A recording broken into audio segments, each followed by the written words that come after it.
Hi, everybody. I'm not sure if anybody can see me. I'm definitely late. That's okay. It happens. But we're just going to take this easy breezy. My name is Danah Zoulek, and I'm the host of Local Wars. And this idea came to me. Um, I thought about it. I wanted to do it last year during the election. And my intention has been to do a sort of daily or maybe 4 or 5 days out of the week live show to get issues that matter to the community here in Washington County, Wisconsin. Um, I live in Richfield, and well, it's been a while since I have gone live. So I'm a bit nervous today. You'll have to bear with me. Um, I'm not sure. It says that you can hear my voice. So hopefully everything's good that way. I don't know. Um, so we're going to see if we can't get a few people to start showing up. I'm just going to keep talking. That way, if any of you join us later and want to maybe go back on a topic, I'm going to do my best. Like I said, it's been a while since I've gone live and done this. So we're just going to have a conversation and take it easy, be laid back.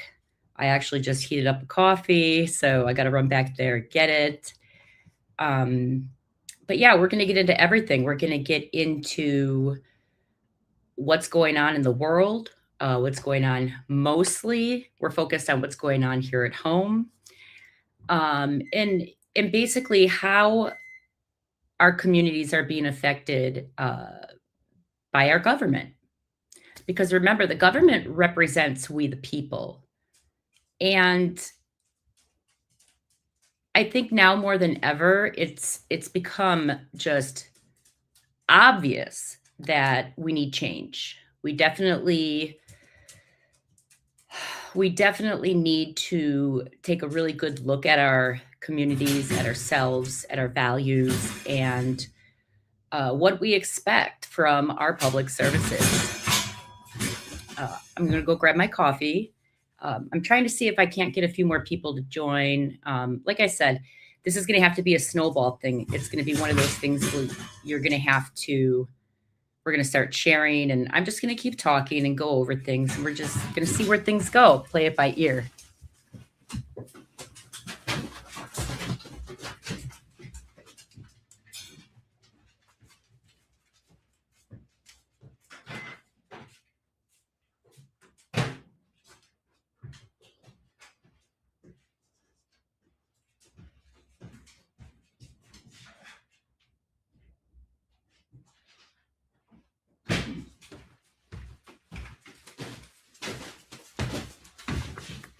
Okay.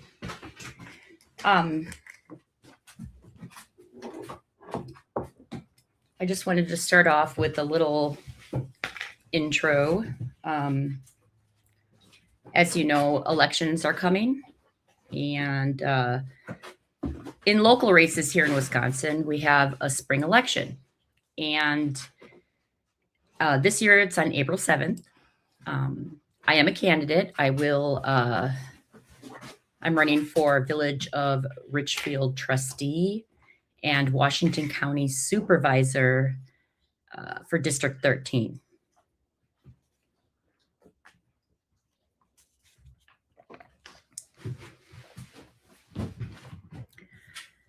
So I jumped on because I was late already.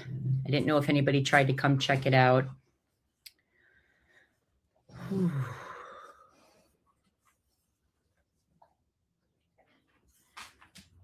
So I wanted to share some things that are going on. So I'm going to discuss with my consultant.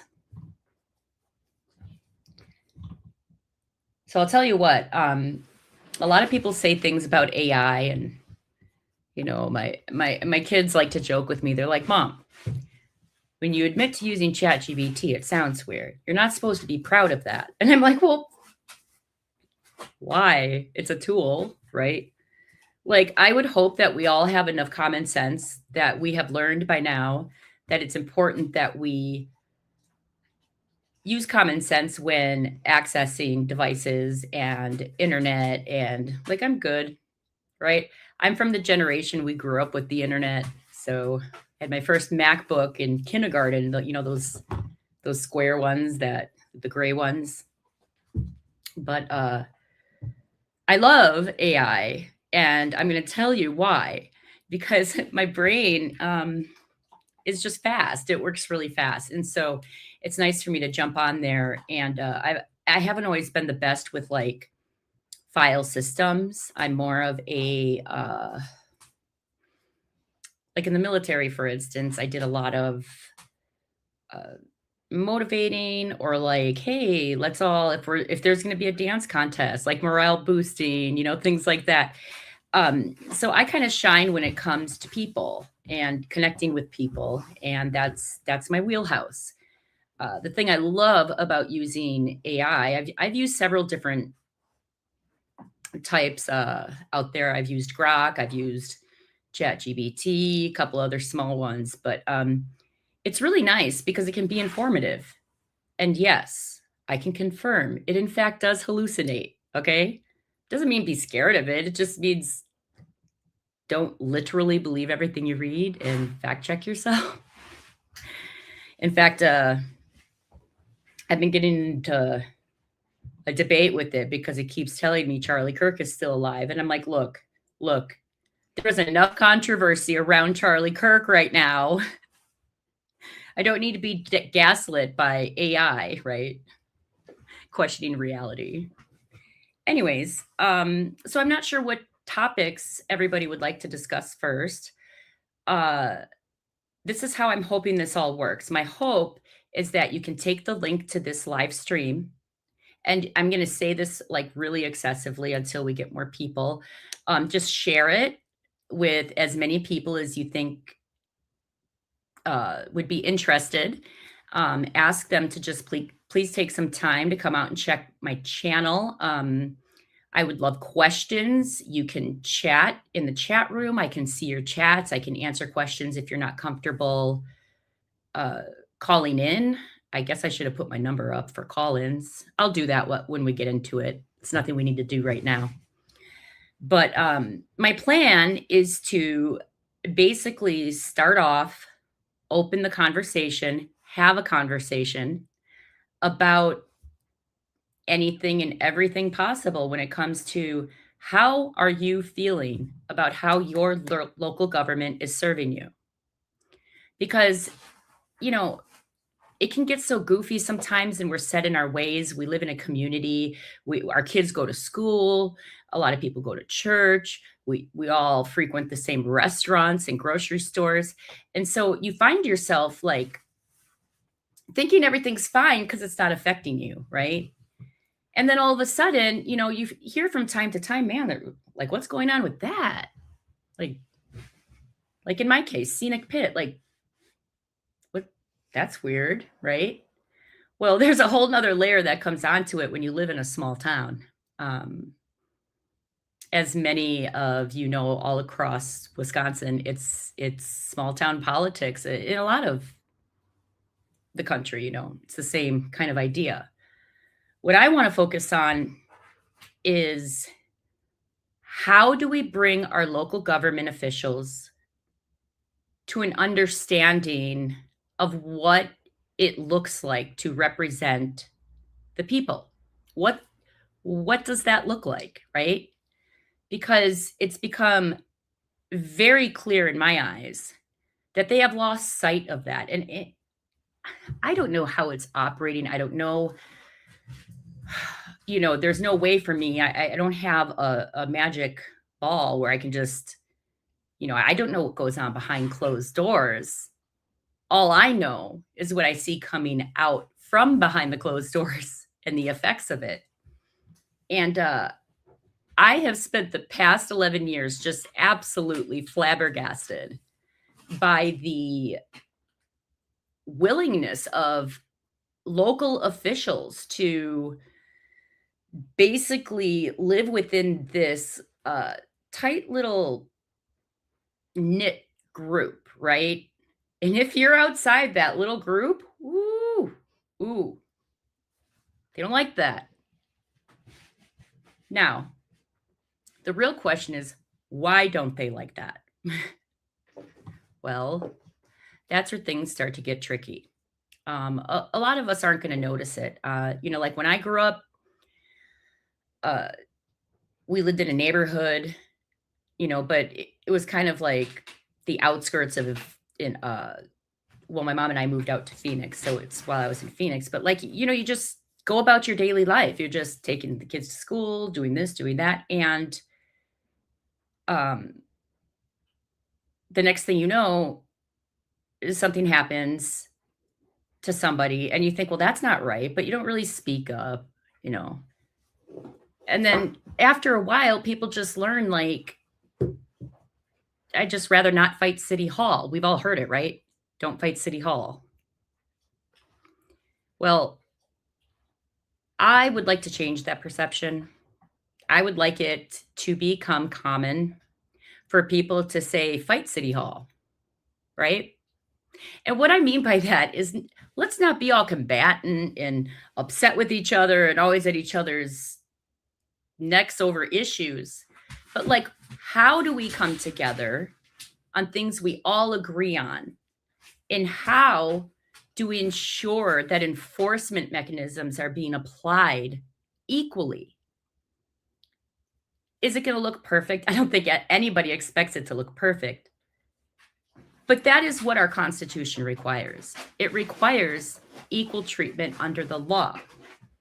And what that means is you can't use ordinances and permitting processes as a tool to make sure that your buddies get to benefit, but the people you don't like don't. That's not the function of government. It's not meant to filter out who you like and you don't like. That's for consumers. That's for we, the people, to decide.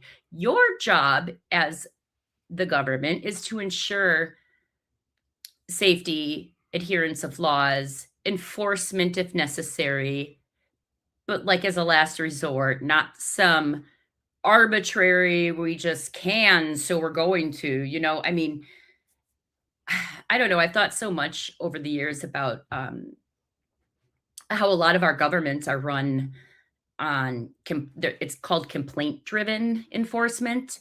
And well, I just don't see how that makes any sense because when you find yourself in the middle of a controversial topic, like myself, um, in your community, it's like it only takes a couple of butthead neighbors to like make your life miserable, right? Because they just start complaining, complaining, complaining, complaining. And now you've got this big target on your back, and then enforcement measures and agencies start getting pushed, all because local officials can't stay in their lane. So I'm sort of just kind of on a soapbox right now, trying to get things started. I still have one viewer. Hi, viewer. But it's my mom. Is it my mom? Is the chat open? And mom, you can text me. I got my phone in front of me. I figured it would be her. Who knows? So I'm going to do some more intro. This is going to be a long intro. So, wow. It has been a wild few weeks.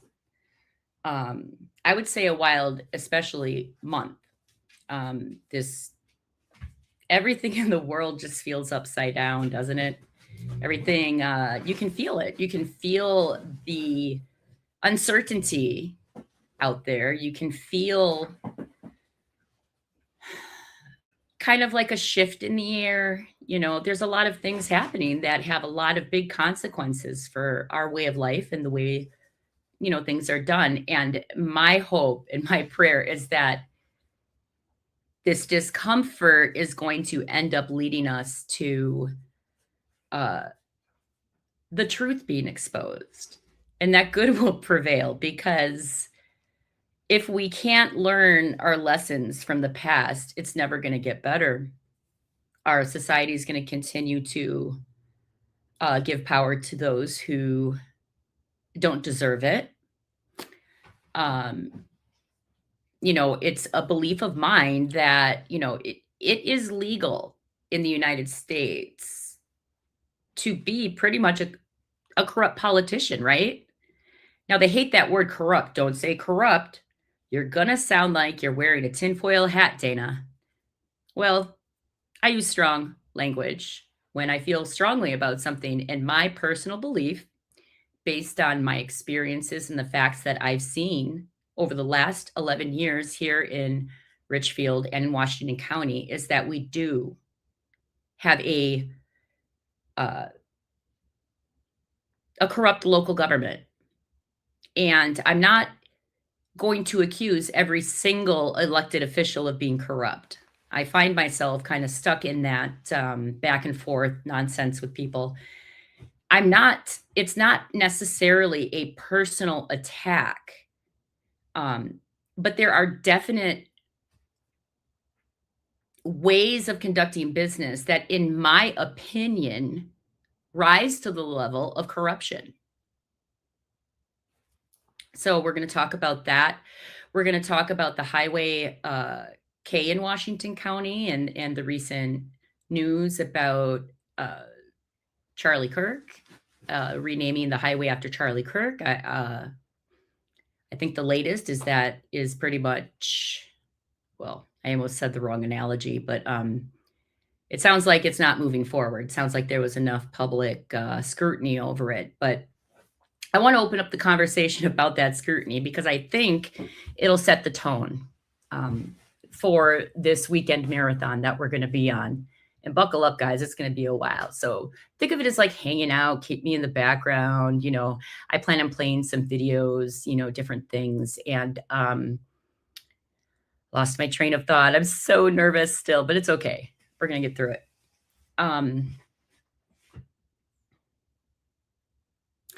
Charlie Kirk. I do want to touch on the Charlie Kirk situation because I think it's important. There's certain moments in politics that sort of stand out. And you look back on them and you remember where you were when the thing happened. I think the one most people use when they talk about this is like September 11th. You can remember where you were. And that was Charlie Kirk for me. When I found out that he had been shot, I'm like, who? Honestly, guys, honestly, I've never been great with names, but I'm a visual person and I'm a verbal processor. So I remember voices and faces. But as far as putting a name to a face, it's never been a strength of mine. And I couldn't for the life of me think of who that is. And then they showed me, or I went looking, on YouTube or whatever. And then I'm like, oh, it's that guy. It's the guy at the campuses who's like, prove me wrong. I used to watch his videos and they made me laugh. They were uncomfortable because I think there's a lot of, he's just so, he definitely has a belief system. And I find it respectable, quite frankly, that he has this value system. Now, from my personal experience and how I grew up and where I am in life, it's a bit different. So I don't agree on every one of his points, but I don't think that's the point he's trying to make either. I think it's sort of like, instead of being told how to think, perhaps ask yourself, why are other people thinking the other way? Because in times like this, when things are very polarized, there's a war over narrative. So you see my dog in the background. But there's a war over narrative because language and messaging matters. And, you don't want, or perhaps you do, You don't want people getting scared or freaked out, or maybe you do. Maybe you want them to be outraged and enraged. Algorithms use it all the time. If you've ever had the chance to listen to Chase Hughes, I he's somebody on YouTube that I like to watch. I find him credible. He's got fascinating insight into how mind control works because he worked with for the CIA. Is it a body language expert or some and like neuroscience? Don't quote me, but his name is Chase Hughes, so I'll give him a shout out. You should check out his page. But he talks about how a lot of how our public is controlled is through messaging. When we think of propaganda, we all learned about it in school. It's these outrageous claims made to attack a certain group. And it's like, yeah, guys, that's what's happening. Like, you'll scroll on Facebook or you'll be on TikTok and you see all these just really polarizing perspectives on very serious issues. And people get really passionate and take a step back, right? Don't just let yourself fall into this, well, everybody else I know and I think is cool thinks this, so I'm gonna think, try to challenge yourself. Try to look outside and come at it from a different angle or perspective. I have always found that very helpful. I'm no expert though. I'm far from perfect. I'm sure we all have our own biases. Okay. But my goal is to make sure that we wake up here in Richfield and Washington County. There have been, over the last 11 years, numerous times where I've wanted to give up. I've wanted to throw in the towel. I've had enough. I have had enough.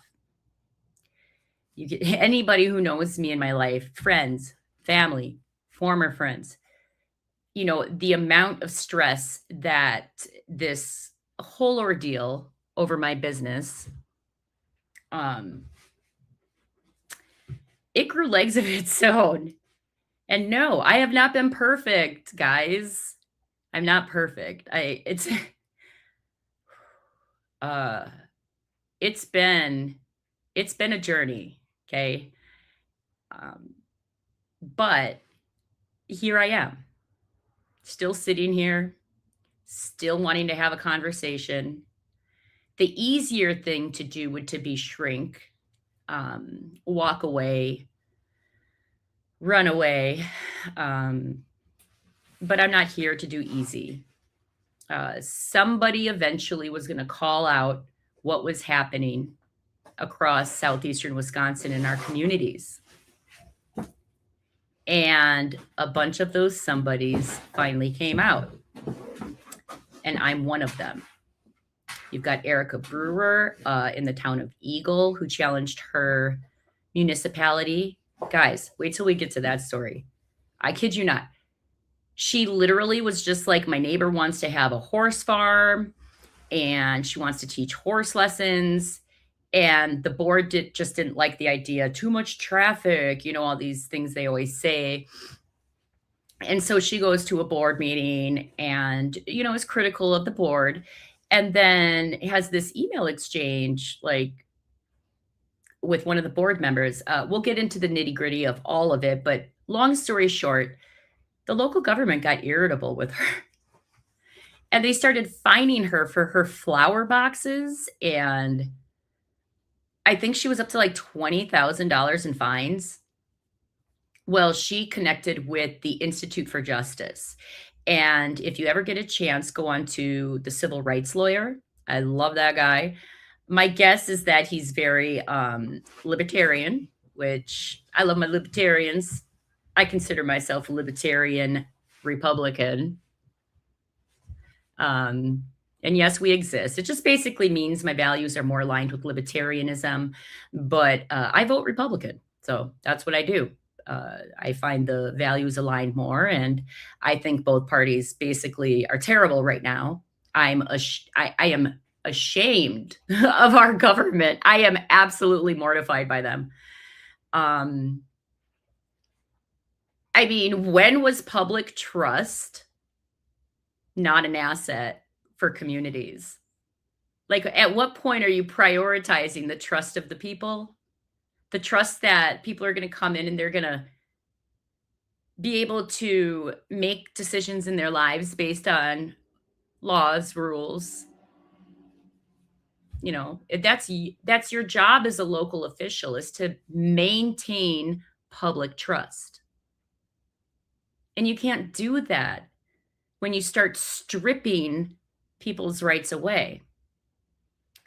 I'm not the only one. I got permission for people that I'm sure they're fine with it. If they're not, you can just text me and be like, "Hey, Dana, don't talk about my crap," you know? But I'm gonna share it because I'm not the only one.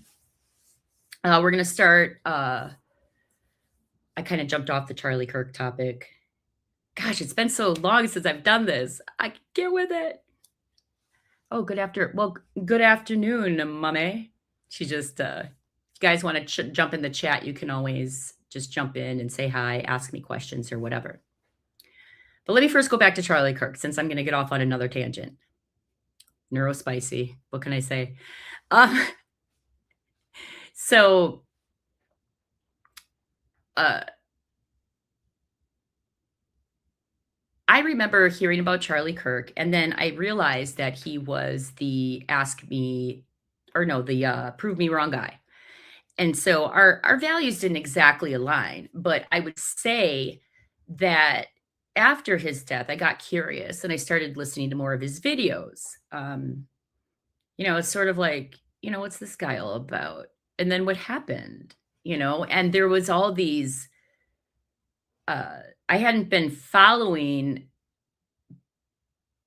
big podcasters for a while, but I always have been a fan of like Tucker Carlson, which I know that's a trigger word for people right now, but hear me out. Don't get all them emotions flight at me. Just telling you the people that I like. Um and I'd always liked Megyn Kelly. I remember loving listening to Candace Owens in the Trump's first run for office. I thought she was just bright and brilliant, and I love her little sassy edge to her, where people think she's nuts. Not because I mean, I don't relate to it at all. uh, but she's a truth teller, and I can appreciate that. She's far more of a pit bull than I'd ever be. I mean, I'm over here like, I'll take on the village board, and she's like, French people are trying to come after me, my life. I'm like, that's a whole. So, um, I do find her empowering, but again, don't agree on everything she says. Um,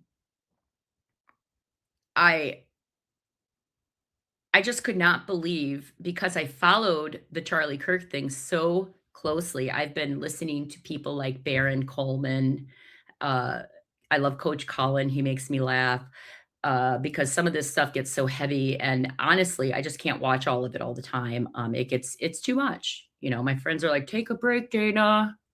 Like, joy. And it's like, it's just insane. It just gets my brain like, what is happening? And so Charlie Kirk dies, and then there's this narrative that's thrown out right away by the FBI. And then, all of these people that, because I love my YouTube channels, and I'm a combat veteran, and I get interested in, I always end up on shows that I feel like more boys like than anything. And I hope my mic is still working. Okay. I don't know how to turn the notifications off on my computer, so live and learn. We'll get better. Today isn't like perfect setup day, believe me. I've still got my fancy microphone I haven't set up and all that kind of stuff. But okay. Where was I at? So Charlie Kirk, this vast narrative comes out, and then all of a sudden, like 2 days later, Bibi is like, the prime minister of that little country in the Middle East, is like, "I didn't do it," And I was like, "What is that about? What is happening?" I thought it was the strangest thing. It was like, okay, so nobody thought you did, right? What are you talking about? And then you start digging in more and you start digging in more. So then it starts dividing within the party. So now you've got the conservative party, the Republican Party, the GOP is just ripped. I mean, you've got part of them, it's Charlie Kirk, it was Tyler Robinson. You silly gooses. You little silly gooses, it was him. And then you've got the other side that's like, "Oh, for sure, it was a clip on a," So you've got, like, the one side who's highly funded, by interests, basically like, "No, no, no, this is the story, believe us, believe us." And then you've got the other side being accused of being tinfoil hatters, right? Which, by the way, yes, we are making tinfoil hats later. It's gonna be exciting. I saw this video yesterday on Facebook that, uh, it's like this guy sitting there and, he's wearing his tinfoil hat and he looks sad. And the caption was something like, um, "Conspiracy theorists now because they only have dragons and flat earth left," or something, because everything else has been proven true. It makes me laugh because I'm like, "What? This is crazy." Tinfoil hats unite. Um, but it begged a bigger question, right? Like, what caused the divide? Like, what caused the breakup, and why did it start around that time? Well, it didn't. It started before that time. I don't want to get into all of it, but the fact is that our local government really seemed to have some of our elected officials really pushing for this Charlie Kirk sign to go on Highway K. And from my perspective, I just I I like Charlie Kirk. He's great. I'm I think that he's going to go down in history as a very um influential person. I think his life had an impact, especially in the conservative movement. Um, and my question is sort of like,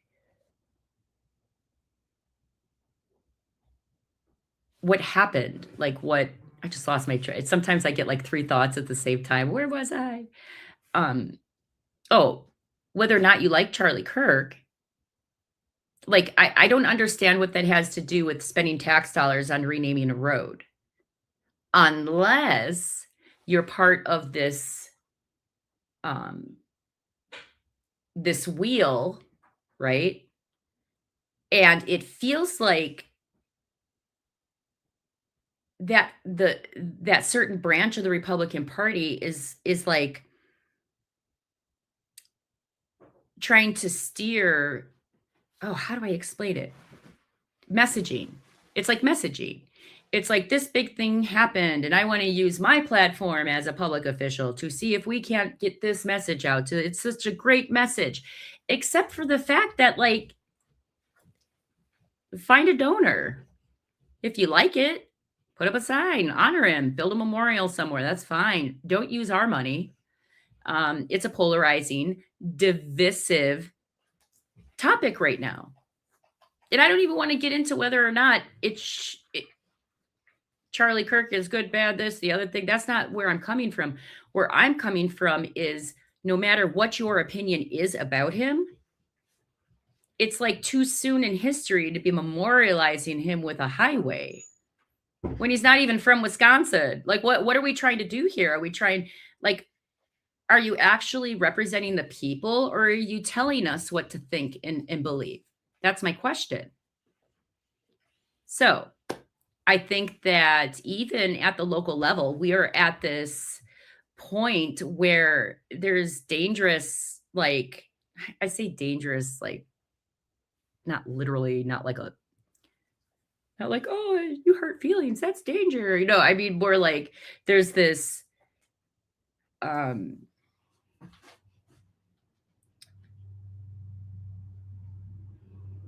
I got thrown off because I said the word dangerous. I am so rusty. I had, like, 3 people at one time watching live, and now I'm at, like, 0.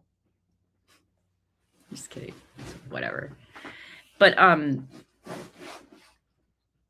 we're at this level where it almost feels dangerous because the government has sort of grown, at least here in Washington County, it has grown legs, like its own legs. Like it's sort of like, it's like this fancy game of puppeteering where you've just got people, there's these talking points. It's like, you think that? Well, did you know so and so thought that? And like, okay. I hope we don't all agree on every single issue. That's the whole point of it. Right? It's the whole point of it. It's like, shake it up, you know? So no, I do not support Washington County Board paying for a road to be renamed after Charlie Kirk, especially when even Charlie Kirk's supporters and fans are divided on what that message means. And if you don't understand what I'm talking about, I can't help you. And that's part of your problem. So if you're one of those guys over on the county board that was like rah, rah, and wanted it to happen, and you don't understand that there's infighting in the conservative movement over his legacy, it just tells me how you're either all the way on one side or you just aren't reading the room. I can't imagine you would want to put something in the community that wouldn't have the majority of support when all is said and done. Plus, I don't know why we would be spending tax dollars on political messaging anyways. um, so what next? Oh, I didn't want to spend too much time on national stuff. Because the Charlie Kirk thing could spur real fast. Hey, and I'm here for it. Let's get into it later, but it's a little too early in this live stream to be talking about that shit show. So, I want to update you guys a little bit about what's going on with me. Right now, my kiddos are having a blast with their dad and stepmom and brother in Hawaii. So lucky them. Mom gets to be at home, but it's so cool. Being a mom is really cool because I feel like my kids get to go experience these awesome things. And like, I've never been to Hawaii. Hopefully someday, but I sort of have this plane thing. And then I'm like, it's an island. That freaks me out. It's like, it's fine. I mean, I'd still go. But only if my battle buddy Jackie comes with me.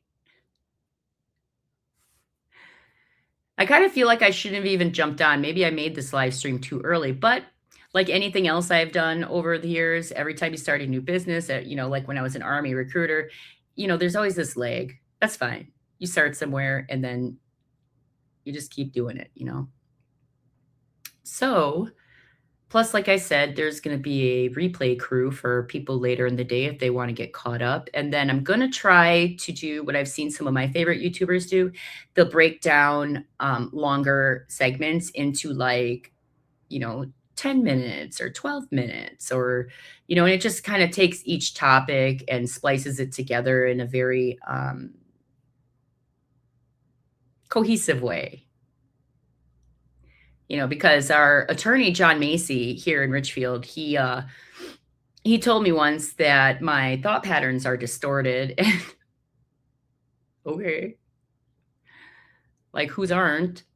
But the context of how he was saying it was so bizarre. He's like, I listen to every audio of your speeches or your comments at every public board meeting, and I find your thinking patterns to be distorted. Well, first, don't let me lose any sleep, John. I'm really worried about what you think of me. Secondly, like, I have 3 minutes to talk. Like, yeah, let me wrap that all up with everything I gotta say. And forget trying to get anything on the agenda, right? So the way it works is there's an agenda, and you know if you want your stuff to be on the agenda, you have to ask. The trustees have to basically tell Jim Healy, or I don't know the exact process, but what I do know is you just can't show up to the village hall during public comment and just state your opinion about something that might be on your mind. Like, when you think of First Amendment and going to public hearings and going to town hall, like even if you think of like the turn of the century with the dresses and the top hats and, go to town hall and, um, you have this idea that, duh, like the people, it's your turn to Turk. It's like the point of the meeting at town hall is to engage in debate. And so we, the people, would show up and be able to get up to, in front of the board and talk about the things in the community that are affecting us and talk to the boards about whether or not they're able to make things better for us. Come together with reasonable solutions to problems. And it's so weird because you can't do that now. Like if you went to like uh if you go to a board meeting here in Richfield and you want to speak during comments, it has to be on the agenda, and the president announces it before every board meeting. Comments are to be related to agenda items only. And some people just really love that rule. They think it keeps everything tidy and on topic. And I'm like, and censored. Like, of course it's on topic. Because you're not letting us talk about what we want to talk about. And then God forbid you go through the process of trying to get it on the agenda to, be heard by the board. That's not going to happen unless they like you. And yeah, I know it sounds petty for me to say it that way, but I mean, honestly, it's like kindergarten level stuff sometimes. It's like, they're going to, if you're here to upset the ways that they do things, they're going to push back and they're not going to want that. They don't want citizen input, in my opinion, based on my experiences. I'm not sure what to tie into next. Again, please share the video, share the link. We'll be live for a while. We're going to be getting into all kinds of different topics. I really don't even know where to start. I was hoping maybe some people would jump in and ask some questions. Maybe we could call a couple people, talk to them about it. Or maybe I could just tell you why I'm running and what I even mean by why I'm running. Let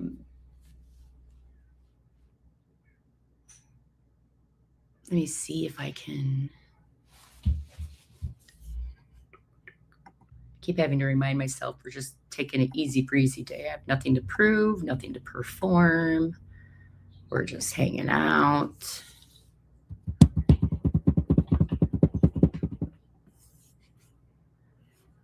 I did want to share a few things though, because they make me laugh.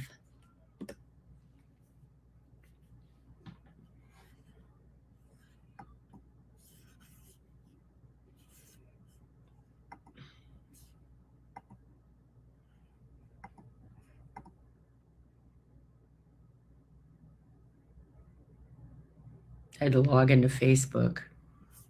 Hopefully you can still see me.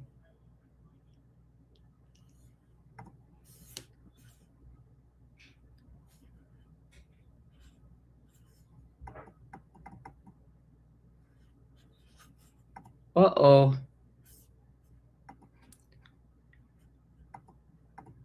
Maybe that'll work. I hope it works. Like, who gets logged out of Facebook? Me.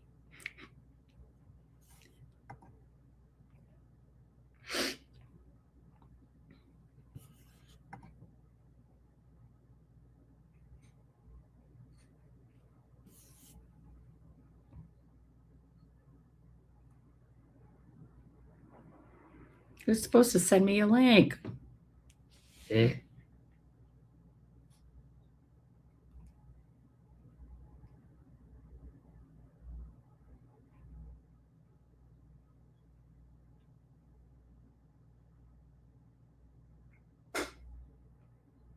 Darn it, I'm trying to figure out how to...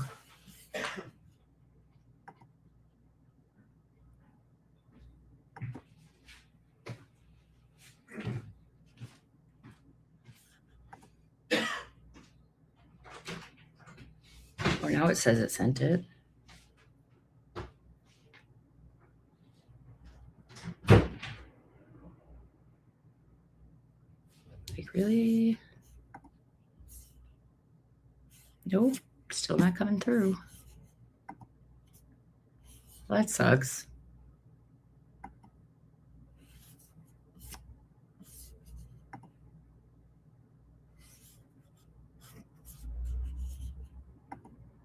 Okay, well, I tried.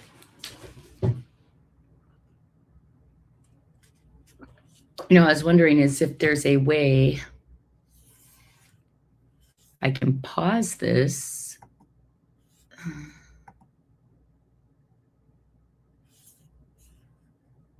You guys are going to be here as part of my learning. You're going to help me be my students. We can look back at this episode and be like, remember when she relaunched after a year and a half? And she basically didn't say much for like the first hour. Yeah, I usually talk too much anyway, so that's fine.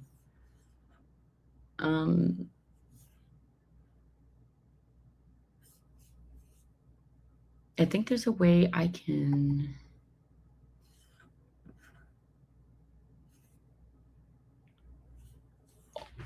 You guys want to watch a video of Jim Healy not helping me get my open record that I had requested a while back?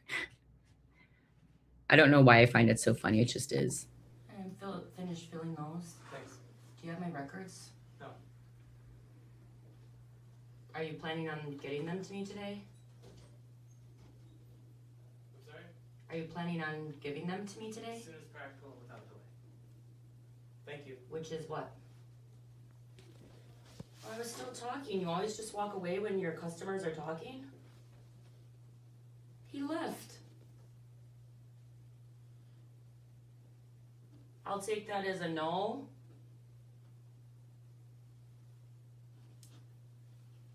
Well, I'll be. I was looking rough that day. Woo. It's just that one cracks me up every time.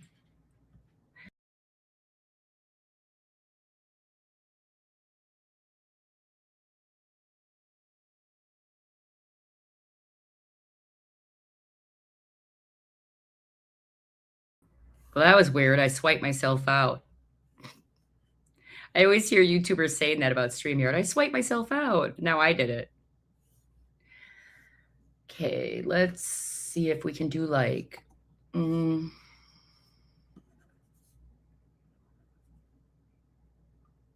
They do. Am I supposed to put like a thumbnail up that says be back in 20, be back? How about we plan to be back at 2 o'clock? Is that too much time? Am I going to lose everybody? Well, this thing's just going to be running. So we're live streaming today. I should put on some videos of things that take time to watch and just let you guys watch it. I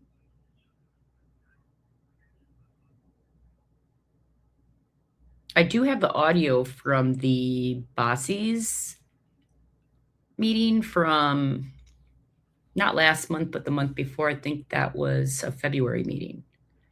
That got quite the crowd. That I'm excited to talk about that, and I'm hoping I can get some input from people about that too. I'm just looking for people to basically share, um, share the link, share the live stream, and I want to start getting participation. I want other people to talk about their feelings and what's going on and things like that. I do have some ideas lined up that I'm saving for later tonight. Today is just more earlier in the day is just for me to kind of get my feet wet and back in the game. It's kind of nerve wracking, you know. Like I'm normally not afraid to get up and talk to people and stuff, but a lot of this stuff is very near and dear to my heart. It's very personal to me, and with that comes human responses and human emotions, and so it's hard, you know. I I want to be laid back and have fun, but at the same time, I'm at real risk of um, putting myself out there as a truth teller, and usually that means there's pushback.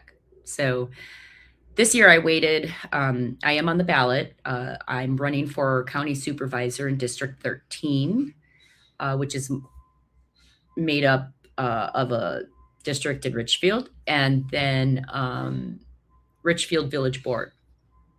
I'm going to keep running.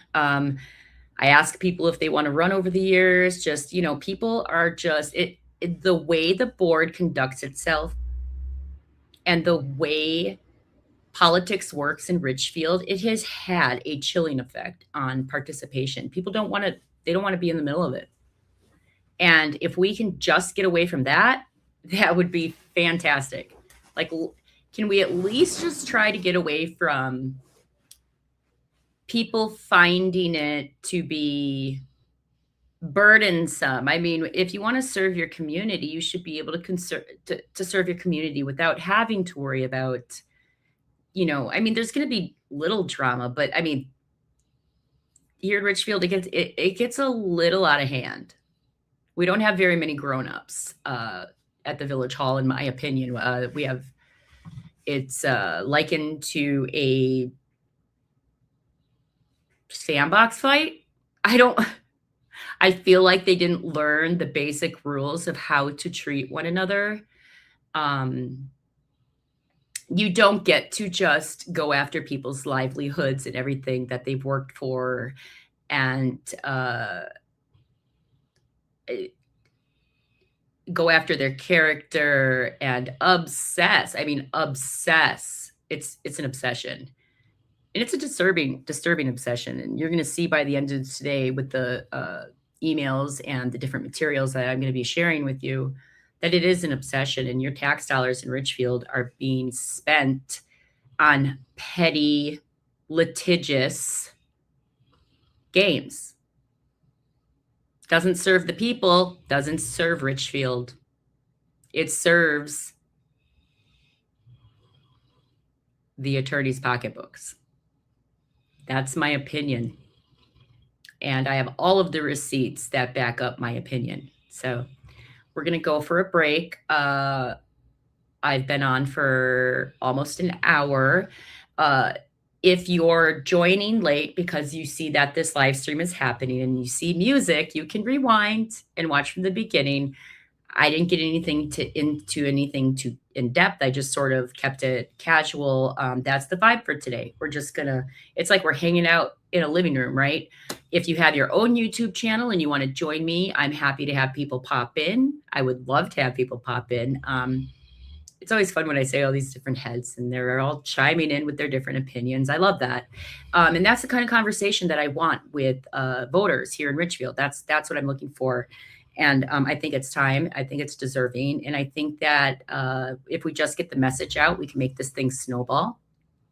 We can stay up all night. We can go all morning and just, you know, build a community right here on Local Wars.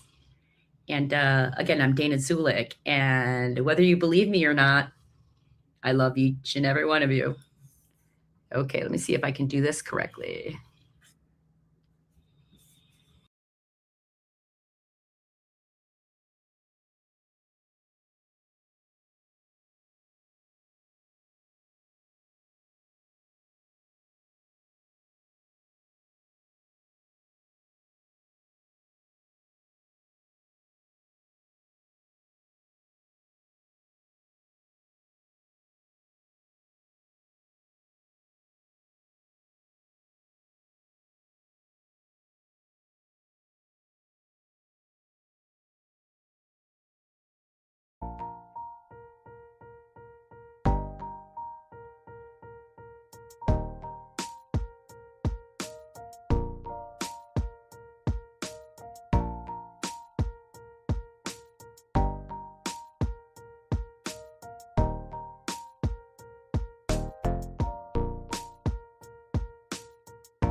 thoughts. We'll just be a few minutes. Thank you. Pepper is a great dog. It's very nice. How long have you had Pepper? 5 years. All right. So you had one batch of cases that you went to trial on, and you were 0 for 4, or 4 for 4, depending on one's perspective. And then there's a couple other ones that we were just in light of the fact that you have 4, we just took care of. Okay. So now you have 2 more here. These. Which other ones did you take care of? There was 2 that were set for trial, Dana, 2 other ones that we just dismissed. Why are you irritated? What's that? So what are we gonna do in these cases here today? I'm going to trial. Okay, then that's what we gotta do. But may I also show you some things that I have here? You can show me whatever you want, but that doesn't, I mean, if you're not willing to accept any responsibility, or if we're just gonna go to trial each time, that's fine. Okay. So if you're just joining me, came back from break, and I found this clip. I think it's about 15 to 20 minutes. So I'm going to play it for you. And the only thing I want to tell you about the conversation is that this is the former district attorney, and they're talking to me about animal tickets during the middle of this like very public controversy, and I'm trying to explain to them this evidence that I have that, like, I mean, their goal is to shut me down, and they're doing all these silly, goofy things on government time. And I'm trying to explain to them how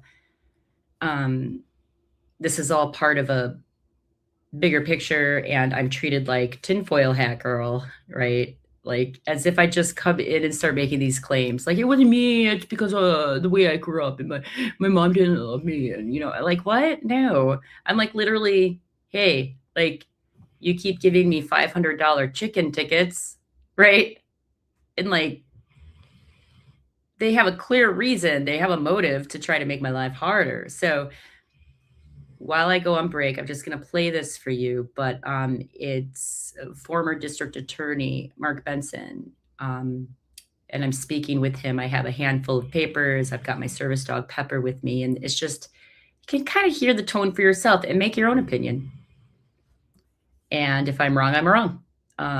It's just a matter of how you look at the situation. And my biggest issue with it, and I'll just tell you how I feel about it, is that it's very frustrating when you're held to what seem like very petty rules. Like, we live in Richfield. Our slogan is a country way of life. And then I've got these neighbors who have gone to like extreme lengths to make my life very difficult, that have been very expensive, litigation, boundary disputes, all these things. And I'm just trying to get them to like, hey, I get it. But when are you also going to look into this other thing that's far more serious than a chicken, right? That is so, it gets frustrating, but I'll just play it. Okay, so, but are you willing to accept responsibility for the people in your organizations doing what they're doing to me? Because I'm trying to explain to you that this is a violation of my civil rights, and I have the evidence here for you, right here, and I am going to be naming you in a federal lawsuit that a law firm has agreed to take, a very good law firm that wins, and anyway. I do want to correct the record on that. When this was recorded, I was working with another law firm, and they are very good. I'm not going to mention who they are. They did help me out, but ultimately I was able to retain a civil rights attorney, and I'm very pleased. I'm very pleased, and I'm cautiously optimistic. I'm excited, but it's been a long road, so we'll see. I'm pretty nervous about the whole thing. It's been quite a journey, but let's keep playing. And anyways, this is the evidence that I have. So here's where I'm being told I'll be put in jail, which is wrong. I can't be. Here's where by who? The prior sheriff in 18. There's more. This is Ethan, the county person, talking about how many citations I've had, and they believe that there's no single person in the county who's been ticketed for any reason this amount of times. Now, when it comes to... Do you think that's incorrect? I think it's absolutely correct. I also don't believe in coincidences. I think it's interesting that I win a case against the government, and then I'm cited this many times with evidence of breaking fences and tampering fences. Yeah. And then we've got the sheriff himself admitting. I've got you on audio admitting to me that this is what happens when you sue the government. I have Janelle Brandon. What are you proposing? Just what are you proposing? What's your proposal on these two cases my right before you? proposal is that, no. What's your My proposal? proposal What's is your that proposal? you investigate. What's your proposal on these two cases? I'm asking you to hold the government accountable for what they're doing to me. It's a violation of my First Amendment, my Fourth Amendment, my 14th Amendment, my 8th Amendment. $500 per ticket per time when there's clear evidence that the people, here, I'll show you this document. Here's all of the case law that talks about people who've been charged numerous times, just like me. Look, these are all winning in 7th District. And look, here's the call log that I can put your records person for the Sheriff's Department on the stand, and she can tell you she's never seen anything like it. Look, this is the call log. Look at this. This is normal? You're not even looking. I'm filling out a stipulation, Dana. Look at this. You think this is normal behavior? And it's all from the same people. The same exact people who have filed fraudulent charges against me that got my bankruptcy dismissed. How am I, if you talk about the time and resources of the county being spent, how am I as an individual party supposed to afford this coordinated attack on me by the village of Richfield? I can prove Josh Showman's involvement. I can prove the sheriffs being used as pawns. I can prove your negligence in even looking into the matter while my family continues to be harassed.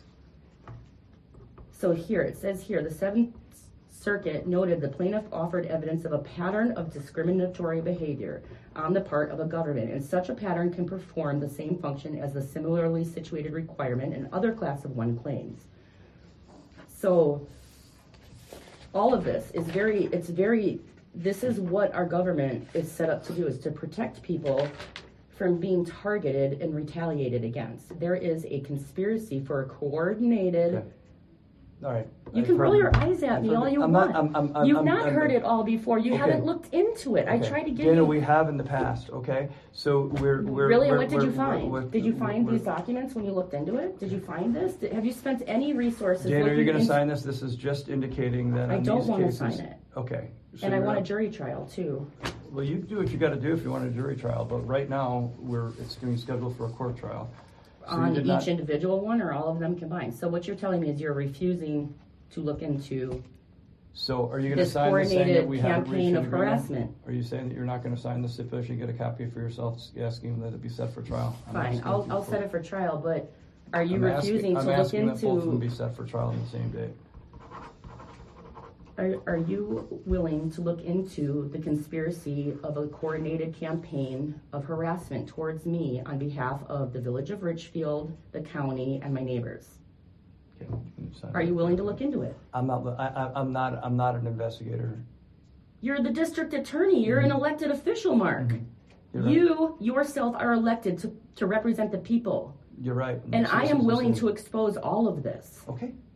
Are you ready? You need to do what you need to do, Dana. I do, because this is going to happen to other people. If it can happen to me, it can happen to anybody. I understand. So we have this one, you have one. Do you feel good about this at night? I don't feel good about it, Dana. I really wish. What about when you call me? I really wish you could just keep your animals, So you honest to God think that I'm so incompetent that I can't figure out a fence, Mark? You have in the past, Dana. You have. I put up 3 fences, and they all get destroyed. How much money do you propose I spend when I've got this kind of fine? Putting up a fence that functions. There's other alternatives that the county has, including installing a fence and billing me. Why doesn't the county save some money So you by want putting the up county to put up sure, a fence for you? Sure, because guess why? Nobody's looking into what's happening. Maybe you'll care more if it's your fence. So you want the county? Yeah, to so put that a when it's fence up. damaged, you can see it for yourself, and believe me, these people That's an interesting- want me gone. This is an interesting proposal. It is an interesting proposal. Have them, and they, okay. All right, so you're gonna send this one here, and then we'll get the ball rolling. Thank you for coming in. It was nice to meet your dog. I really wish you guys would do the right thing. My family is suffering. I feel bad, Danah. No, I do. you don't. I do feel bad because we went through a period of time. It was like 8-10 years ago when you had a bunch, and we figured something out, and I didn't And hear do you from know what we figured and I out? didn't. We didn't have any cases with you for several years, and then all of a sudden now there's. Can I tell you there's why, more. Mark? Are you willing to entertain why? Sure. Okay, the first group of the horses was when I won against the Petrozzatis. I won the boundary dispute. They cut my fences in 3 places. My neighbor has all the pictures. And when you cut an electric line, it ruins the circuit for the entire thing. They got out 11 times. I called the sheriff's department when I was in Florida and found out I won. I said, heads up, I won a case. If history repeats itself, they're gonna be real angry. And sure enough, within 2 days, ponies running around the village. Then we go for quiet for a while. Now my ex-husband is trying to take my property. I can show you the emails that I have of how they follow. So this is your ex-husband doing this? No, the people want me to lose my property and run me out of town. I'll show you. They follow. Danah, I do have some other things going on today. Thank you. I wish you the best, okay? So you're gonna walk out on me as I'm showing you the evidence. All right. Danah, I Look at spent this. 15-20 minutes here with Look you, at okay? this is Paul, Marilyn and Paul Craig. They follow my CCAP. Look at this. They know everything that's going on, and they've talked to Jim Healy about it. And they're like, look, we need to press down on her. We need to press down on her. And I've got this from numerous neighbors. It happens over and over and over and over and over and over and over. But nothing to see here, right, Mark? Okay. All right. Maybe you'll decide to do the right thing. I hope.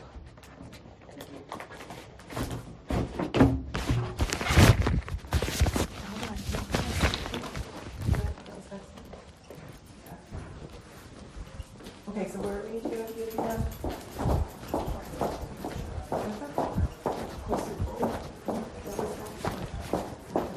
Oh, more of them. Wonderful.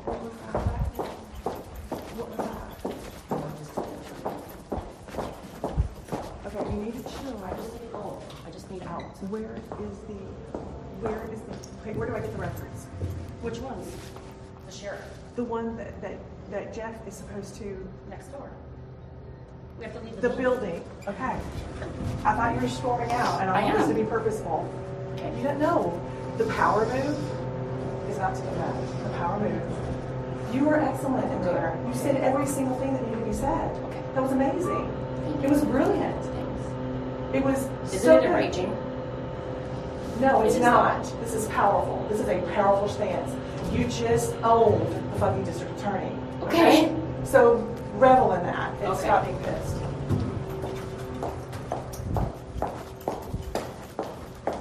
Well, that was fun. Y'all have a good day. Thank you. So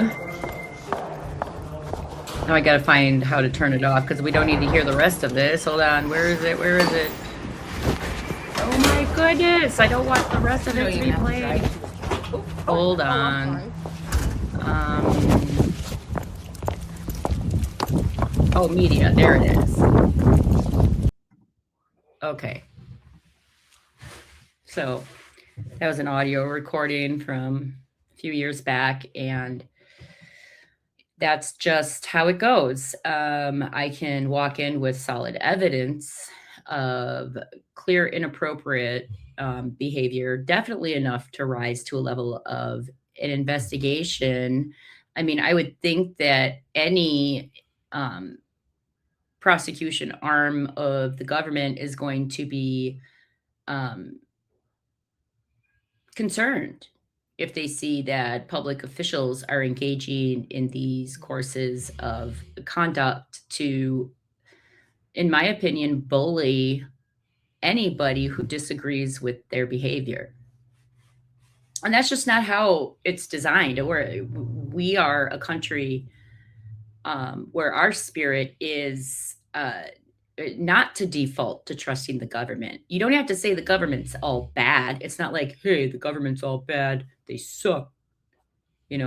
Suck it, government. That's not the attitude.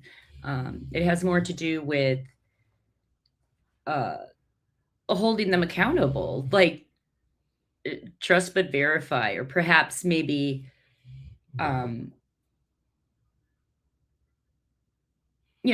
scrutinize. And it doesn't have to get ugly. It doesn't have to turn into yelling matches. I have never engaged in a yelling match, and I say that facetiously.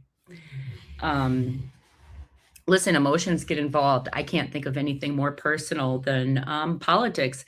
I've heard from people who have been critical of my voice and how much I speak out. They accuse me of, oh, you're making it all about you.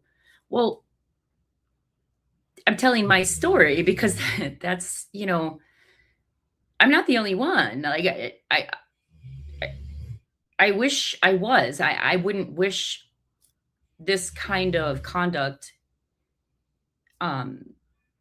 affecting anybody in the negative way that it has. But unfortunately, there are others. So let's talk a little bit about that.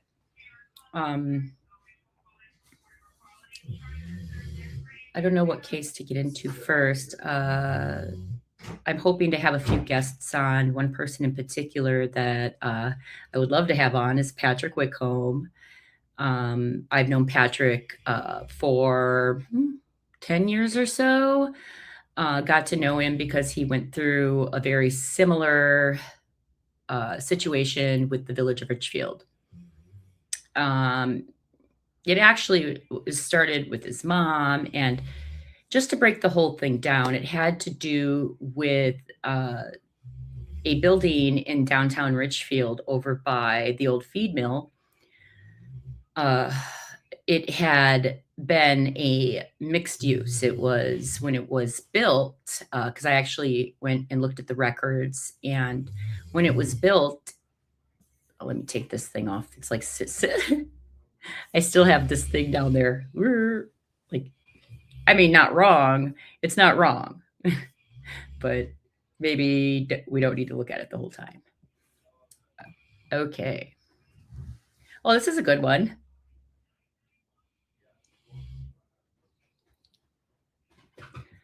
Oh, I'm telling you.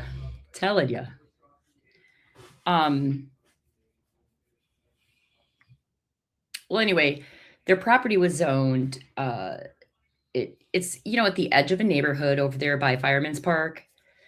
So it's right along. It's next to businesses. It's next to the firehouse and a park and the neighborhood. And the way our comprehensive plan and future land use map and zoning works is, you want properties to have a way of being so that they're not for the safety and welfare of the community, right? So I get in touch with the Whitcombs, and they start talking, about their story, about how nobody's quite sure when it began or how it began, but they were sent a letter by Richfield. Basically, I don't know if it was a letter or they said it verbally, but either way, they were told that it is a violation of the M3 zoning to use that building for a residential purpose. Well, this was news to them because that had been used for that purpose since the time that it was built.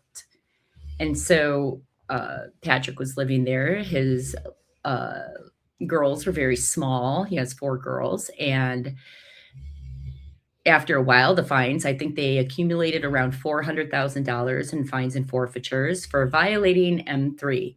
Well, what is M3, right? Because I'm like, well, what is M3? How are you violating it? M3 is, well, let's look at it together. That's what we're here for, right? Let's just walk it through. So we're going to go, hold on, let me just pull it up here.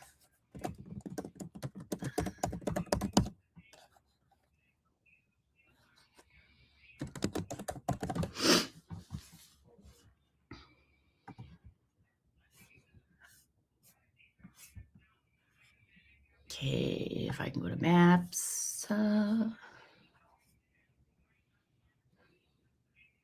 we go. Think StreamYard's changed since a year and a half ago for the better, I will say. But I definitely want to share. Here we go. Can you guys all see that? Okay, okay. So this is Richfield's site. We're going to go here. Oh, I see what's happening. Okay. It wants me to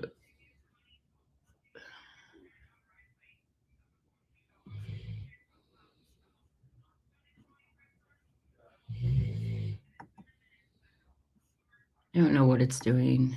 It's being silly. Share screen. So which one would it be then? Would it be this one? Oh, here we go. Okie dokie.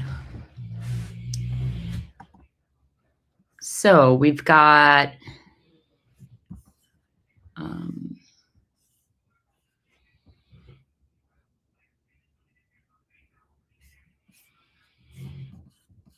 let me go down here.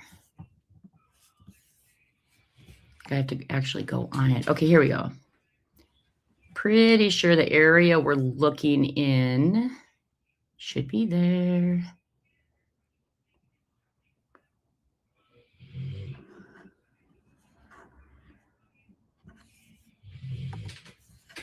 So I think, where's the park?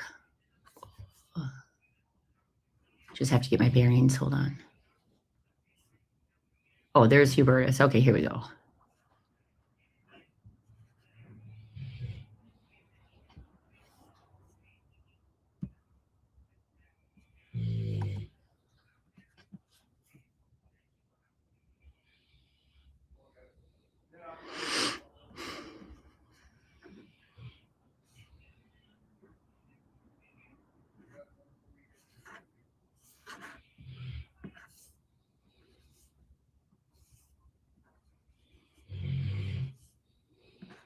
I wonder if they changed it.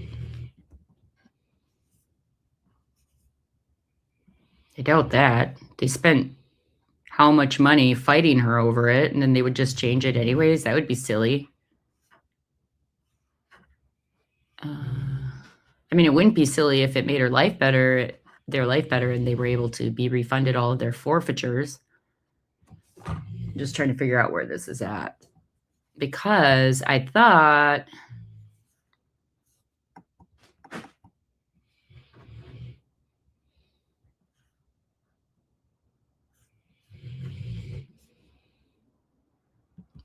that was where the female was, right there.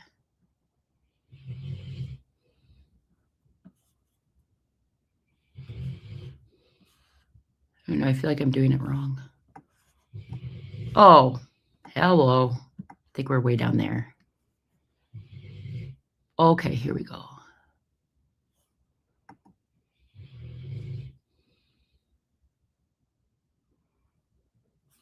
Polk Street. I guess they changed it. I'm going to have to talk to Patrick about that.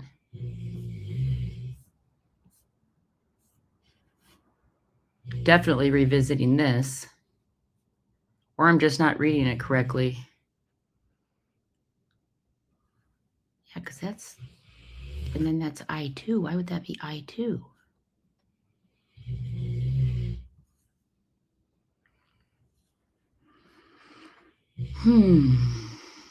I need a different map. This isn't helping me much.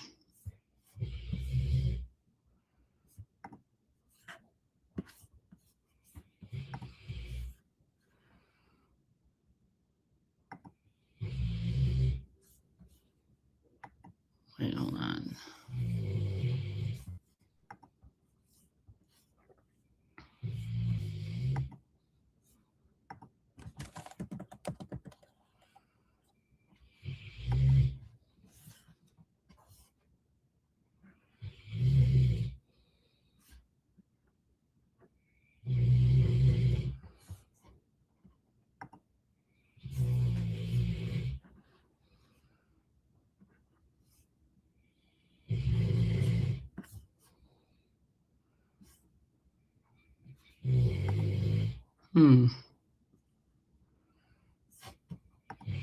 Bear with me, guys. I'm doing my research at the same time. Oops. Oh, yeah, okay.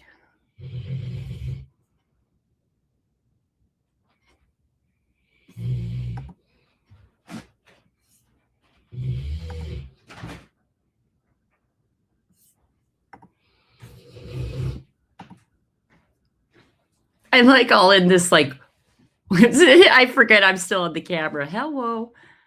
Let me get rid of this. So we want that over there.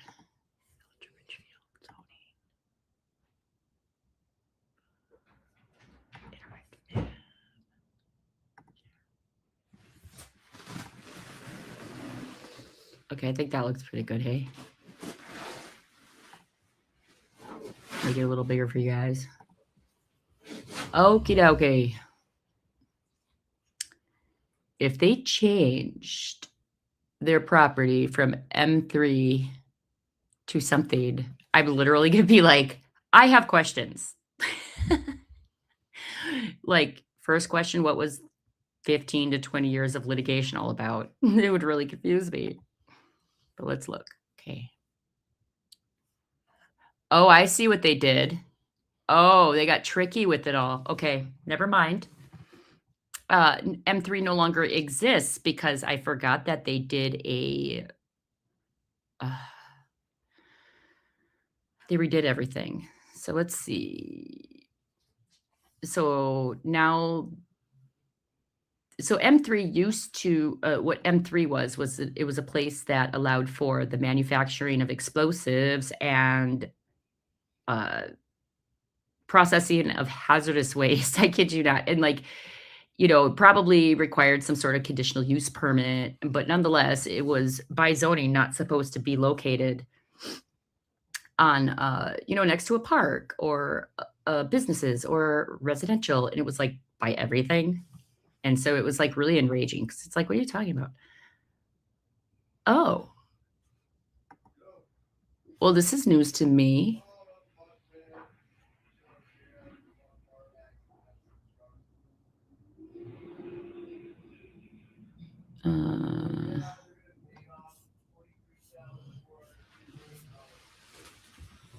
I mean, what in the heck? It's crazy. I'm supposed to accept that. So,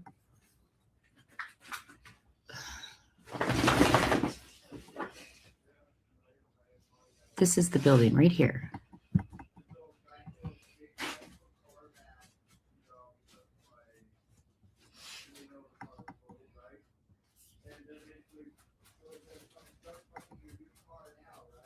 I don't even know what that means. Yeah, so this was the house right here.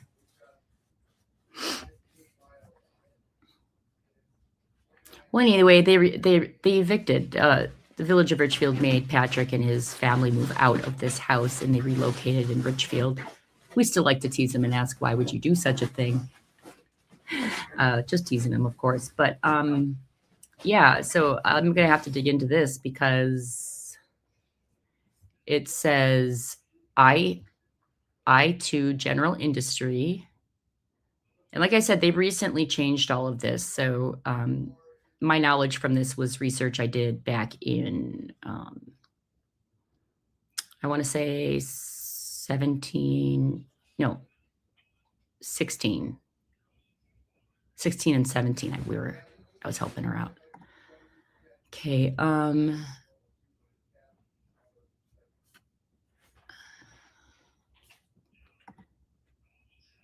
Industrial manufacturing, similar uses where some or all of the activities are conducted outside of an enclosed building. Civic uses, okay. And then there's all these rules. Open land. Adult-oriented establishment. Yes, I've been telling them. I mean, Patrick, if you're listening to this live, come on. It's right there. Look at her. She's bad. She wants sin in the Richfield. No, it's a joke. Oh, government and community services, storage and warehousing. Okay. Industrial and manufacturing. Well, at least they're not allowed to manufacture explosives and process hazardous waste. I mean, and look, Patrick, you could do solar energy. This is great. Like, wow, all of that for what, Richfield? Why did you harass that family for so long? Let me guess, they still can't live there, even though that's how the building was used. Ugh, it's just something. So anyways, that was a case that really stood out to me. Just watching just how they handled the situation. It was unnecessary. They just wanted to continue using the property they wanted. And then there were rumors running around town about whether or not they're like, well, we thought they wanted it for a wastewater plant or something. And I'm like, that sounds weird. So I asked a couple friends and they pointed me in the direction of Sewer Pack. And let's see what Sewer Pack says to this day. Maybe they changed it. So we're going to go to, so for those of you that don't know, when you're looking at property and land, one of the things you want to do is look at what the different planning and zoning committees are doing throughout the different regions. So here in Richfield, we're part of the Southeastern Wisconsin Regional Planning Committee. So we'll go to,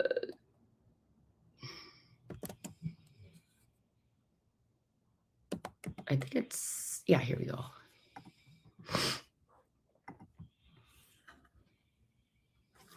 So this is how the government basically plans our communities, and it's sort of like a future land use. Like, what do we expect in the next 30 years? What do we expect for, So let's go to regional, maybe even local. Land and water. Would it be under land and water? Water resources planning, comprehensive planning. Let's just see. So how would I put in?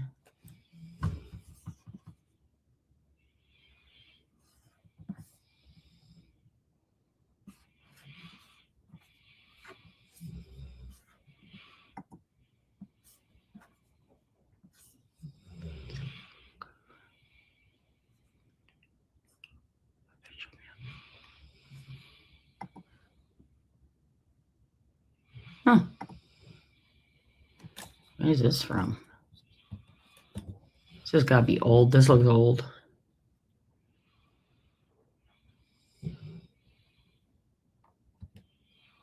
'64. Holy man.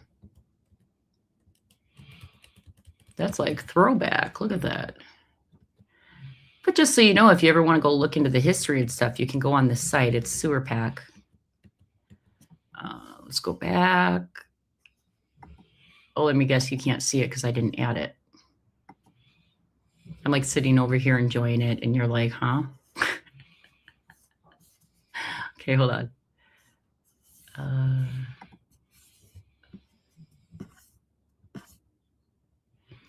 Okay, so maybe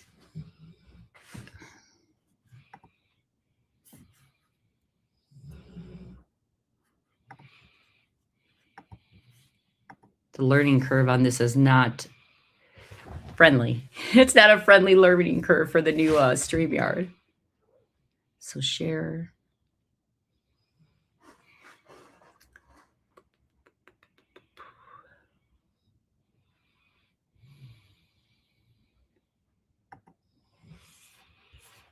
I think it's going to be this one. So just so you can see it, this is what I was looking at. It's just this old document. So if you go into Sewer Pack, relationship of an official map to the master plan. And this is dated 1964. So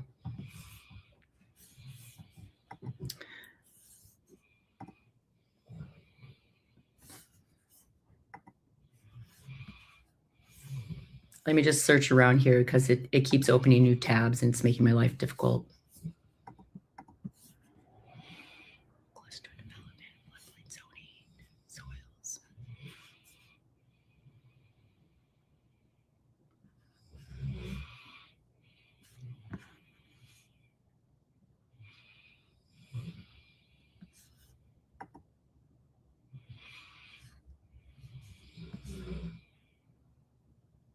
Oh. Well, this is useful.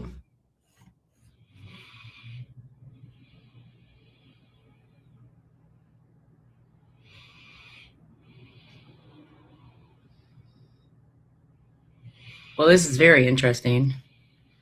There's way more in it than I even thought.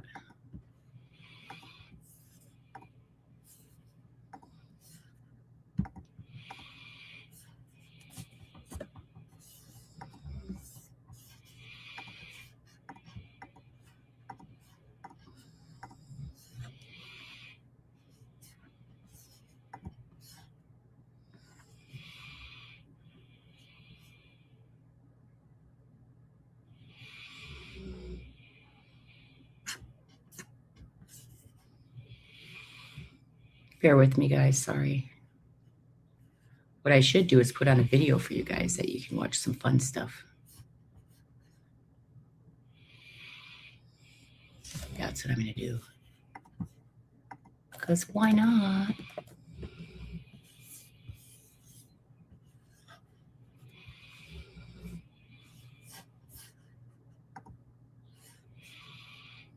I'm so used to doing my episodes as like, you know, a topic.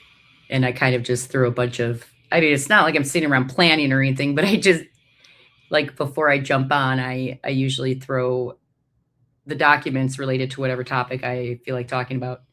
I try to not do this kind of thing, but since we're in a marathon, we're just here for it. This is how we're doing it. If I was going to prepare, I would not even be able to go live because it has just been a week. So let me see if I can find.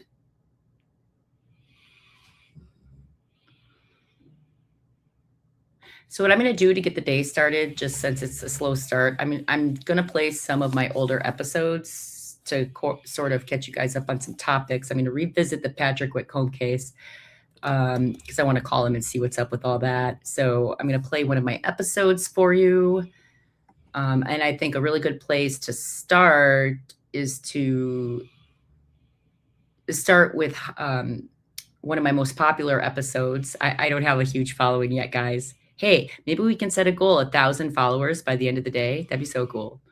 But one of my most watched and most viewed videos is about our attorney, our village attorney, and how it is my belief, based on my experiences and the receipts that I have and what I have witnessed, that he is the only one that seems to benefit from all of these lawsuits that don't seem to benefit the community, the property owners, the business owners. It's just silly. It's silly, silly, silly. Why is this not going where I need it to?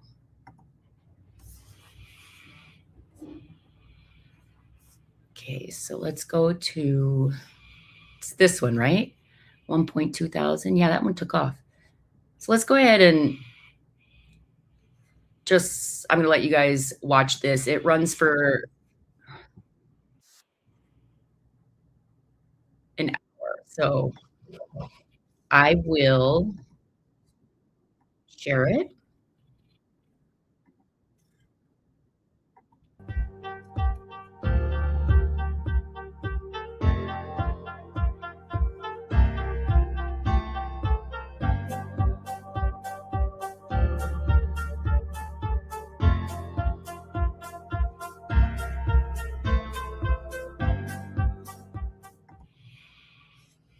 Hi guys. I mean, it's been over a week since I did this, so hold on. Let me get the intro.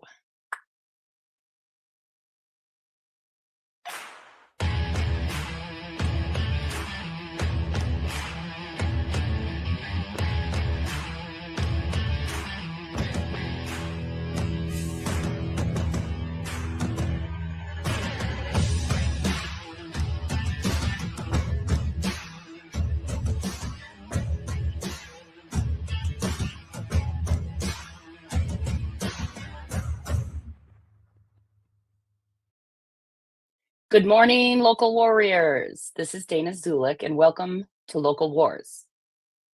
So it's been over a week since I did a podcast, whatever you want to call it, a live stream.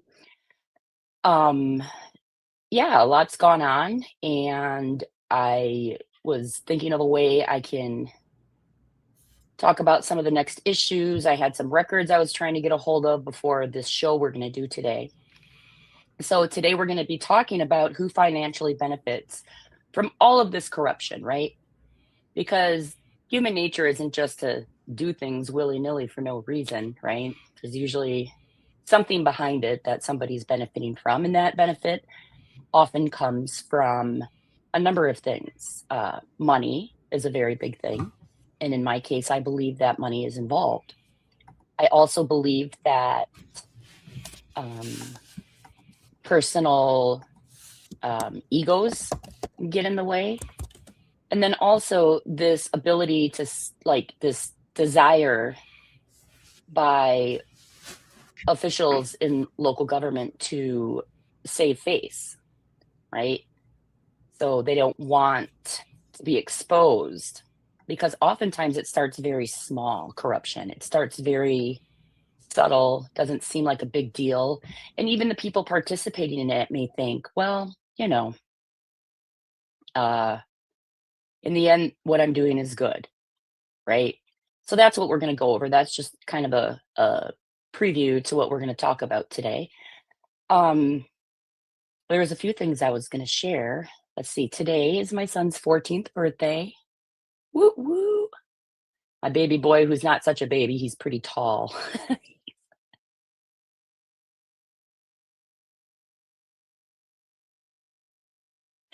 He's 14, and so happy birthday to him. And Thanksgiving's coming up, but my whole family's coming in from out of town. I get to spend time with my 3 sisters. I think it's been a couple of decades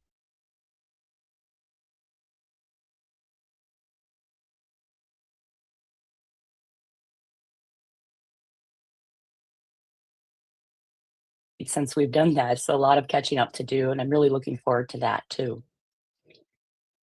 Going into the fall, here in Wisconsin especially, we have a lot less exposure to sun and sunlight and vitamin D. So I just encourage anybody who might be feeling a little more depressed or a little down. One thing to talk to your doctor about, or I think you can even buy them on Amazon. You can get like a UV light, and that really helps with the lack of sun that we get here in the north. So I always like to give a little bit of tips that help me because, hey, maybe someone doesn't know, right? And I sometimes I'll just go to like Planet Fitness and use the tanning booth. I always tell my friends, hey, I have my own dance video when I'm in there. They play all this fun music and like the wind gets going and I feel like I'm like in my own dance video. But if you're not, ADHD like me, then maybe you'll just stand still and enjoy it. But I recommend dancing. Dancing is always recommended. I want to remind everybody that we have the crisis line right there, 988. Hey guys, it's a phenomenal resource. I think a lot of people think that you have to be suicidal or you have to be like, ready to jump off a bridge or something, and that is not the case. You can just be feeling overwhelmed. You can feel unsettled. That's what they're there for. All they do is come up with a safety plan. They talk to you. They help you work through your feelings and kind of reset that nervous system so that you can feel better. So if you're ever feeling overwhelmed or you have a family member or a friend that is overwhelmed, or even, I've even ran into people out just in my daily life, and you get to talking in waiting rooms or whatever. And I mentioned it to them, hey, if you're going through a hard time, give 988 a call. That's what they're there for. Okay. So that's my little spiel. So this morning I had caramel brulee from Starbucks. So anybody who's here in the chat, I want you to throw in your favorite holiday drink. And I would say from Starbucks, but I know not everybody's a fan of Starbucks, but that's okay. Just put what you're drinking this morning. Maybe it's an energy drink, maybe it's water. I personally like caramel brulee. And to the replay crew, remember to hit that subscribe button. And if you click the bell for notifications, hopefully YouTube will remind you when we're about to go live. And so you won't miss any live streams. So one more fun little story for the intro. I went to the dentist a couple weeks ago and I was showing them my YouTube channel and they were super impressed that I had over 100 subscribers. I always keep it to ice water. Ice water is the best and it's so good for your nervous system. Another trick, guys, I've learned is like ice. Oh, sorry, I should share this. Ice water. Ooh, love the nails. Love the nails, MCL. I'm feeling it. I see you. But ice is another really good thing. Just putting it on your head. Sometimes, if you are feeling a little overwhelmed, a cool shower, that helps too. But anyways, ice water is yummy, yummy. Okay, so today's episode isn't going to be, it's not my most favorite topic because I am not a numbers crunchers girl, okay? So I'm going to rely on my chat and the replay crew to kind of help me keep track of the tally because one of the biggest questions I get is, let's see the receipts of how much Richfield has spent on the scenic pit case. Luckily, I have the open records from the 2014 through the 2017 time period, and that covers from the time we had an accepted offer to purchase the property through when we won at the Court of Appeals. Since that time, our village attorney, John Macy, his firm has changed names. It used to be like a bunch of their last names, like Aarons, Moulter, Macy, Riffle. I can't remember them all. So that's what you'll see in these statements today. And what's interesting is they line item everything. So, I'm assuming there's a retainer, but then they line item each and everything. So I don't know if it goes against the retainer or if it's in addition to the retainer for certain things, but we're going to go over that. But first, I have I think it's about 15 minutes. I found this really cool audio of Erica Brewer in the town of Eagle. And it's a show called, let me see what it's called here, Our American Stories. So I will put a link, if Courtney's listening to this, or my friend Mike, just remind me later, hey, did you put that link in the description? Because I want to put a link to it so everybody can see it. But yeah, it's ouramericanstories.com, and I can share it right now. Here we go. Okay, here we go. So this is Erica Brewer. Okay, she lives in the town of Eagle. And like me, she spoke up against her local government. Okay.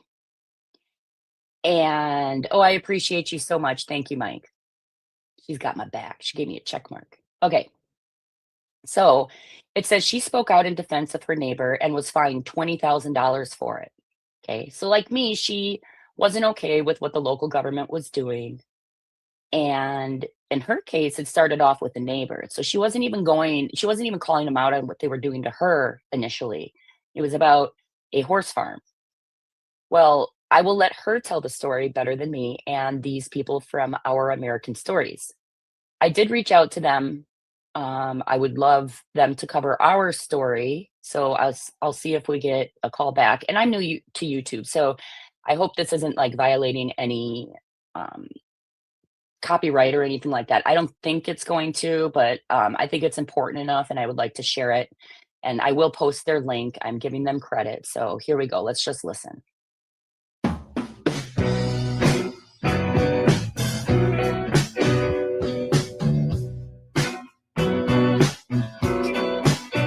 And we return to Our American Stories. And now it's time for another Rule of Law story, which is a part of our Rule of Law series, where we showcase what happens in the absence and the presence of the rule of law in our lives. Here's our own Monty Montgomery with today's story.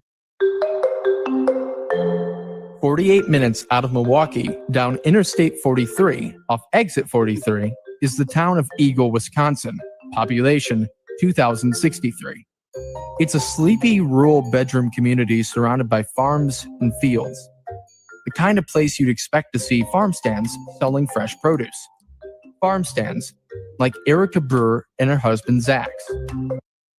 Okay, so real quick, I just want to remind everybody listening, there's a couple of players that work in the town of Eagle that are the same as the village of Richfield. In particular, John Macy's firm, which is Municipal Law and Litigation Group, and Tim Schwecke. So let's just keep listening. We called it Mom Mallory's Farm Fresh Stand. So we have this figure in our minds of Mom Mallory, who's a pioneer woman who, settled the land with her family, and she takes care of her community and grows good, nutritious food. The whole philosophy behind having this stand essentially was, it's like you're coming to your grandmother's cupboard. The farm stand was a great way to connect and reach to our community. I came to enjoy the people who would stop at our stand. You get to know these people and the camaraderie that comes from that, and see their babies grow as they're in the car seat, as they're driving by to pick up food. And to not have it this year, it's sad. But what happened between this year and last that made her farm stand go away? Being a part of a small community, you want to support each other. So when you hear about somebody in your community wanting to launch a business, it's really something where we all do surround each other and lift each other up and try and rally. It's a lifeblood for us out here. We had a neighbor who was starting a horse boarding facility. So they had a very large barn. They wanted to capitalize on that space and do not just horse boarding, but also host classes and train the community or people coming into the community how to work with horses and get the youth involved with an agricultural experience. And the town board was really going hard against this particular family. criticizing them for their manure management plan, which was actually a composted pile of dirt.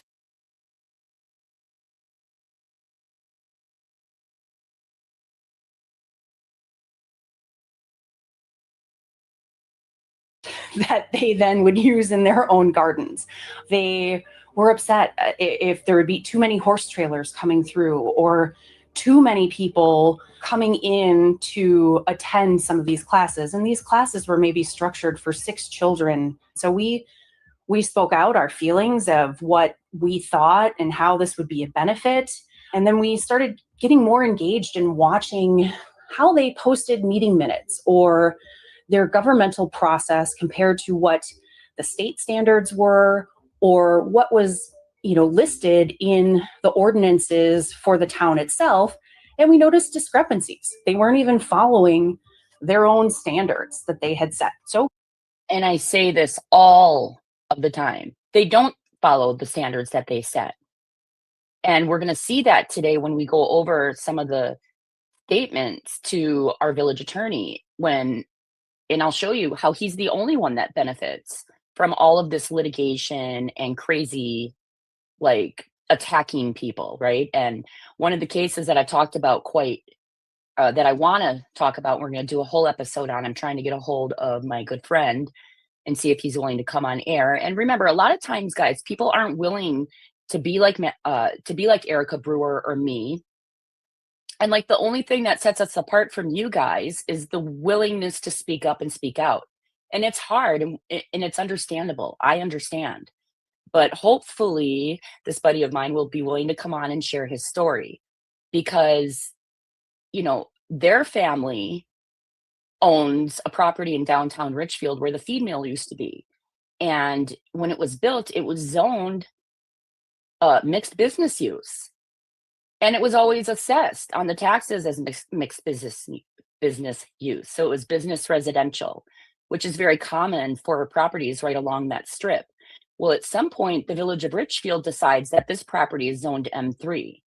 I can't think of a better example of spot zoning because it's the only M3 zoned property, at least back then. I don't know if they've made any changes, but it was the only M3 in the whole entire village, and it allows for hazardous material processing. It allows for manufacturing of explosives, and it's located right next to the fire department, a park. It's in a neighborhood next to businesses. So I totally identify with what Erica Brewer is saying here. Sometimes, they don't even understand their own ordinances or how the zoning is applying or what it means. Some good old boys get together, they decide that they don't like it. And that's not the standard, right? It's not whether or not you like it. It's whether or not that person, has a civil right to do it. Back to what we're doing. Gina, why do you gotta talk all the time? Because that's me. That's me.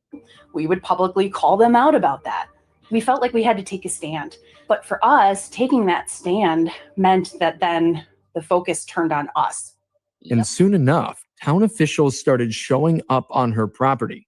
Yep. Here's Erica's lawyer, Kirby West, of the Institute for Justice, with what happened next.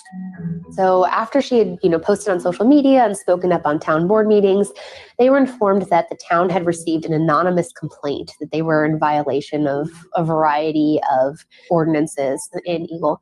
Soon after, the board sent somebody to investigate their property, and they got a laundry list of violations. They said that their grass was too long, they had too many structures on their property, they had too many farm animals. Illegally running family businesses from our property, having too many cars come to our property. There was a complaint of our building being too close to the property line. They had flower boxes that were unpermitted. They had an unlicensed farm stand where they were selling produce. When I heard that, guys, I'm like, flower boxes. But this should terrify all of us. What?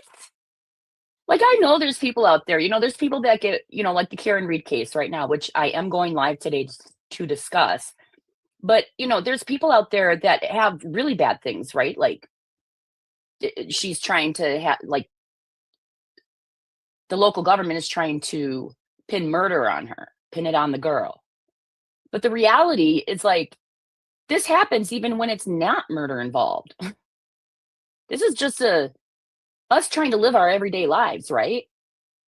And no government should ever think that they have enough power to all of a sudden put a microscope on somebody because they speak up against what they're doing. That's kindergarten crap, guys. Like, I, for one, just want people to run for the board that are grown-ups. Well, okay, I take that back. I want to run for the village board, and I'm not always a grown-up. But when it comes to stuff like this, I am definitely a grown-up. Because I think empathy is a huge thing that someone needs to possess when they're in government. You get a little bit of that little power, right? You get power. And the next thing you know, you're just going crazy and you're writing citations for not having permits for your flower boxes. Come on. Wow. This could happen to anybody. Just unbelievable. And just like everything you can imagine. Our farm stand wasn't even at the roadside. It was closer to our home where we had a parking spot available. So we weren't putting people in a safety issue of trying to get out of their vehicle on a road to obtain food. And it wasn't even a full structure. It was 2 ply boards attached to posts in concrete. And the town viewed that as a structure. And that meant we had too many structures on our property. So we would have to apply for a variance fee and hope that the board would approve for the variance for us to have a temporary farm stand for the vegetable season in front of our house. And if we didn't remove that or we continued with them, they would keep sending the planning and zoning administrator out to our property or the building inspector and then reassess those fees back to us. And any day that we were in violation, they would continue to stack up fees on us. So it came to a point where with the supposed violations that the town was claiming against us, they were going to take us to court for $20,000 unless we came into compliance, met all their needs, signed a form agreeing to pay fees, which they did not disclose to us, or else be taken to court for $20,000. Wow. And so where they Wow. could, they came into compliance. They got rid of their farm stand. They had a greenhouse that the town had said there was too many structures on their property, so they got rid of the greenhouse. They mowed the lawn where it was overgrown. But it wasn't enough for the town board. Nope. They kept coming back and saying, no, there are Because it's more not about violations. that. You need to actually tear down their barn, which they said was unpermitted. Ego. They didn't give evidence that there weren't permits for the barn. The barn was built before Erica and Zach were there, but they told Erica and Zach that they had to provide the building permits and be able to prove that the barn was in fact permitted.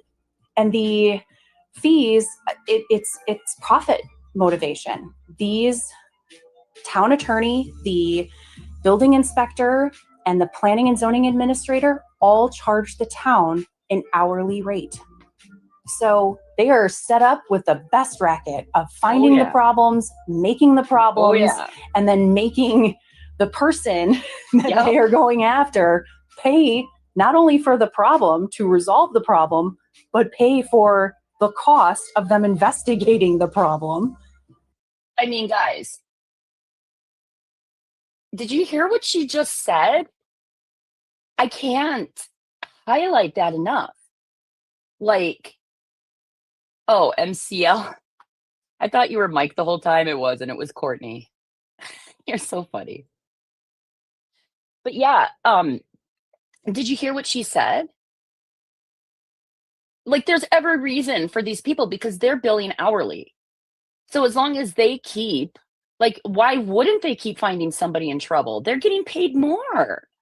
And here's the one excuse that I always hated, and I'm sure if we were to talk to Erica Brewer, we would hear similar stories. I can't put words in her mouth, but you know, her and I have talked in the past a couple of years ago, but you know, I'm sure you're going to hear the same thing. Well, if you weren't violating them, then we wouldn't have the right to give you a citation. But that's not good enough, guys. That should not be acceptable. That should not be the acceptable standard for anybody. in communities where the only time it gets enforced is if you end up in some sort of political debate or you hurt someone's feelings. No, the standard is that we're all to be treated equally, right? If Erica Brewer is going to get fined for having flower boxes, then everybody with flower boxes should be fined as well. Can't stress it enough. There's a reason for these people to create conflicts in communities. And you know who pays the price? You, the taxpayer. The taxpayer, all of us taxpayers, anywhere that this law firm is representing, any municipality they represent. It's us, the taxpayer, that's making these guys wealthy. And they're doing it by, I'm not in the closed sessions. I don't know if they're giving proper advice or not. But it would seem that there is a motive, in my opinion, based on my experiences, there is a motive for them to not give proper advice. And I go back to this all the time with my own case in Scenic Pit versus Village of Richfield. Our case reaffirmed well-settled case law. And I'll say it every episode if I have to. It's well-settled case law, DeRosso versus City of Oak Creek. Our case wasn't groundbreaking. All it did was take a controversy that was settled 20 years ago and resettle it. Oh man, it's been almost 30 years now. Ooh. But that's all it did, is it resettled it. Reaffirmed it, sorry, not resettled, but you know what I mean. Basically it got to the point where people are like, no, this has already been decided. And I just wonder if John Macy, in those closed sessions, told the village board, guys, this is well-settled case law. There's a very, very low chance that you're going to win. And if they had that information, you would think a responsible board member wouldn't have voted to continue this case at the cost of taxpayers.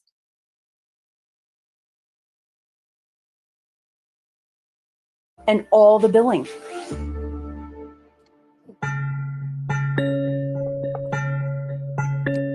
Let's take a step back for a second, though.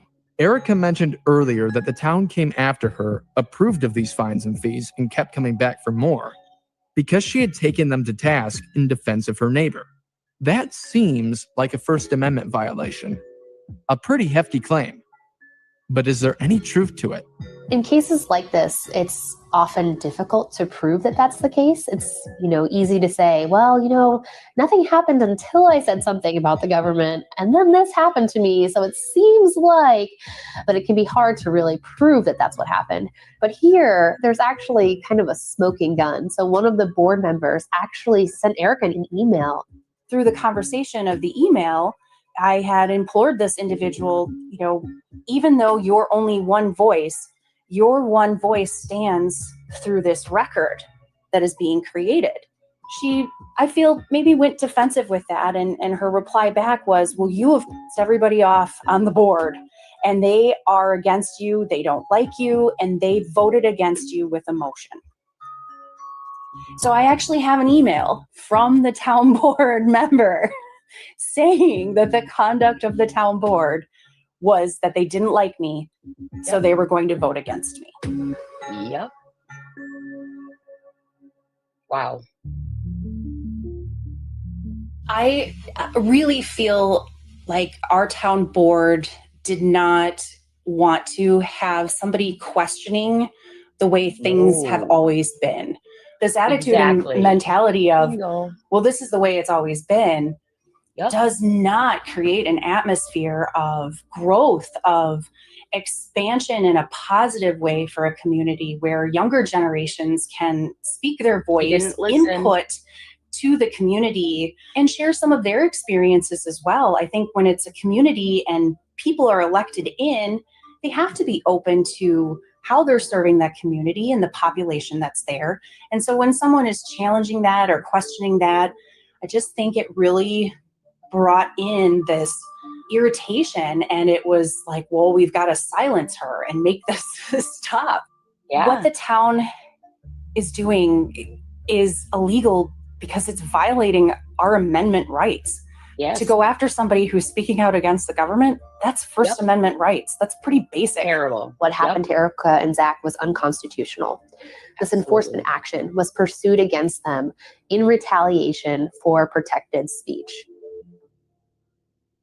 If the First Amendment protects anything, it certainly protects your right to speak critical of the government. That is core protected First Amendment expression. And when a government enforces ordinance violations or really takes any kind of adverse action against you as a direct result because of things that you said about the government, that violates the First Amendment. Yes. With that, they fired back as the town of Eagle. They claim they're not violating my First Amendment rights because I'm still speaking. That statement in a court document. It didn't work. You didn't shut up, Erica. My own local government says, oh yeah, no, there's not a problem because she's still talking. What if there was a problem? Does that mean you would silence me somehow? Right. That seems so ominous and threatening and just something out of a historical movie in my mind. Yeah, it's shocking. It's absolutely Possible shocking. mob I feel movie her. parallels aside, the town of Eagle seems right here. Erica is still speaking after all. So how could her First Amendment rights be violated? It turns out it's not that simple. So there's a legal standard here, and the legal standard is, would the actions of the government chill the speech of a person of ordinary firmness? How would your average person react to being threatened with tens of thousands? Ordinary firmness. I can't wait. I hope Erica accepts the invitation to let me interview her on this show. Average firmness. That's the legal standard, guys. Remember, I told you before that they literally told me, we told you no and you didn't listen, Danah. Because let me tell you, the person with average firmness, right? The average person, this is going to work. Who wants to deal with this? You speak up against something, right? You don't agree with something happening. And so you stand up. And now they're coming at you with $20,000 in fines, like in Erica Brewer's case. That's going to shut a lot of people up. But Erica Brewer doesn't have ordinary firmness.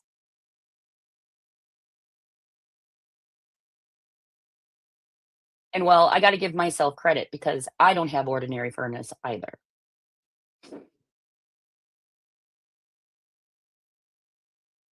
And I'm not trying to toot my horn. I'm just calling it what it is. Thousands of dollars in fines. Like, it's, in this case, it seems clear. And the short answer is Erica is a person of extraordinary firmness.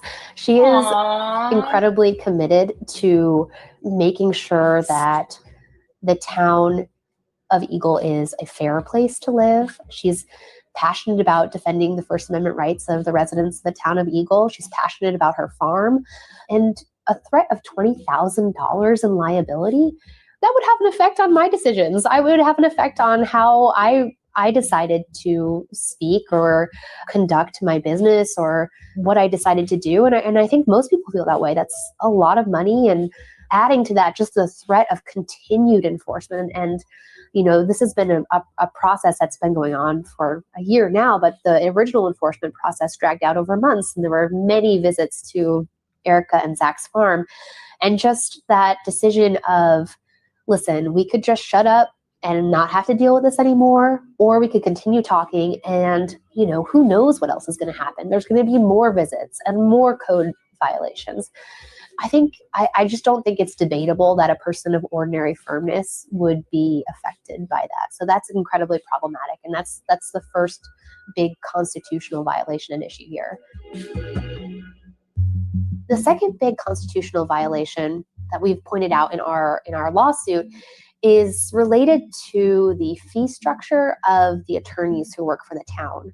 So a lot of small towns do what Eagle does. This isn't problematic in and of itself, but they are too small to have a attorney that works for the town full time, and they farm that work out to a private law firm. That's what Eagle does. There's a law firm called the Municipal Law Group that handles the prosecution of ordinance violations for the town. This isn't, like I said, necessarily problematic, but the way that it works in Eagle is that the lawyers are paid hourly, and they have a lot of discretion in how to pursue these prosecutions. So as you can imagine, with an hourly rate, this hourly rate is later assessed also against the people who are being targeted for code enforcement. But with an hourly rate, there's an incentive to work more hours. And how do you work more hours? Well, if you can find more violations and you can make the enforcement process drag out longer, not resolve it quickly, you're going to make more money because you've worked more hours. So we as the citizen are not only paying for our own court representation at that point, or an attorney to represent us, but we then have to pay for the town's attorney who is fighting against us. The Supreme Court has said in a case called Marshall versus Jericho, this is from 1980, that a scheme injecting personal financial interest into prosecutions could run afoul of the Constitution, would raise constitutional issues under the 14th Amendment's guarantee of due process. And that's what we think is exactly what's happening here. There's a direct link between prosecution and the pocketbooks of the town attorneys, and that's incredibly problematic.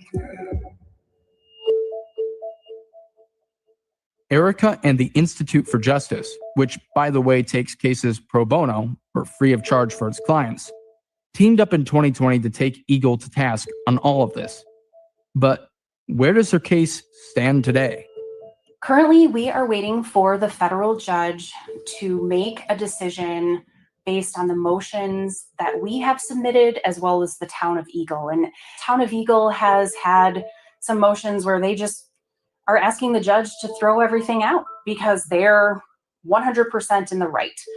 And with the town of Eagle moving this into federal court, I don't think the town of Eagle citizens even realize what that costs. I plan to start in federal court. Just a plan. I haven't made up my mind completely, but right now I want to start in federal court. We'll see. Cost is. Who's paying for this? That's very concerning, for one, and then to be frivolous with additional motions being filed and multiple attorneys working on this case. IJ, with our representation, we're not, as a family in this, suing for hundreds of thousands of dollars. No. We are suing for $1. And I hope that the public understands that this right now isn't. I started off with only wanting to do $1, but I'm to the point now where this has gone so far that, rightfully so, you have to recoup the losses, right? But I'm so happy for Erica Brewer that she was able to stand up to them, the same people that I'm standing up to, and that they were able to solve this, kick it right in the bud in the beginning. And make a difference. I don't know if it's the rest of it. We'll just stop that right there because honestly, if you want to listen to the rest of it, you're more than welcome to. I'm going to put the link. Courtney's going to remind me. But basically, they ended up settling, and we went through that in another podcast, in another episode on Local Wars. They settled, and Erica Brewer didn't have to pay any fines. They negotiated something. They changed some rules. So that's good. There was a positive,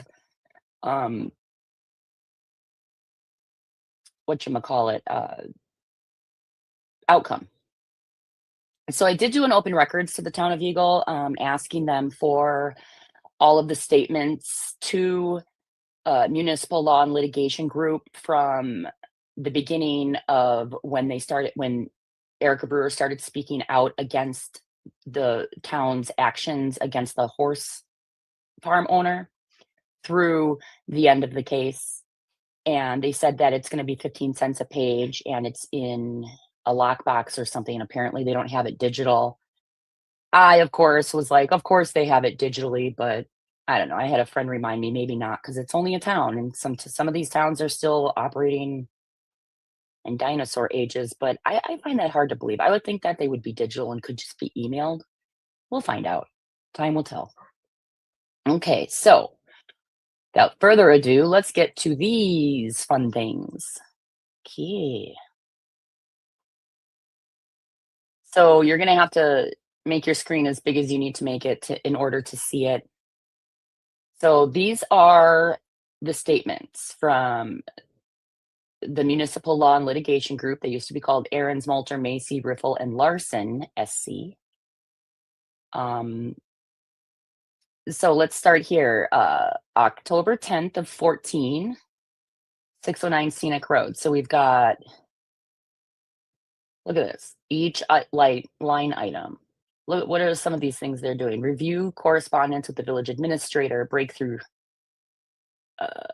conference, village administrator, village planner, special meeting items, research, village board, zoning restrictions. What is there to review, Macy? There's no restrictions. It's well settled case law. But no, you're going to see what they do here. Oh, this is when they sent the letter to the Holtzes when we had an accepted offer to purchase, and basically told them we were turning the property into a landfill, which actually, when we told the Holtzes, hey, yep, we want to fill it with clean fill, they actually were excited, because that's what their dad was promised, right? The mining company told them that it would be restored properly. And there was these cute little like pine trees all over in the pit, because like he tried to restore it himself with some more plants, and anyways. Okay, so that's just for that. That's in the beginning stages. See, this is 609. We had some other stuff going on in Bark Lake. Reflections Village had some issues. Scenic Road.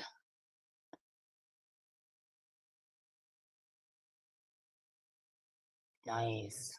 Okay, so that month we were at 10,000 for all of the cases. Mine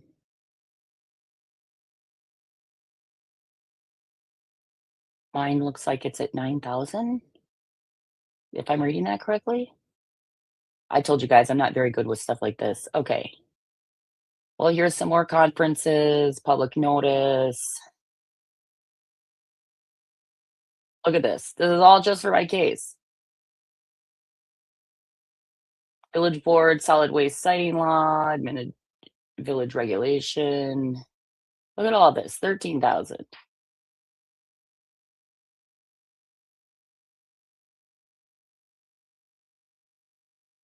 What's that one? That's Bark Lake. Down to Scenic again. This is crazy. Look at all of this. Like, what?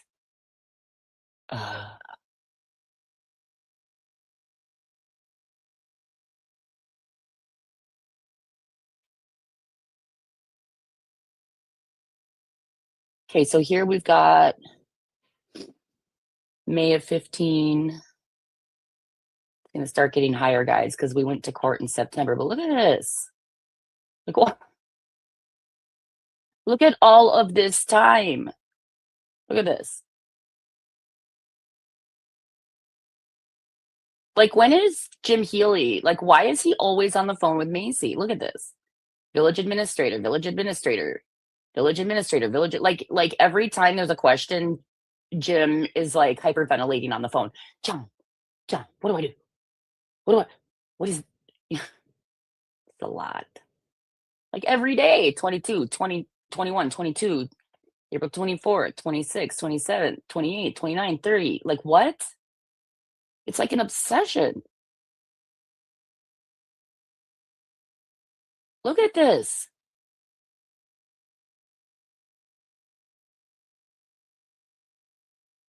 I mean, Jim Healy's aware that when every time he picks up the damn phone, this is what happens, right? Oh.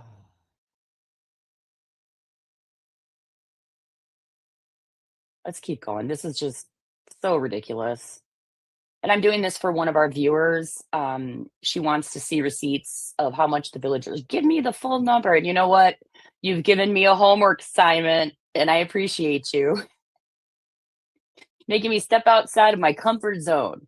So what I'm going to do is I'm going to continue to do open records. We're going to start with Richfield and the town of Eagle, and then we're just going to branch from there. And we're just going to do open records, and we're going to find out how much money this law firm is making off of this kind of violation of our civil rights. They're literally policing for profit. How is that okay with anybody? It should not be okay with anybody. And anybody who wants to tell me when I'm out in public or this and that, Dana, all you do is talk about the scenic pit. Well, you know what? I've been living it for 10 years, and I've been trying to explain to people what's actually happening. And people don't care because in their minds, they think it doesn't affect them. But let me tell you, it affects each and every single one of us. Oh, and by the way, it doesn't, that's not all I talk about, but when people see me, they usually bring it up, and right? It kind of goes together. Hey, it's the crazy pit lady coming into the, get a drink at the American Legion. Oh, how's the pit going? That's usually how it starts. And then I get on a soapbox because, well, that's what you get when you're talking to me about the pit. Because this does affect you guys. This affects each and every single taxpayer in the village of Richfield and in the town of Eagle. I can't speak to other communities yet because I haven't started the research, but something tells me that this is a pattern and a culture. It's a custom of the way these local officials are advising your local boards on how to treat their citizens, which is in violation of our civil rights. We should be angry, we should not tolerate it, and we must have extraordinary firmness. Like Erica Brewer. Not normal firmness, guys. Extraordinary firmness.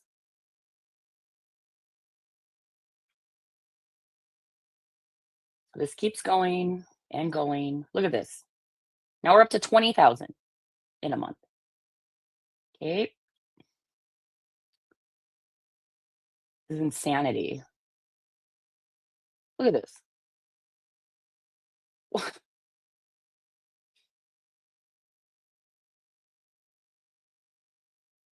They just, look at this. Look at this.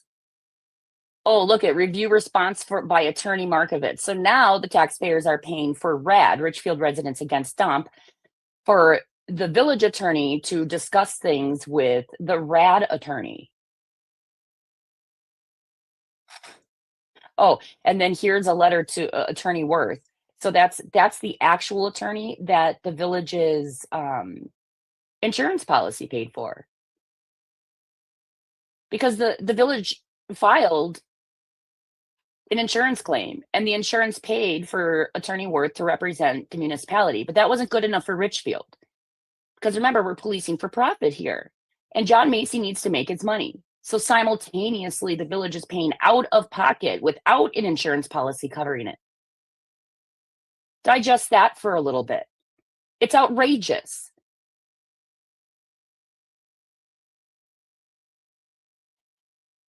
And remember, guys, this was all much ado about nothing, right? Because what ended up happening in the end is it was well-settled case law, and none of this even mattered. And if they were attorneys that were worth even the grain of salt that I know they are, they're not stupid. The only conclusion I can be led to, in my opinion, is they're corrupt and they're giving bad advice.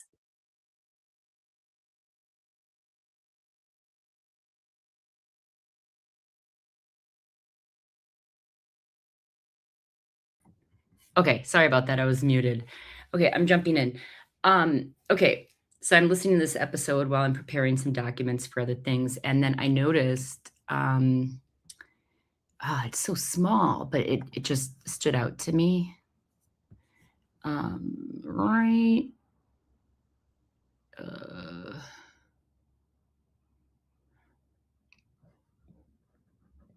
Okay, so it's where Markovitz is. So we've got review correspondence with Attorney Markovitz. Okay. So I want to talk about Alan Markovitz a little bit. Okay. Alan Markovitz represented a group called Brookfield Residents Against Dump. And the only reason I know about this group is early on when we were starting to get pushback from the village over our property.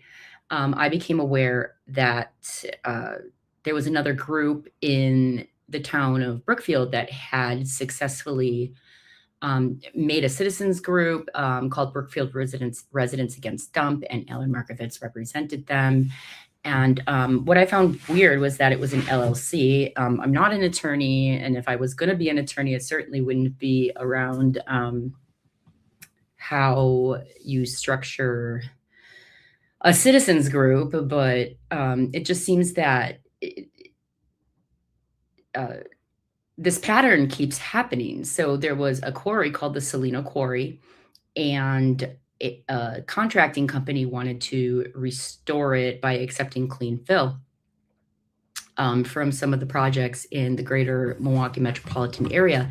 So they hire Markovitz, they go on this big campaign. There's all these signs, Brookfield Residents Against Dump, Brad, so you can imagine how eerie it felt to me when all of a sudden Richfield Residents Against Dump is formed as of,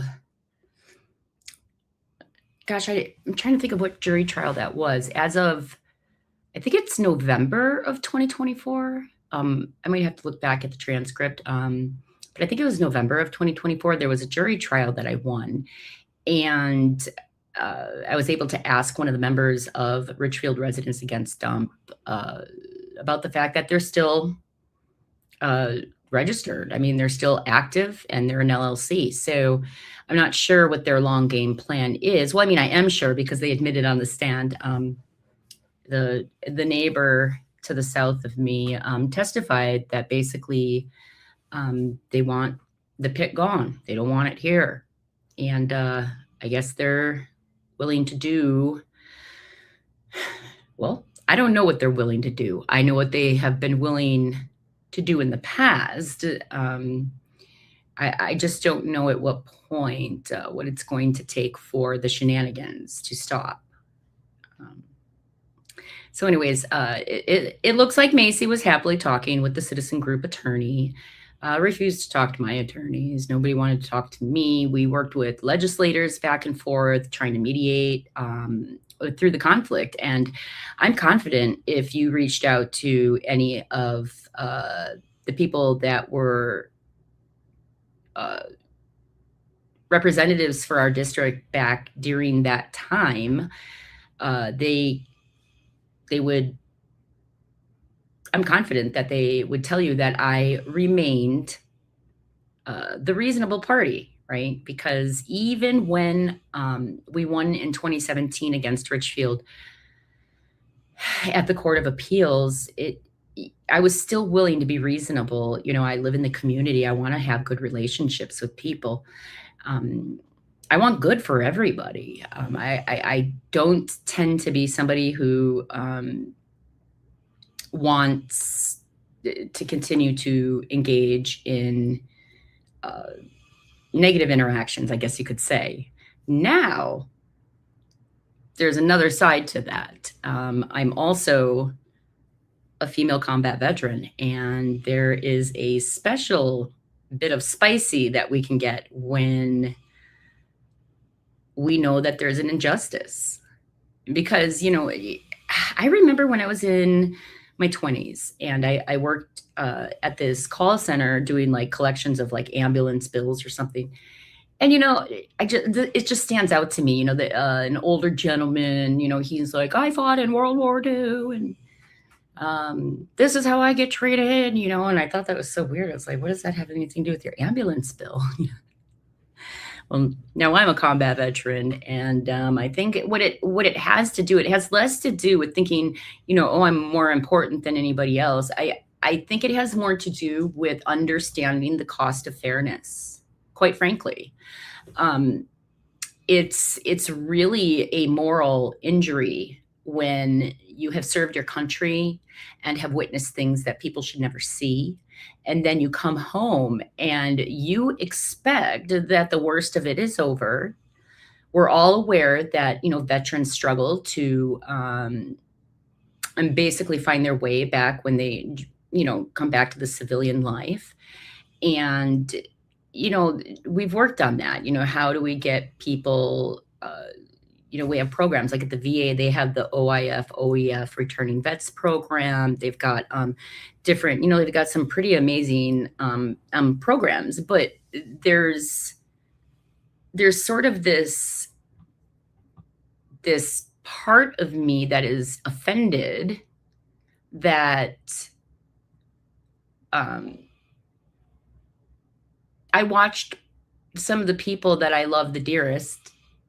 My battle buddies will always be my buddies. I will always have their back.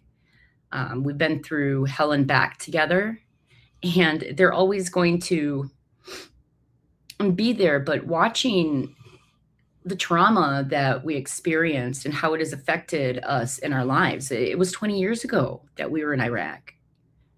And I don't want to sugarcoat it, guys. I've just become very vocal about it because, it's in my effort to speak, because I can speak. And quite frankly, as you know, that we have a crisis when it comes to veterans and mental health in general. And it's something that needs to be addressed. And we talk a lot about mental health here on Local Wars because I think it's important. I think it's also important to understand if you're a leader in the community. You need to understand that your ability to govern your community and have a free society is because of it's on the backs of those who served. And when we come home, and keep in mind, I know the government process. It's, we have values that are ingrained into us. And I'm not saying every soldier or every service member is this fantastic individual. But what I do know is that there is a standard. There's a standard that must be met. And if you don't meet the standard and you put your moral integrity in question, you are going to have consequences. And those systems and checks and balances are supposed to be built into the system. And that simply just is not happening here in Washington County. In Washington County, I have spent the past 11 years, speaking to people in the community, other property owners, people who have been through very similar things that I've been through. And it just seems to everybody involved, I'm sure you've always got some people that are just always, the board's great, my taxes are low. It's like, well, like, I hope I never become that person that's like, well, my life is fine, my taxes are low, but, it's really sucks what they're doing to that, lady down the street. It's not okay. Last year we had this big controversy over that teen challenge moving in to the St. Hubert's property.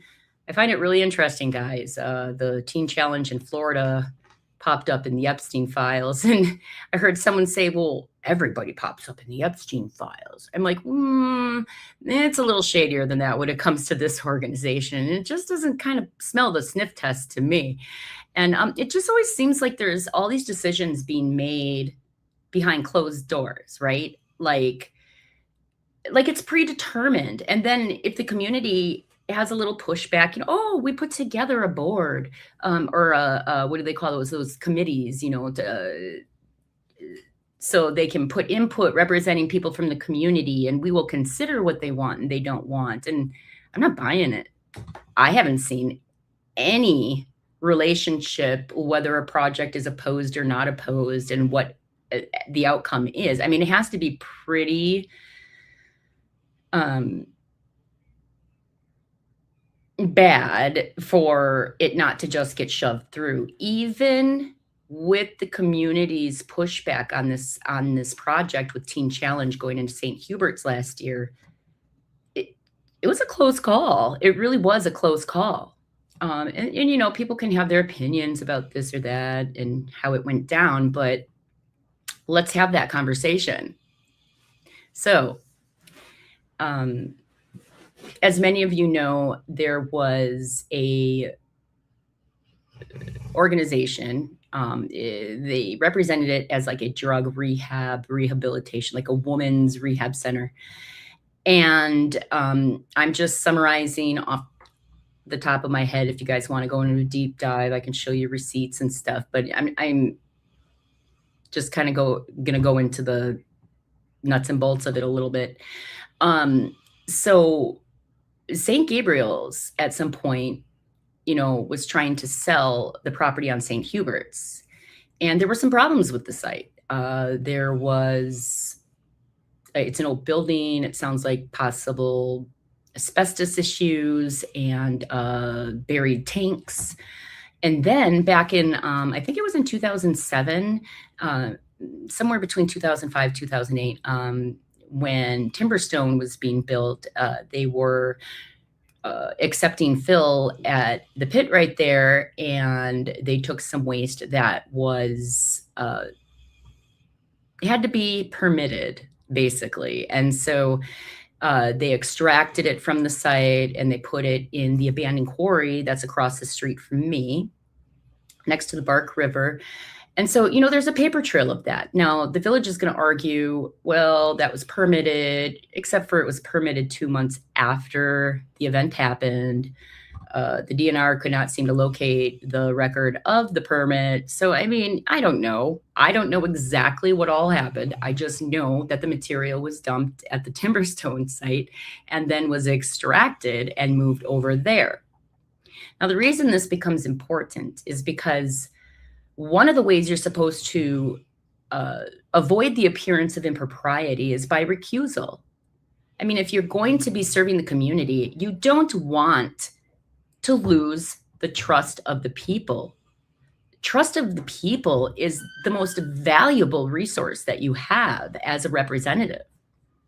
If the people can't trust you, then what is your job? What are you doing, right? So it was weird because they made this proposal and the whole community was kind of confused, like, what is happening? You know, there's like all of a sudden this weird dog and pony show of lobbyists and PAC fund people, and I've got my own names, but that's for another day. And, you know, they sort of swooped in and it sounds like there's a couple people I would love to come on the show during this weekend marathon and discuss this topic with you because it's really fascinating. There's our administrator, Jim Healy, was on the church council at some point in the planning phases. And then there was a Brownsfield grant applied for in Washington County. I have attempted to get records. I'm not exactly writing Christmas cards back and forth with village officials here in Richfield. So, you know, I'm not going to hold my breath waiting for the records, but from public postings that Jim Healy posted, you know, he basically said that he possesses integrity and that he resigned his position on the church council due to needing to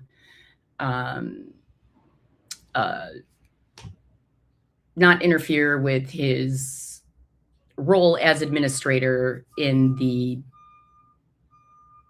property, you know, having its overlay petition, you know, approval or whatever he does with his administrator hat on. I thought that letter was an admission. Pretty much what I took from that letter is, yeah, you attend St. Gabriel's, you were on their board, you participated in obtaining a grant, and for some reason that grant like didn't go through, or It sounds like maybe it didn't pass environmental phase 2. I don't even know what happened. All I know is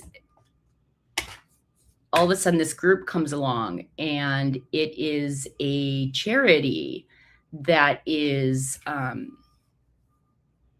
funded by the Dawson family. They own Land and Stone. I know a lot of people in the community say great things about the Dawsons. I'm not here to tear anybody personally down. I'm just pointing out the disparate treatment, the favoritism, the sort of like, but it's us.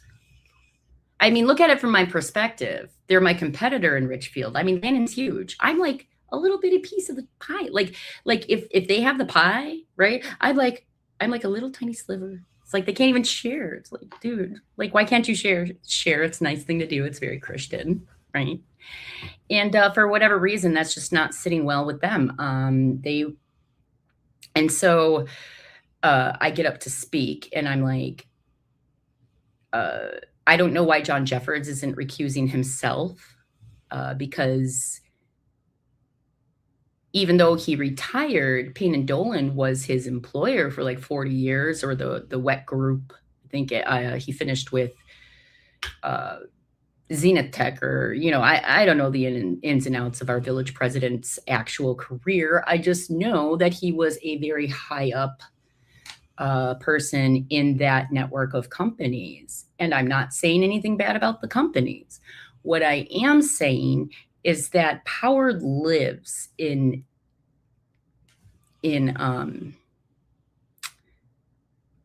well-connected people, and that can be a good thing, right? It can be a good thing to have somebody who's very knowledgeable in the industry. The problem starts to arise when every time we turn around, Payne and Dolan has another contract in Richfield. Well, they're one of the largest road builders in Southeast Wisconsin, Dana. Well, yeah, but there's been some weird shit over the years, and anybody who works in the road industry would verify that. In my opinion, it's weird. Not too long ago, I think it was 3 years ago, like Stark was #1 bidder, and then something went wrong, and miraculously Payne and Dolan had to get it. We're like, shocker. Shocker. And so I'm not here to go after companies and businesses. I'm here to say, look, the laws apply to all of us. And if the Dawsons are going to build a mountain to nowhere in our community, right in front of our face, over by the Piggly Wiggly, right? I mean, that thing is huge. When I first started, be careful how I say it, Dana. When I started filling the pit, I was good. When I started filling the pit, they had a, kind of a little hill there. Now it's like this ginormous mountain. Like, where are we going? It's the mountain to nowhere. I don't know which I like better. Is it mountain to nowhere or mountain of motivation? That's what I like to call it, mountain motivation. Motivates me. How high can I get my dirt pile to go? But as much as I like to joke, it's un-American. It really is. Like, it would be different if I had set out to do something wrong, and I was just like, what? I'm going to do what I want. Like, they make me sound like I'm this, she doesn't conform. I'm like, to what? You're asking me to conform to a set of ideology and rules that, like, you made up in your head. Like, we already went to court. The court told you. It would cost taxpayers $0. $0. But Jim Healy has this really strange obsession. I felt like Erica Kirkdale, like, ew, I creep myself out because I can see myself on the camera. Anyways, it's just one of those. Oh, I forgot my whole train of thought now. This always happens to me. I freak myself out with my own eyeballs.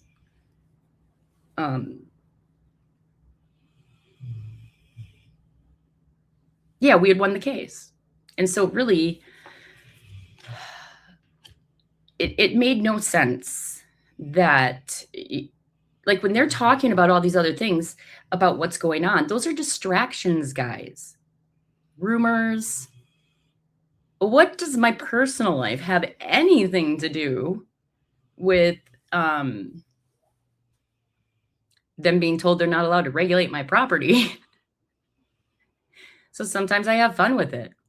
And I don't see a problem with that. I mean, you know, it gets ridiculous. It just gets to the point where it's a mockery of justice. So I got a lot planned. I think it's really going to pick up tonight. So what I'm going to do is play some episodes. I'm just worried about putting my AirPods away, because if I put my AirPod away, I don't know if you're still going to be able to hear it, but I can test it. This is all a learning curve since it's been so long since I've done a live video. Woo, at least my nerves calmed down. Feeling a little calmer now. Let me see if I have any comments. Oh, holy man, I do. Oh, thank you, everybody. And yes, thank you, Sarah. Yeah, girl. I love you and I miss you, by the way.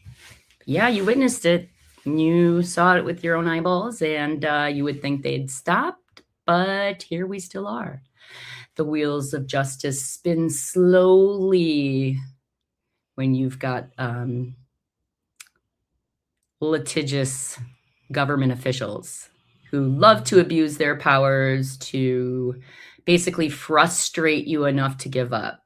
But we don't give up, do we, Sarah? Miss you. And thank you. Doing my best. Hey, I hope we get a lot more followers today. So if you can, you guys subscribe and make sure that you hit that little bell, because throughout the weekend, I'm going to try to just keep the feed going. I don't know, maybe it'll end up being like a 30-hour episode. But the idea is that I can run videos in between, from prior, because I don't want to sit and revisit everything when I had already done the work to pull up, So if you hear like, oh, it's Christmas and I love my coffee, like the last video, it's because I'm just filling in a gap for the day, trying to get some information, make phone calls, and see what we can't do. But I do want to remind you that Tuesday, April 7th, is Election Day, and I am a candidate again. I'm running for the Village of Richfield trustee for the board, the Village of Richfield board as a trustee. I think this time, I think it's Litzau and Nye. I had a resident the other day, and I love it when people are just honest and ask me for my honesty, because I have no problem sharing it. I try not to live in these rules of like, people are all bad, people are all good, and I think I learned that from my dad, because, he would say, Danah, people are, there's a lot of really good people in the world who make poor choices, right? And so with that in mind, like, I get it. I do get it. I'm not here to like, do I think that Trustee Danah sits at home and like enjoys my suffering? I don't know. I have no idea. I don't know Danah. I would love to have gotten to know him. I have reached out to him in the past. I was a bit emotional the first time. When I get frustrated, I'm a crier. That's who I am. I've reined it in and grew my alligator skin. So, you can try me, but yeah, when I can get emotional, and because it is emotional and it didn't make sense to me. I pride myself in being able to research and have discernment and critically think, and it wasn't adding up, and it didn't matter which way I looked at it. I played devil's advocate. I try to look at it from what the perspective they were selling to the community. I'm like, I don't understand what they're saying. Like, this whole thing is very easy. Like, there are very intelligent people that have sat down and written the laws, and other people who have applied the laws to similar cases that have become case law and precedent. Why is the Village of Richfield trying to interfere with that? Why are they disrespecting the process of like a litigant, a property owner trying to defend themselves, spending hundreds of thousands in my own legal fees to win? I won. And everybody's like, what is there to fight still? What are you still doing? I'm like, they want me gone. Okay. So we'll get into that tonight too. I want to get into the UW Washington County. I don't know. What do we want to call it? Gate scandal? I don't know. I don't know what you want to call it, but it's a controversy here in Washington County. And then we're going to touch on sewer and water, how that ended up coming to Richfield, what the surrounding communities are doing. I know there's some stuff that went down in the town of Erin, related parties that have been pulling shenanigans here in Richfield. And my goal, honestly, this weekend is just to get the word out. If you have ever sat there, and I know lately, I know it's got to be more now than ever. If there's ever been a time where you thought to yourself, seems pretty uncertain right now. What is our leadership doing, and how did they become leaders? How did they become leaders? I think we're starting to see the consequences of our apathy. And apathy is going to destroy our country, guys. It's not being done to us. We're letting it happen to us because we have not vetted our candidates, and we have allowed,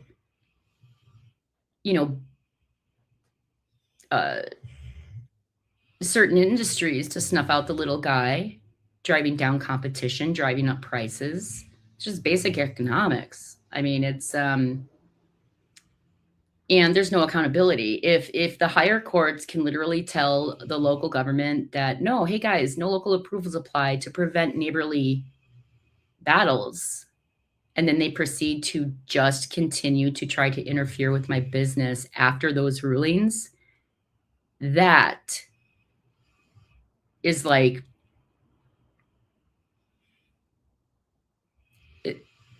it's wrong, and they're going to be held accountable. So let's see which video we should watch next. Here we go. I guess I could finish this one out. Yeah, let's finish this one out. That'll work. And then we'll go to another episode of something.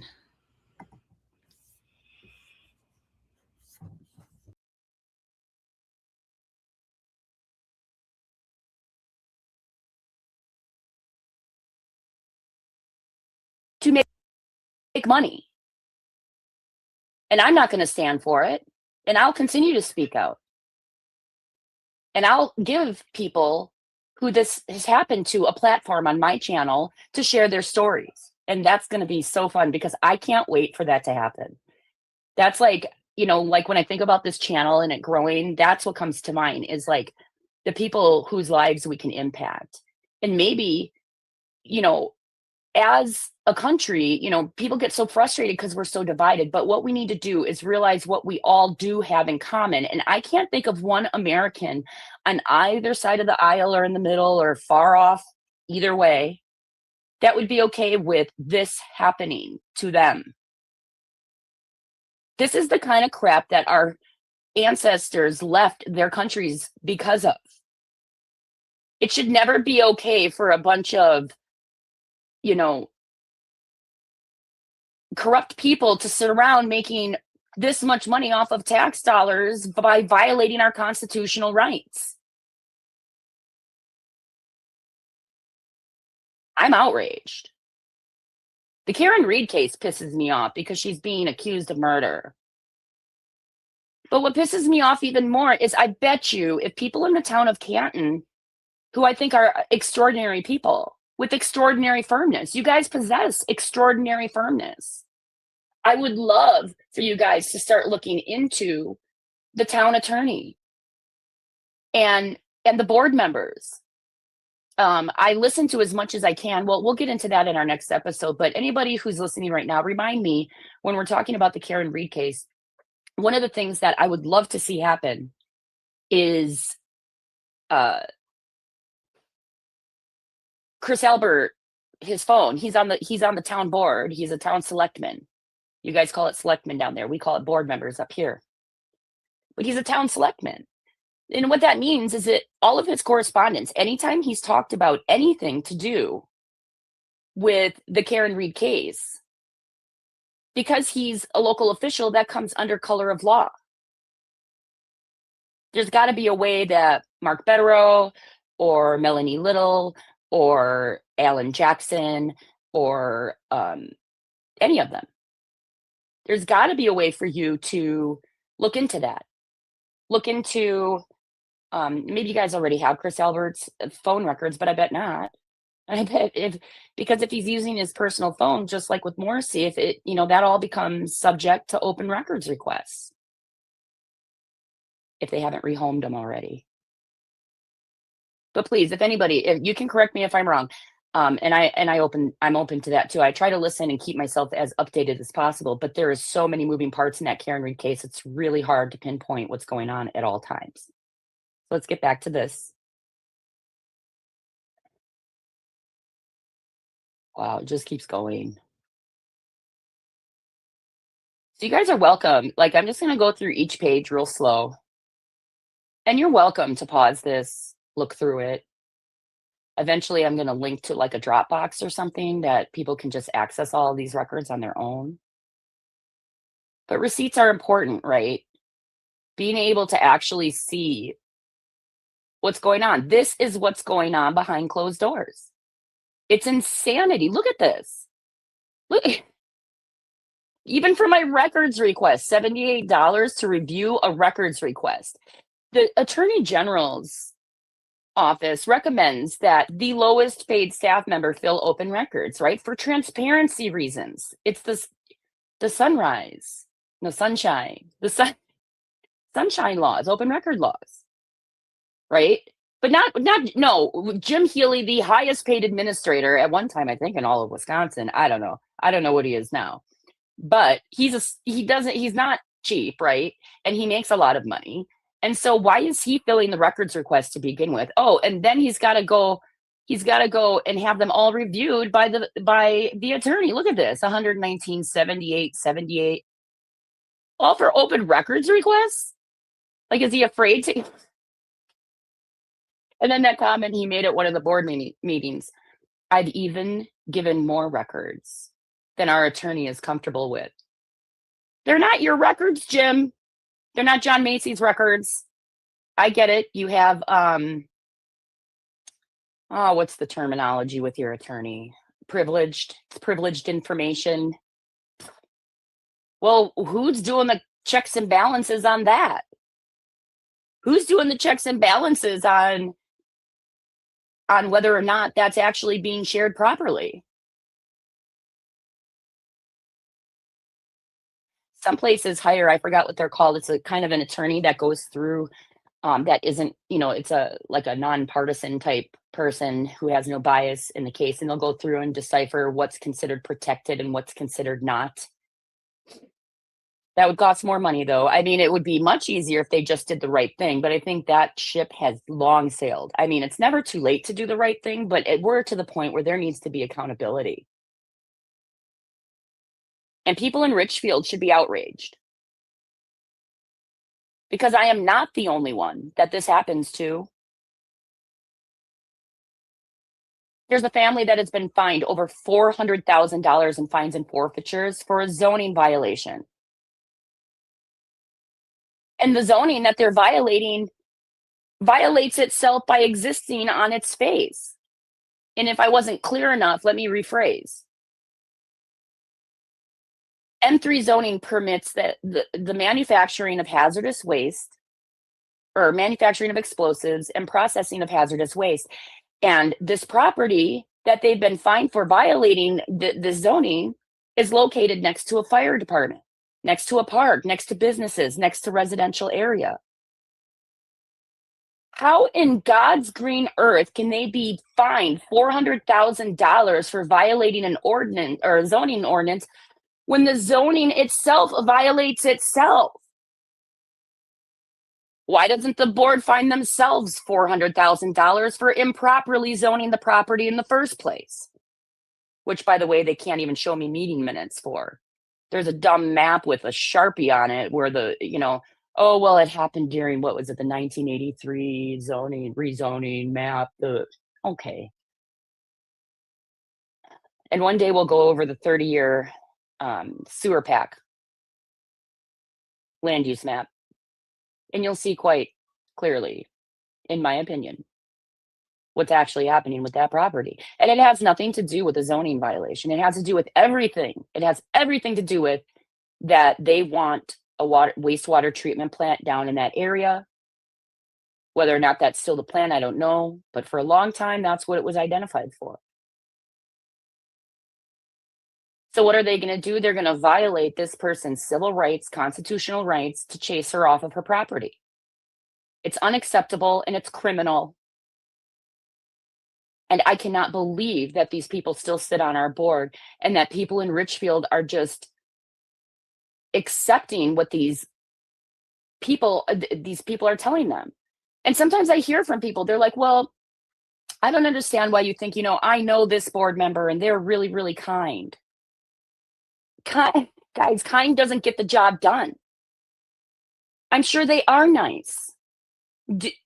Okay, let me put it to you this way. Do you believe that when there is a law firm that is making this kind of money off of a party, that they're just going to go to a board meeting and be like, you know what, guys, I'm looking to really pad my pocketbook. So we're going to get involved in this litigation with this company. And it's going to really benefit the community. And, well, it'll really make my firm a lot of money, like in the tune of about $800,000. So I think you guys should just ignore what the well-settled case law is and let me just make all the money I can off of Richfield. It's not how he's presenting it. These guys believe it. The board members believe everything that they're being taught. And even if it's just as simple as, you know what, she might win, but maybe we have more money, so we'll just, outspend. That's fine. Let me tell you a little secret. I've been poor before. I do poor quite well. I've been in a war. I'm not affected by these dreams of a lavish lifestyle. Okay? Helping people is my motivator. Unlike the Village of Richfield's attorneys, money, although we need it to help others, that's not my motivating factor. That's not what motivates me to continue to do this. I don't think anybody would put themselves through all of this just because of money. I do this because I'm passionate about our system of justice, our way of life, our constitutional rights, and the ability to, despite being the underdog, be able to come out, have the same opportunities as any other person, make my life and my children's life better, and in the process, help my fellow neighbor.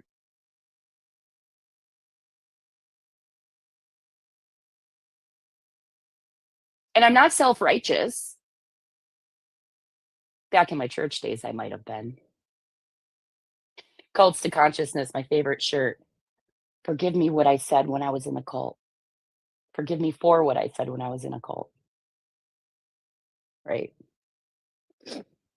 But what really matters is where the heart is, right? And it's time that we, I would rather have somebody sitting on our board who possesses ethics and morals when it comes to how we treat our fellow man. Compassion, empathy, the willingness to do what's right despite what others are doing, the values, the values I was taught in the Army. Leadership, duty, respect, selfless service, honor, integrity, personal courage. And nobody's perfect. I'm not perfect. I screw up. I get angry. But never would I condone anybody being treated the way that the Village of Richfield has been willing to treat its residents and business owners. And for those of you that it works out for, I'm happy for you. but it could happen to you too. All it takes is one disagreement and the tables turn.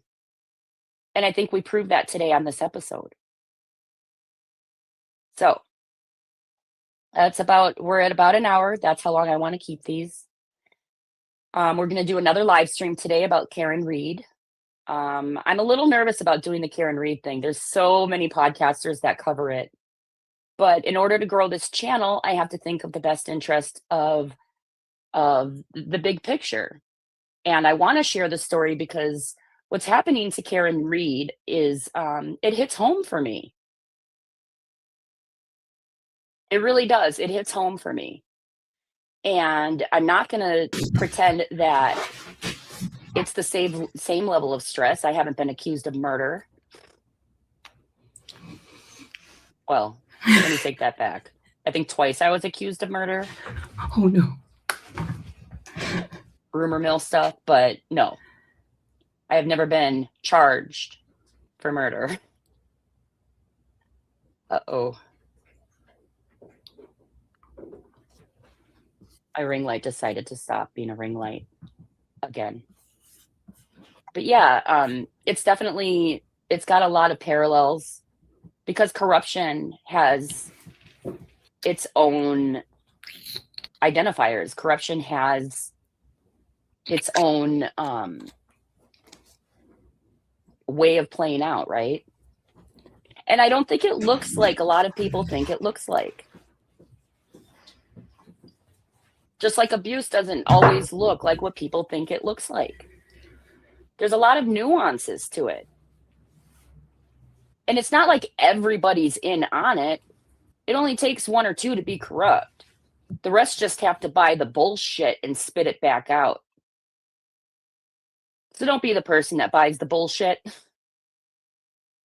Be the person like Erica Brewer, who has extraordinary firmness. So I'm going to get some t-shirts made and it's going to stay. I don't know. We'll have to come up with some clever stuff. Put your thoughts in the chat. I would love to see what your thoughts are. Like, I possess extraordinary firmness. God, that could go so many different ways. But anyway, thank you for joining me this morning on Local Wars. This has been an excellent experience. I want you to share as much as possible. I want you to tell me the topics you want me to cover. And I want to present material that you love. Okay. So anything local government. I was thinking too, if you guys have your own stories out there, reach out to me. I want you to tell your stories. Maybe we could get into some like offshoots with short videos and stuff like of body cam videos of like neighbors in debates with, government officials, things like that. And they're out there.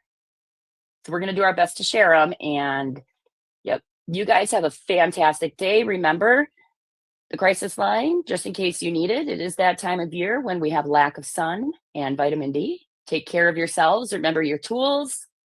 And remember, I love each and every single one of you, whether you believe me or not. Bye, guys. That was fun. I don't know if you can hear me or not.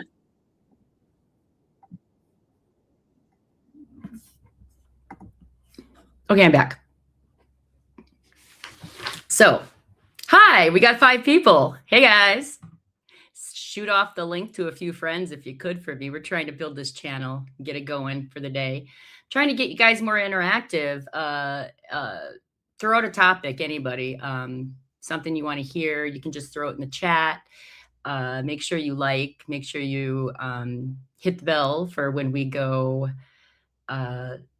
live. I'm going to try to keep this a continuous stream. I might have to stop it, to sleep and, weird stuff like that.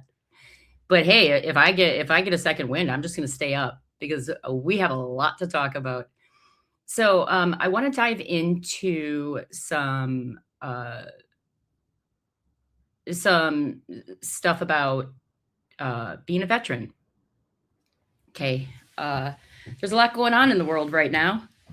And if you're feeling a little bit like, everybody's at each other's throats and people are getting fired left and right from the White House and there's all this crazy stuff going on, you're not alone. I find myself questioning a lot of things that, I always thought to just be true. And it turns out that it's not always that simple. Sometimes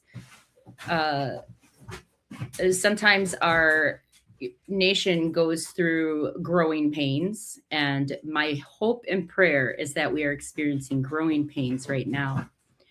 But the only way that we're going to come out on the good side of that is if we continue to hold our government officials accountable to serving the people. Because I don't know about you guys, it doesn't even matter what party you belong to. It is clear that the government, from the local level to the state level to the federal level, seems to really be more concerned about protecting themselves. And that doesn't represent the people. That's just a way of conducting business in a certain way that benefits certain people. And then the trust of the people erodes. So let's talk about what that looks like here at the local level. Okay. There's a few just basic things that I would love to see change here in Richfield. I don't know if you guys remember, but back in 2016, myself and Jeff Gagno did a petition to get a referendum on the ballot for term limits. If I had to do it over again, I wish we would have just done the term limits. I think we would have had a really good shot at winning that, and it would have definitely, just by function, increased participation within the community. I think that when you have board members that are sitting on the board for decades at a time, they really start to get narrow-sighted in what they consider. They say, it's just power. It's too much power. It was never meant to be a position where somebody gets to like have a throne for X amount of foreverness. We're supposed to trade and like put in our time, serve your community, the more minds, the better. I mean, that's the American way. Let's put our minds together and see what we can come up with and make a better community. Unfortunately, it has become, in my opinion, I've sat through enough board meetings, I have done enough research, and it just really seems to be a popularity contest of which developers get to bid on which projects and let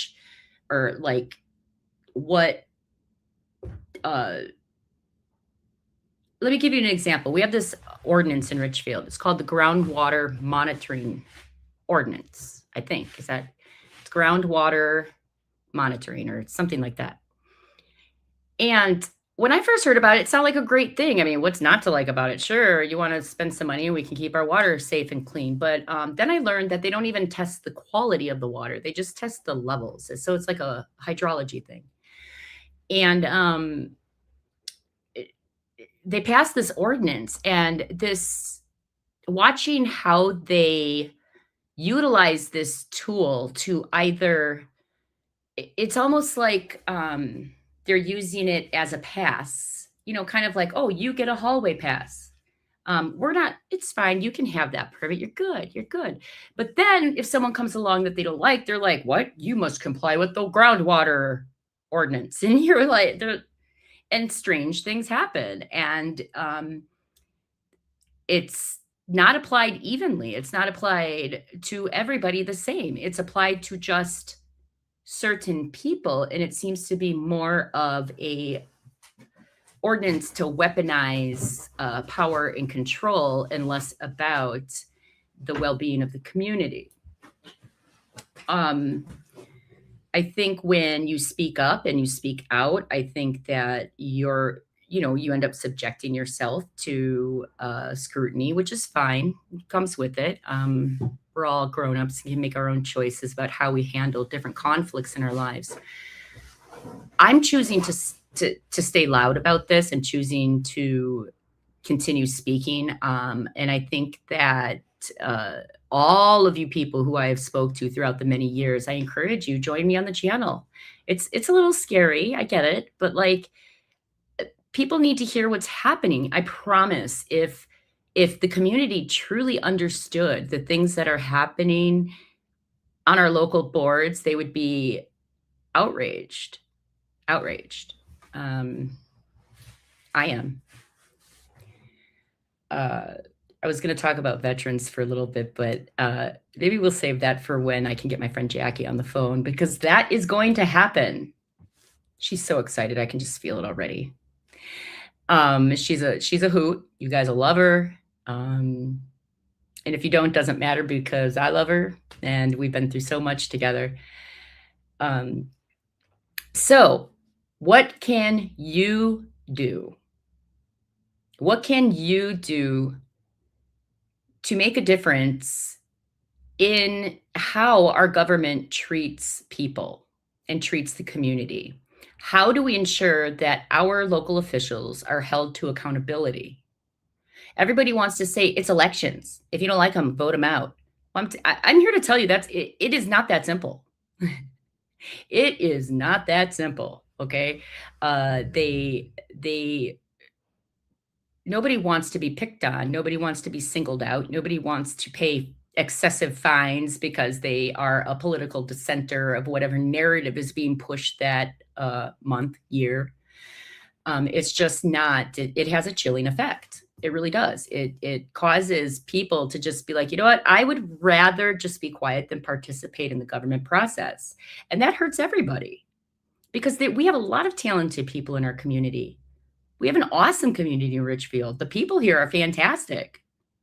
I don't know why I say we, I don't know why voters keep voting in who they do. You know, I have no idea. I wish that we could get people who possess integrity on our boards. Still kind of looking for guidance. I'm hoping somebody can say a topic that they'd like to talk about. Otherwise, I'm just going to start oversharing everything like I usually do. Maybe I will play another previous episode. I really don't think this is going to get rolling until around 6 or 7. I originally was going to start this at 7. And then I thought, maybe I'll start earlier, you know, just because I knew this was going to happen, where it forced me to sit down. So I figured we'll just do it laid back. It's nothing. If people get bored, I see you guys jumping in and out. That's fine. That's what we're here for. Okay. Okay. Let's do.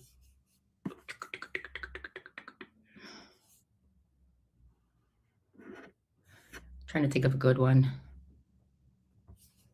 They're all fantastic, guy.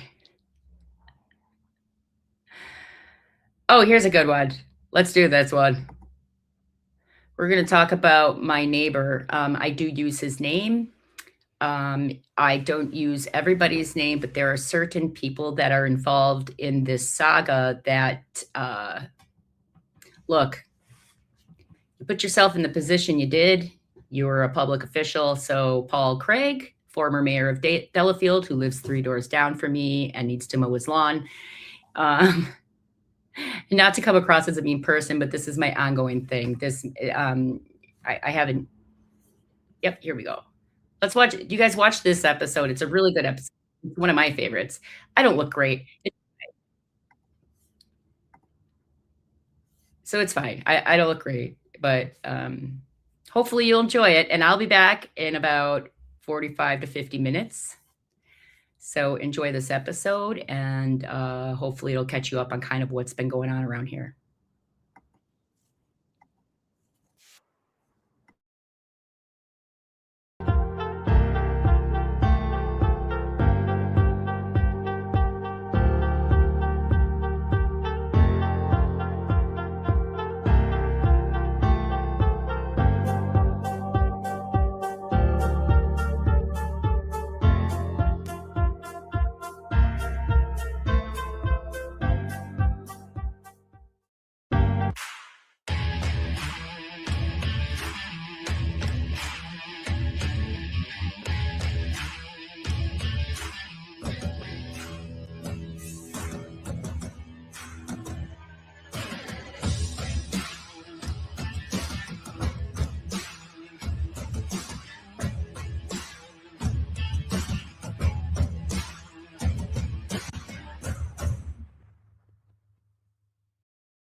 How many times are we going to play the intro tonight? Good evening, local warriors. I'm Danah Zoulek, and this is Local Wars. We're covering just all the different layers that we can, one by one, as they kind of pop up in the history of the Scenic Pit versus Village of Richfield fiasco. And yes, I do call it a fiasco. So tonight, guys, I was getting ready for this, and I maybe spent a half an hour I kind of feel sick to my stomach a little bit. Like, it's like I've said many times before, going back and looking at open records requests that I've done and reading emails, and there's so many. So we're just going to jump right into it tonight. Let me start off by saying this gross factor is like, I just can't even. I debated with myself about, oh, should I, call people out or say their name? In this case, I am going to be using names. So tonight we're going to be talking about how the Village of Richfield Administrator Jim Healy is colluding with the former mayor of Delafield, Paul Craig. We're going to do a little bit of a deep dive tonight into who Paul Craig is and exactly what are his motivations other than not respecting people's property rights. And the history here is just, it's unbelievable.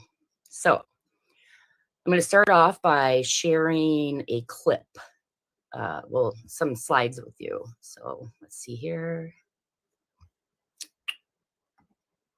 Here we go. So slide 1 is just a screenshot of one of many emails that was sent to me that has attachments. These are all as a result from an open records request done from the DNR. But as you can see, it's like Village of Richfield, Jim Healy, Marilyn Craig. It just kind of goes on. I don't know. Oh, it's because I maybe clicked on that one, or you got to scroll down more. But anyways, we'll go over the one that Marilyn Craig sent. I think there's a few in there, maybe 2, and then an article where she's quoted in the Journal Sentinel. And then we're also going to be covering something similar that's quite similar to what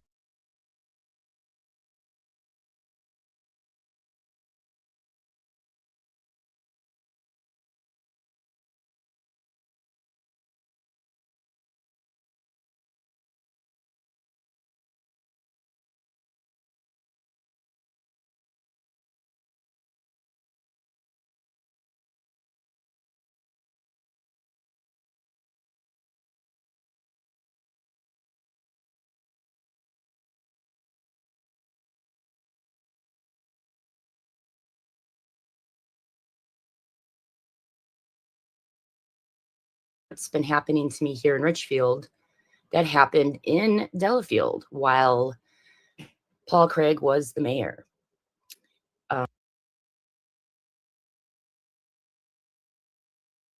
So just to let you know, this person, Paul Craig, lives a few doors down from me.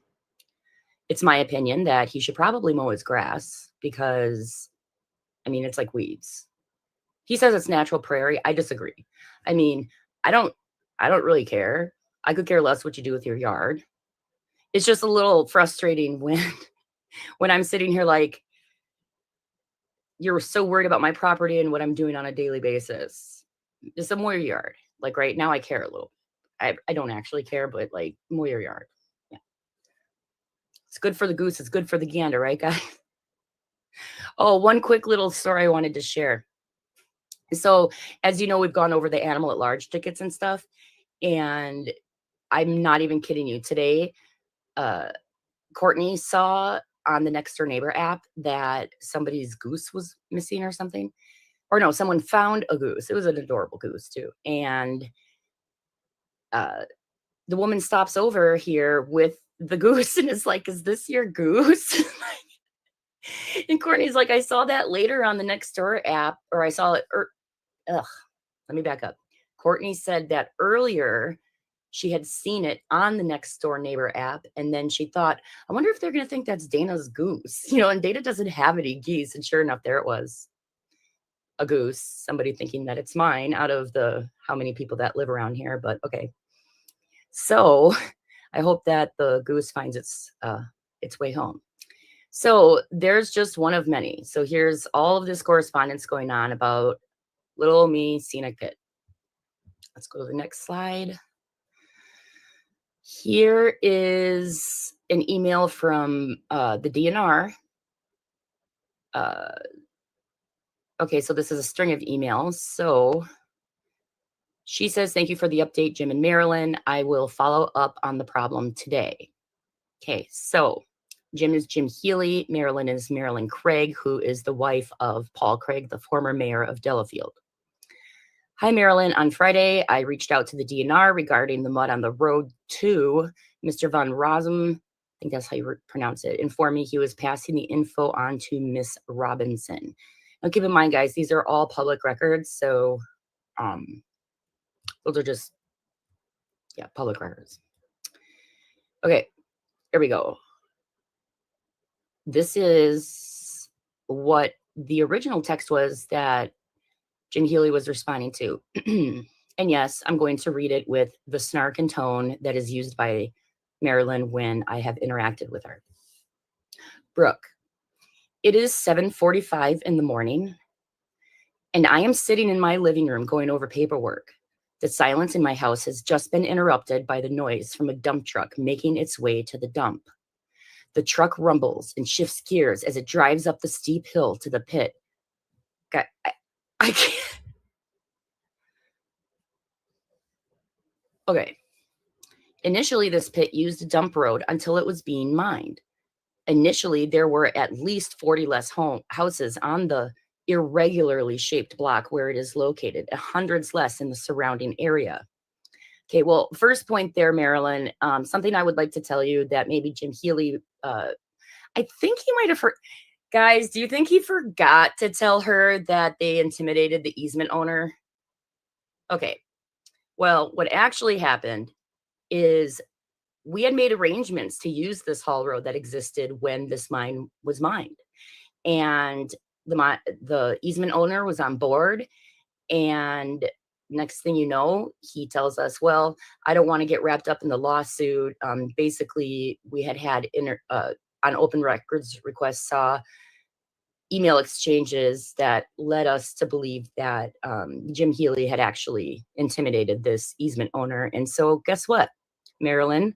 We now use the roads because your group of people intimidated the easement owner that we had planned on using the easement that would put us next to 0 houses. So careful what you ask for, I guess. Initially, the sound was not a nuisance per the old timers. Initially, questionable crud and unknown liquids were being dumped, threatening our groundwater and the Bark River. Guys, they're suckback trucks. It's called hydro excavation. I'm approved with We Energies through their environmental department, and it's clean fill. And all clean fill facilities take hydrovac. It is not unknown liquids. Initially, the pit contained stone and gravel and was not filled with asphalt, road waste, logs, or clay. Initially, this was a great neighborhood to live in, a residential neighborhood. Thanks to the dump, hundreds, if not thousands of people in this community are being forced to suffer at the hands of one irresponsible landowner. The truck left, but not without shifting of gears and a low offensive rumble. I mean, is she going for is she writing a novel? Oh, maybe she's writing a novel. Maybe she's writing a novel. I don't know. Oh, I see I have 2 comments ready. Oh, an undocumented goose. Thanks. How do I show? Oh, there we go. An undocumented goose. Yeah, I have to tell you, that's what it kind of seems like. So, we got to go back to the novel. Maybe she's writing a novel about like the pit and everything, and like Maybe they'll do like a blockbuster. I'm bad. Okay. Guys, the tonight's is a little triggering for me, and you'll see as we go through, because I didn't realize how disgusting this all is. And it's not even because it affects me. I'm going to show you what they did, what Paul Craig did to this little old lady who was just a pillar in her community. And her last name was Zoulek. I can't even make this up. Literally, my last name is Zoulek, hers was Zoulek. And so we'll go over that case tonight. We're getting to it. So 3 more have since taken its place, one with squeaky brakes and shifting of gears. Hopefully, where you live, you will never be forced to be subjected to the continuous visual and auditory nuisance those in this neighborhood and community are subjected to on a daily basis. Marilyn Craig. Okay. Let's go on to we're going to cover a few things. Now, Marilyn is the one who actually, if you guys don't remember, she stopped one of the dump trucks in the road and told them they literally weren't allowed on the road, even though she had no legal authority. It's kind of dangerous to step out in front of a dump truck. The dump truck driver was shook up by it. The whole thing was just a fiasco. It's just insanity. Okay. Let's see what the next slide is. Okay, now I'm going to play a audio recording of a voicemail that was left by Paul to Jim Healy, and it speaks for itself. I probably won't even interrupt it. We're just going to go ahead and let it speak for itself. See if I do this correctly.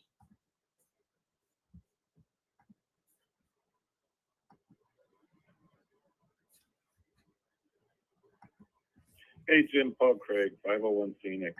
First of all, I want to congratulate the Scenic Pit. Her dirt has now reached the road down past our corner. It's just unacceptable. Like, I don't understand. I'm beyond words. Like, next subject. Been watching and monitoring the agendas. You said that there were going to be special meetings dealing with her. I haven't seen any, and then I saw an item on tomorrow's meeting about Brownfield's coalition. Very concerning on this project. Give me a call. I'd like to hear your spin on it. But again, there's no erosion control, no dust control, no dirt control, no animal control, no nothing control with this lady.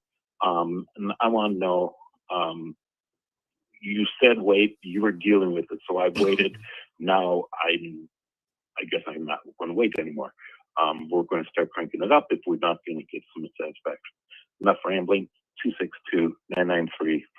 Oh, okay. Don't call. Let's just pretend that didn't happen. I'll make sure to block that out next time. But I mean, his number is published on the village website anyways, because he's involved with the Lions Club. So I wonder how much do you think it would cost to like be one of the good old boys? Is it like gals too? Like how do I get the ticket to be one of the good old boys? How do I get special meetings with you, Jim Healy? I think he said special meetings. Let's listen to that again. I got to hear that again. It's so crazy. Hey, Jim, Paul Craig, 501 Scenic. First of all, I want to congratulate the Scenic Pit. Her dirt has now reached the road down past our corner. It's just unacceptable. Okay, so in my defense, I do want to tell you that there was another house being worked on, and they had just put down gravel. Like, sorry, Paul, I don't think it actually was from my trucks, but even if it was, I mean, really, bruh. Okay. Well, like, I don't understand. I'm beyond words. Like, next subject. Been watching and monitoring the agendas. You said that there were going to be special meetings dealing with her. Yeah, special meetings dealing with her. Item on tomorrow's meeting about Brownfield's coalition. Special meetings dealing with her. Ugh. I mean, it's like, these things are happening.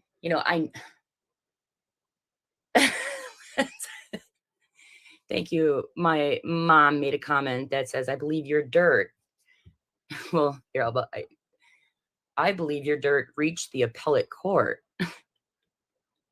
True. The appellate court did rule in our favor. They made all these arguments before operations ever even started.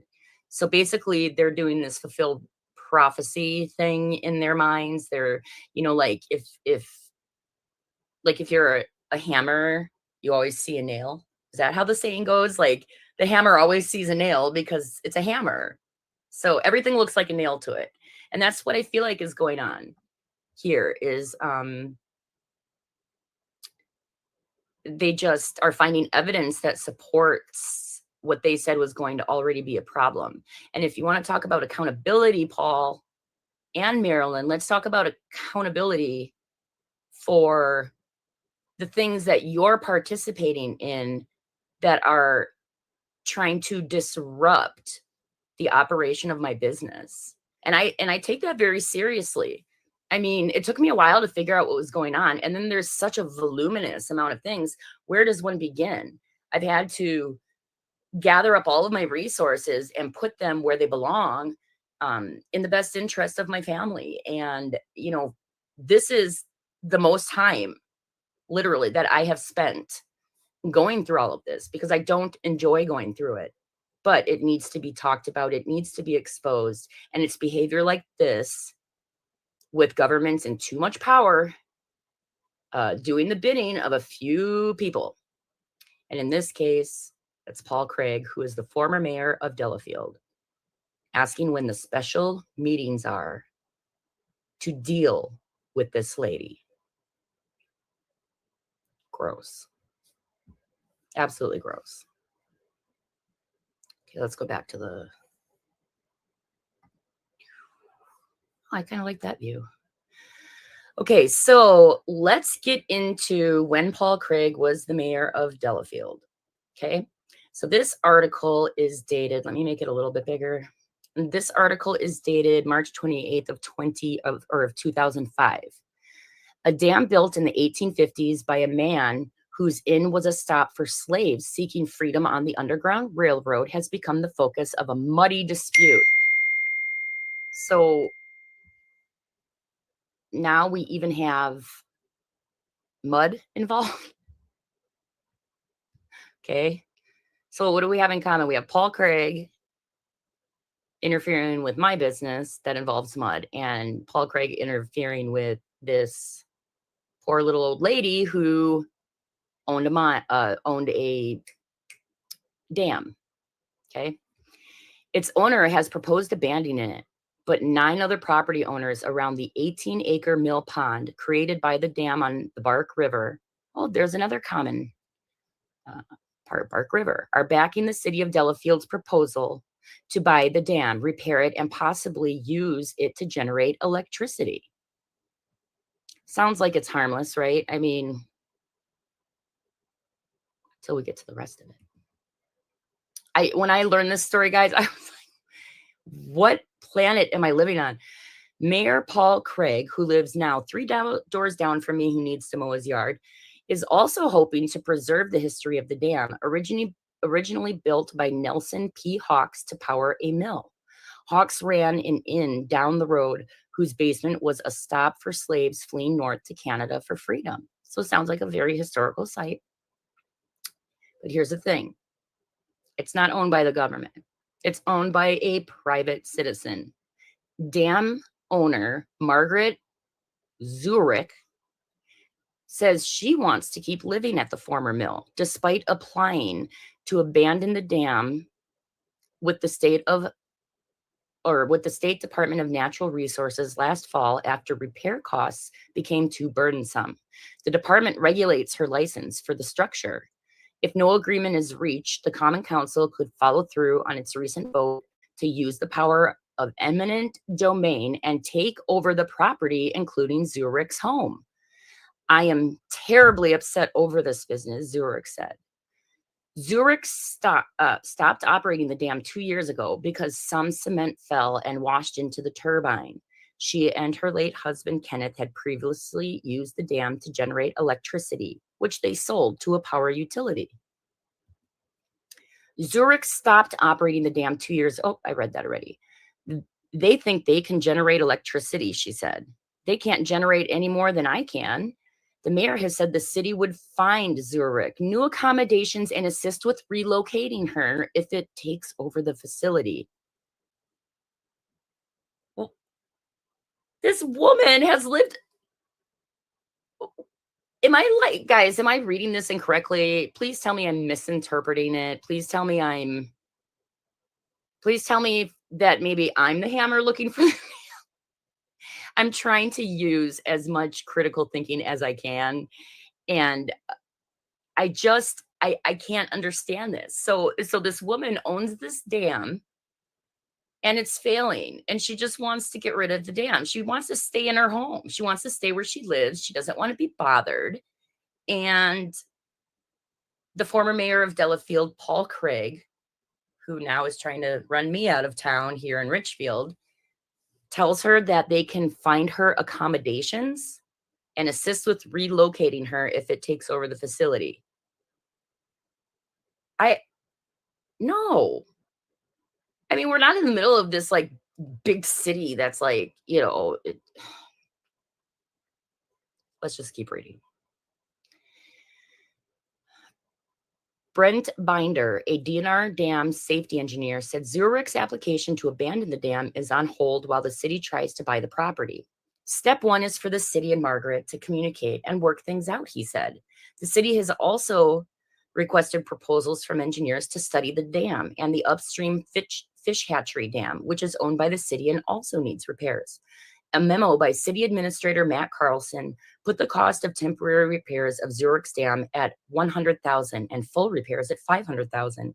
Residents who oppose removing the dam said it could send silt from the pond bottom into Upper Nababin? I don't know how to pronounce that. Nababin Lake, and decrease their property values. Many use the mill pond for recreational activities, from fishing to ice hockey and kayaking. Well, but the dam that creates it is not yours. It's hers. Okay. It's a favorite gathering spot for young children, said neighbor. And then this other neighbor said he's totally for it. Okay. Interesting. Well, let's talk about who this woman is, okay? Who is this Margaret Zoulek? Guys, like, I was reading this about her and I'm like, this woman is so accomplished. She's a strong woman. And they did this terrible thing to her. I remember hearing about this story when I first heard about it. I read this article and I'll have to find it for you guys, but from just off the top of my head, I remember she said something to the board when they said they would relocate her, and they're like, oh, we'll put you up in a nice nursing home. And she's like, over my dead body. But spoiler alert, I am going to let everybody know this woman won. Guys, she fought and she won. She won. Okay. So let's read about Margaret. This is, I'm assuming, her obituary, but listen to how amazing this woman is. Born in 1920, passed away May 11th of 2018. Lake Country lost one of its most civic-minded citizens on May 11th of 2018 with the passing of Margaret Huddleston Zoulek at age 98.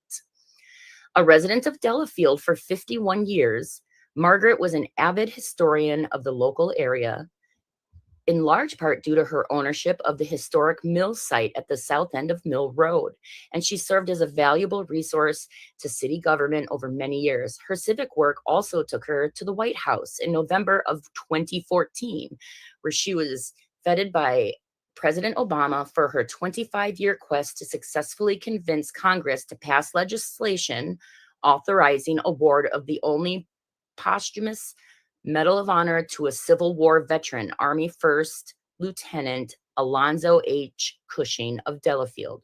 Cushing's father once owned the mill site on which Margaret lived. Margaret was born in Ashland. Was born on February of 1920 in Wabasha, Minnesota. Sorry if I'm pronouncing anything wrong. And received much of her college education in Wisconsin, attending Northland College. Let's see here. Okay, in Ashland for 3 years. In the summers, she worked as a med tech at Mayo Clinic in Rochester, Minnesota.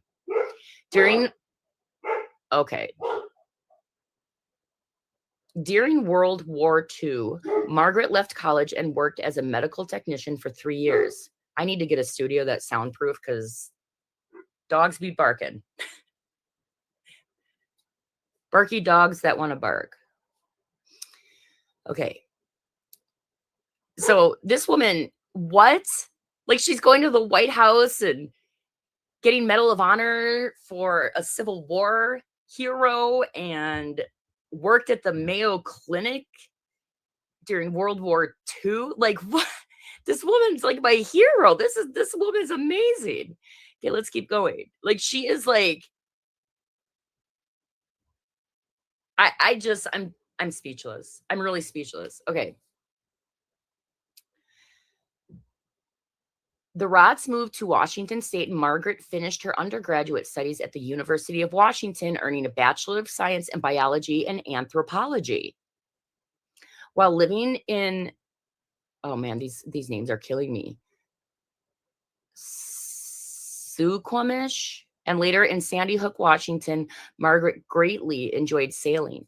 In 1963, Margaret moved back to Wisconsin and began to pursue graduate studies at UW-Madison. Then she relocated to New York City for 3 years, continuing her postgraduate study there at Columbia University. Following her time in New York, she moved back to Wisconsin in 1967, settling in Delafield at the old mill property with her second husband, Kenneth, for the remainder of her life. And they were trying to take her property. They should make a statue of this woman. Like this woman should be like, there should be a statue of Margaret Zoulek in Delafield, like legit. No, not according to Mayor Paul Craig. Former Mayor Paul Craig, he wants her out of there so other people can enjoy the fruits of her dam's pond. Or this is crazy. This is crazy. Okay.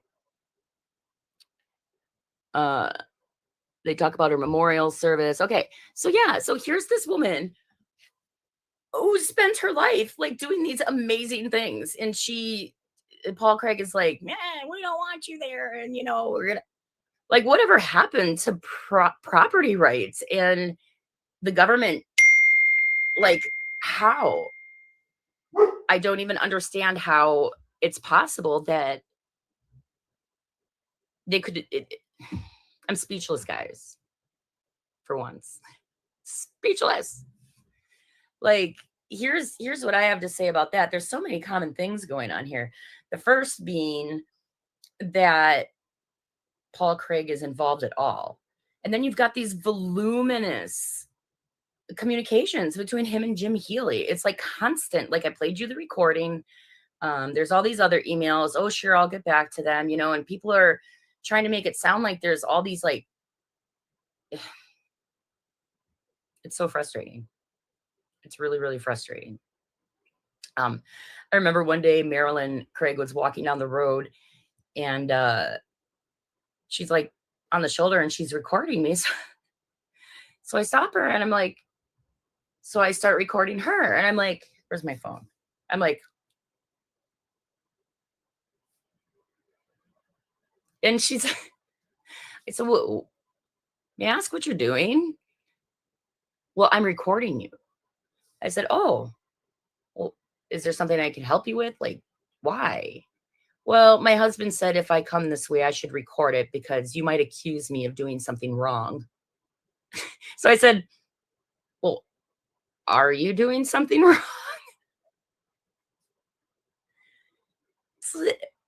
What? Oh, it's exhausting. I feel exhausted already. Like we're only 30 minutes into this. And literally, I only looked up information for like 20 minutes and I'm mentally exhausted. Like,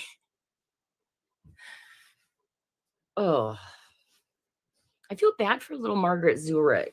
Like, I want to be her friend. One of my good buddies actually did a lot of work at her property and knew her for years and years. And he said she was just a tough old bird. Like, she was just amazing.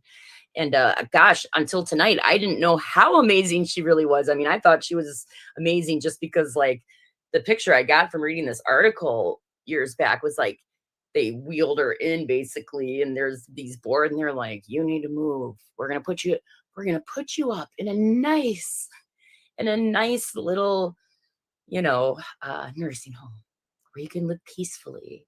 Well, we just benefit from your property, And she didn't let him, and she won. And man, what an inspiration. Margaret, you have inspired me. And you know what? Going back to when I go back and forth about whether or not to share names, it's fine. He was a public figure. They have been so public about their opinion. It's nothing that they haven't told the whole community already. So I'm just telling you my perspective and what I see here. And what I see here is a bunch of good old boys patting each other on the back. A lot of pressure going on to government officials. The government's folding to the officials folding to that pressure and passing the buck along. Let me tell you, I don't like to complain about things unless I tell you the solution on how I think it should have happened. When Marilyn or Paul Craig reached out to Jim Healy's response should not have been another email to Brooke. The response should have been, please contact the DNR. I am not the regulatory authority per the decision of the Court of Appeals in Scenic Pit, LLC versus the Village of Richfield. This has already been adjudicated. None of us agree with the decision of the court, but guess what? As a local official, I am obligated by my oath of office to uphold the Constitution and follow the judicial branch of government as interpreted by the legislative branch. And yes, I did lecture Jim Heal about that before. Because I feel like that's something he's forgetting, right? So it's just constant and constant. I don't even know if I want to show more, but I'm going to. Let's look at one more article. I think I can handle one more article for tonight, and then I might just end this episode. And for the replay crew, please like and subscribe because it really does help get the message out about local corruption and what it actually looks like, the behind the scenes, let's talk about dirt and mud and ugly. Let's talk about the behavior of the local government colluding with very special neighbors. And let's talk about that. So let's go to this next article. It's a fun one, guys. Okay, so the title of this, it was front page of the Journal Sentinel on August 3rd of 2018, and the title of the entire article is actually Marilyn Craig's dramatic quote, "My paradise has turned into my early grave." Let's see what she says down here. While they have lost the battle, Scenic Pit's opponents haven't conceded the war. Even the news sees it. I mean, the village is working to find a new issue to appeal and pressing the Department of Natural Resources to keep an extra tight rein on the business. Neighbors continue to file complaints about traffic, dust, or noise, dirt, and suspicious loads of material. Some have followed the trucks to job sites where they pick up material and videotape the loads, transports, and unloads at Scenic Pit. I'll leave her out of it. Oh, I'm going to leave her out of it for this one. If you want to pause and read what that woman had to say, then go for it. I will talk about Scott Clough. He has lived in the area 26 years and fully supports the village, taking every possible step to shut down the pit, which he hears all the time from his home just west of there. Scott, I'm really sorry that, buddy, sorry that like my private property is no longer your public playground. Like, that's a bummer. Remember when you tried to run me off the road? threw an empty beer can in my vehicle while I was in it. I think you even threw a flyer and hit Jeff Gagnon in the head. I don't know. But anyways, yeah, I'm sure you have a lot to say. Close said neighbors are frustrated that their legislators, Governor Scott Walker and the stripped down DNR can't do more. And what I want you to know, guys, is that not only was Governor Scott Walker and the stripped down DNR, according to Chloe, not only were they not going to do more to stop this, but the Department of Justice literally had 3 cases sitting on their desk that they were getting ready to write amicus briefs for, and they took my position of this issue. So this whole thing from the very beginning was just a let's bully her and get her to leave. It had nothing to do with basis in law. We're just looking for some justice. Well, you know what the justice is? The justice is the law was made this way. You know, oh, here we go. People in shock and disbelief that one person can step on everyone else, he said. We're just looking for some justice. I don't think one person is stepping on everyone else. I think that I could put so many really super respected people up on a stand in a trial that would vehemently disagree with that. I have been the only one that's been extending the olive branch, asking the community, you know, what can we do to work together? And that was something that these people were not willing to do.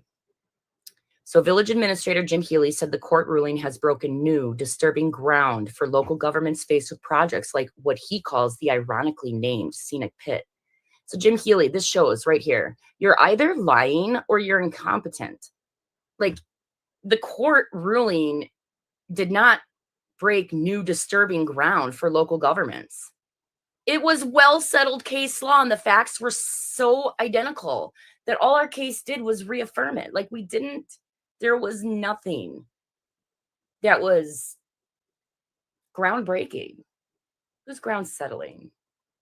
You like that pun? You like it? But yeah, so this court ruling has broken new disturbing ground for local governments faced with projects like what he calls the ironically named Scenic Pit. Well, unfortunately, he might have to do a little more study on what the home rule is, or maybe he could go back to my episode on home rule. We kind of took a deep dive into that and talked about the DeRosso landfill versus the city of Oak Creek case, which is where the state has said that clean fill facilities are necessary for the health and safety, and they're needed. They're needed in communities. And if we allow local governments to regulate them, we wouldn't have any. So,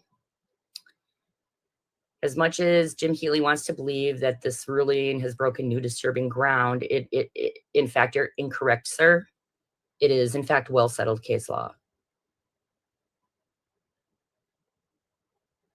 So either John Macy lied to you as well, or you're incompetent and don't understand what the case is. And I can't help you with that.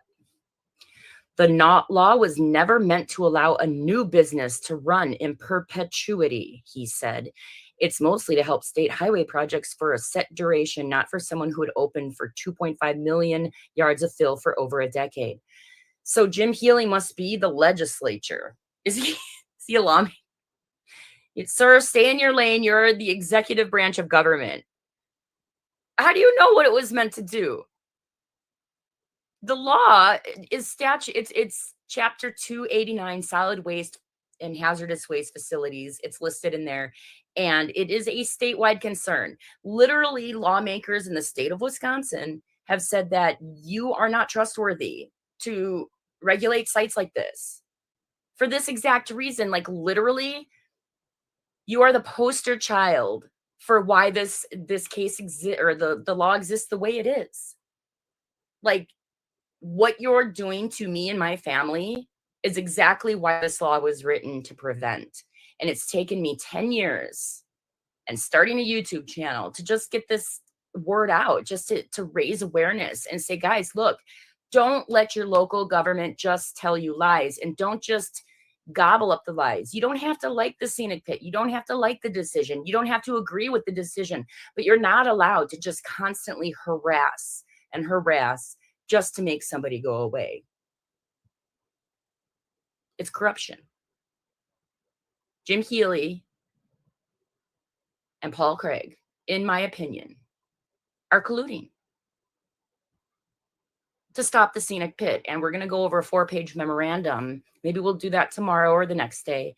And I'll show you how Paul Craig and Jim Healy worked with a local developer and tried to, on my first job that I got here, tried to literally trick me into taking clean fill, or not clean fill, because we want clean fill, contaminated fill. It didn't work. But yes, it's hard for me to even say that out loud. It's unbelievable. I really appreciate everybody joining me for these types of episodes. This one tonight was quite triggering for me. It's angering, you know, like when I had my mom on last night, and that was so fun. I'm looking forward to the next time we can have my mom back on. But one of the things that we talked about last night is that this channel is helping me so much verbally process, because I'm a verbal processor, and a lot of what's happened, it's like I don't feel like it's all being pent up inside of me anymore, and I feel like I actually have an outlet. And even if there's only a few views, you know, that we got to start somewhere. And I don't plan on taking these down. I'm not defaming anybody. I'm not, you know, saying anything that isn't untrue. I'm simply exposing that perhaps, like, I'm challenging the viewers, especially if you live here in Richfield. Look deeper into local controversies and what's going on, because I promise you, the narrative that's being sold to you by local officials, like, there's good ones out there. Don't get me wrong. There are communities that I think have very solid representation. But when you live in one where it's corrupt, and I don't even know if the people on the board know they're corrupt. I mean, like, I don't think Jim Healy sits around and is like, hey, I'm a corrupt person. I think he looks at it like, well, it's what's good in the end or something like that. But no, you're not allowed to do what you're doing. Zoulek said she's disappointed but not surprised at the continued antagonism toward her business. She said the first loads began rolling in at the end of March, and she's had varying rates of traffic into the pit ever since, from excavations at building projects in Milwaukee, Wauwatosa, Menominee Falls, and Germantown. So this kind of just went on.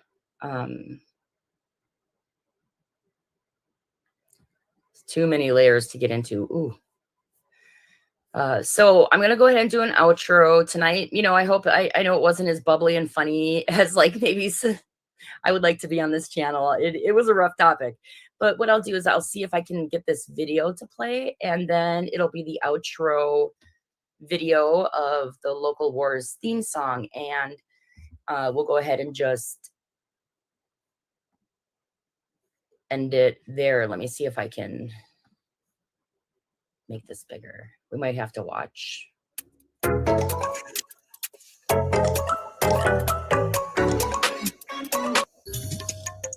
we go. Well, my name is Danah Zoulek, and in 2014, I was in the market for property. I was looking for different places to have horses, and long story short, I found this property. It was for sale. I went to the village hall and I asked them, you know, would I be able to take clean fill in order to restore it? Because I'm not interested in mining it, but part of the ordinance said that it was for continuing reclamation because it had been abandoned. Oh yeah, that's what's in our comprehensive plan. That's exactly what we want. And unbeknownst to us, the village was working behind closed doors to come up with a plan to keep us from reclaiming the property, because they didn't agree with how we wanted to reclaim it by using clean fill. Basically, clean fill on different construction sites, pretty much any construction, fill has to come out and then it has to go somewhere. And what better place than an abandoned quarry that needs it? So the plan, the dream, I guess you could say, in this, the fill area is going to be open horse pasture. And then we're going to have, stables, riding barn. My dream is to help veterans. Being a veteran myself, animals have helped me tremendously. I just would like to see more people be helped. The plums are almost ripe.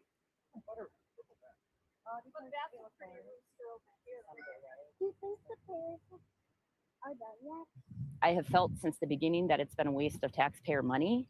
It's cost our family far too much money, but I didn't feel that just because they didn't want the project to happen was a good enough reason to give up.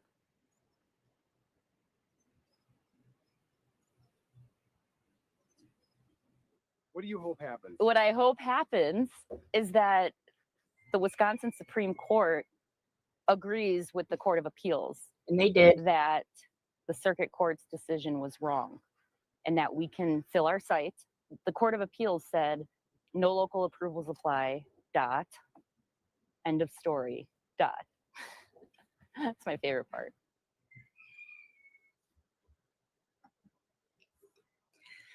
So at least that ended on a little bit of a friendly note. So thank you for joining me tonight. And if you have any topics or just leave it in the comments and I'll get back to it. To the replay crew, please like and subscribe and share with your friends so that we can get the message out. And you all have a wonderful evening. And I love each and every single one of you, whether you believe me or not.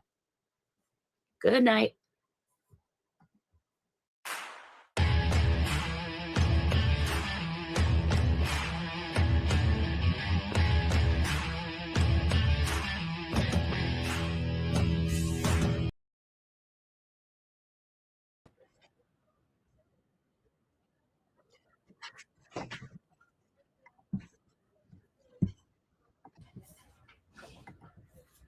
Hey, everybody.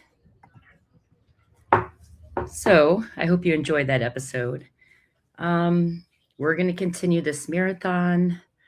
I don't know if there's a way I can just pause this or if I should just keep videos running. So I think that's what I'm going to do. I think I'm just going to get videos running and get kicked off with some of our more specific topics around, thinking around 6:30. 7, give me some time. I think the next episode to watch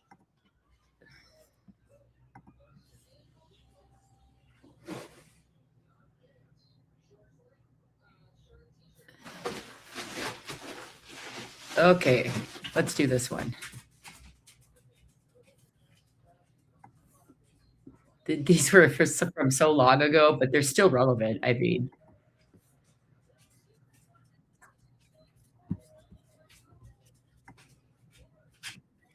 here we go.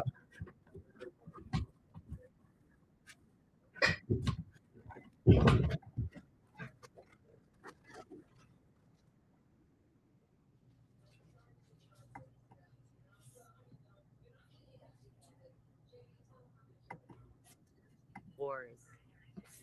Having problems. Let me get my intro. Here we go. Okay, guys, enjoy this episode.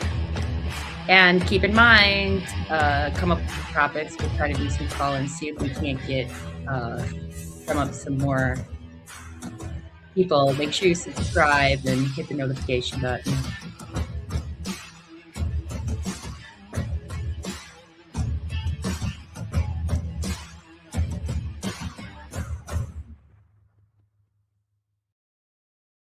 Good evening, local wars and all of my local warriors. So I'm taking some notes. I'm going to try to remember to look at the camera more so that I'm talking to you. I usually listen to my YouTube videos when I'm working in heavy equipment, and so I usually listen to it like it's a radio. So I guess sometimes when I'm on camera, it's just a little bit harder. I'm used to being on the other side of the camera, not used to being on this side. So how is everybody doing tonight? It's Friday. Friday. I hope everybody can hear me. I'm just waiting to find out that you can hear me or not. Asked a couple of friends. I don't know. Nobody's on live right now with me watching, so otherwise I would just ask the chat. But baby steps, we're just starting here at Local Wars, and just like any other business that you start, you got to start somewhere. There's kind of this little quiet space, but eventually, hopefully, this will take off and the message will get out. As I've said before, we're starting more with my local government here because it's my personal story. It's a story that, in my opinion, needs to be shared and will expand as we keep going. So, you know, if you're part of the replay crew and you're coming and watching these videos because you've watched videos in future self, then this is where you go to find out. Where you go to find out all things scenic pit related. You come back to these videos, and this is where I expose how my local government here in Richfield has tried to completely destroy my life, my reputation, my sense of community, my business. It almost feels like in every capacity, really. You know, you can't win on an issue, attack the person, right? How many times have we heard that? How many times do we see that? So I never really know where to start when I first start. So I just kind of um, wing it, for lack of a better word. So I really hope that people can hear me. Let me check with my mom real quick. She's always, my kids call her Mimi.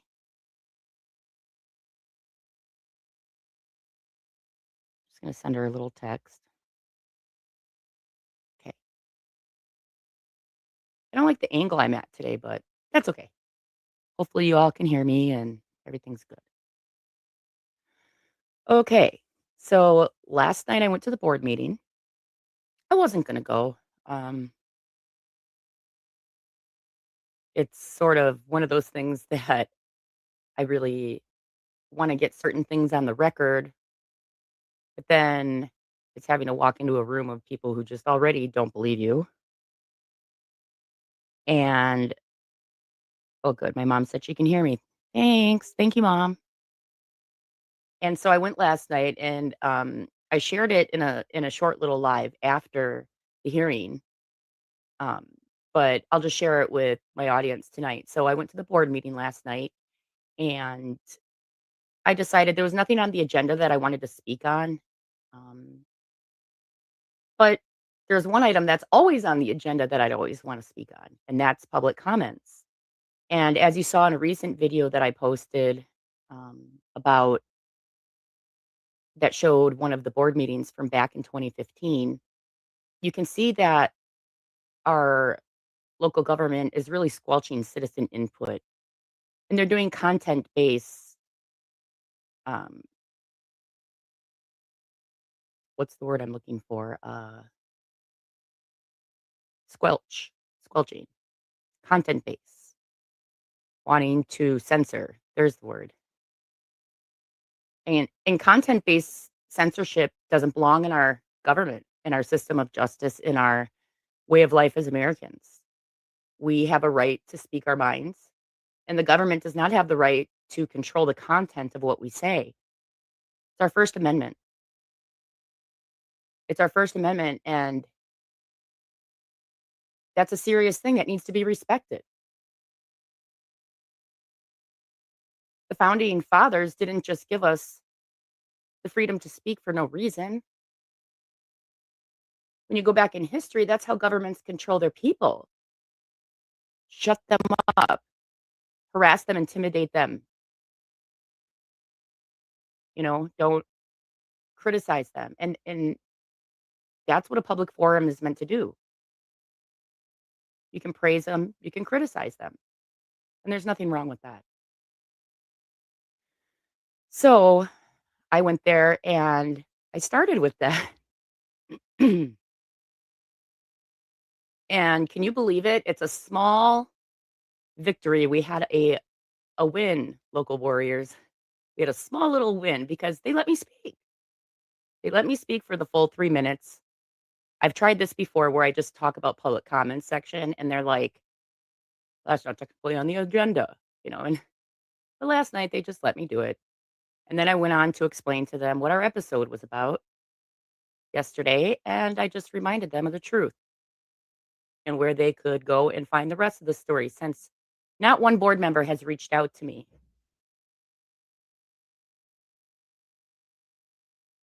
They apparently just think that I guess they successfully, in some regards, have been able to silence me through attacking my character in the community. And all the things that have happened, you look back at, if you go and listen to the episode with my mom, it's unbelievable. I lived it and I found it hard to believe.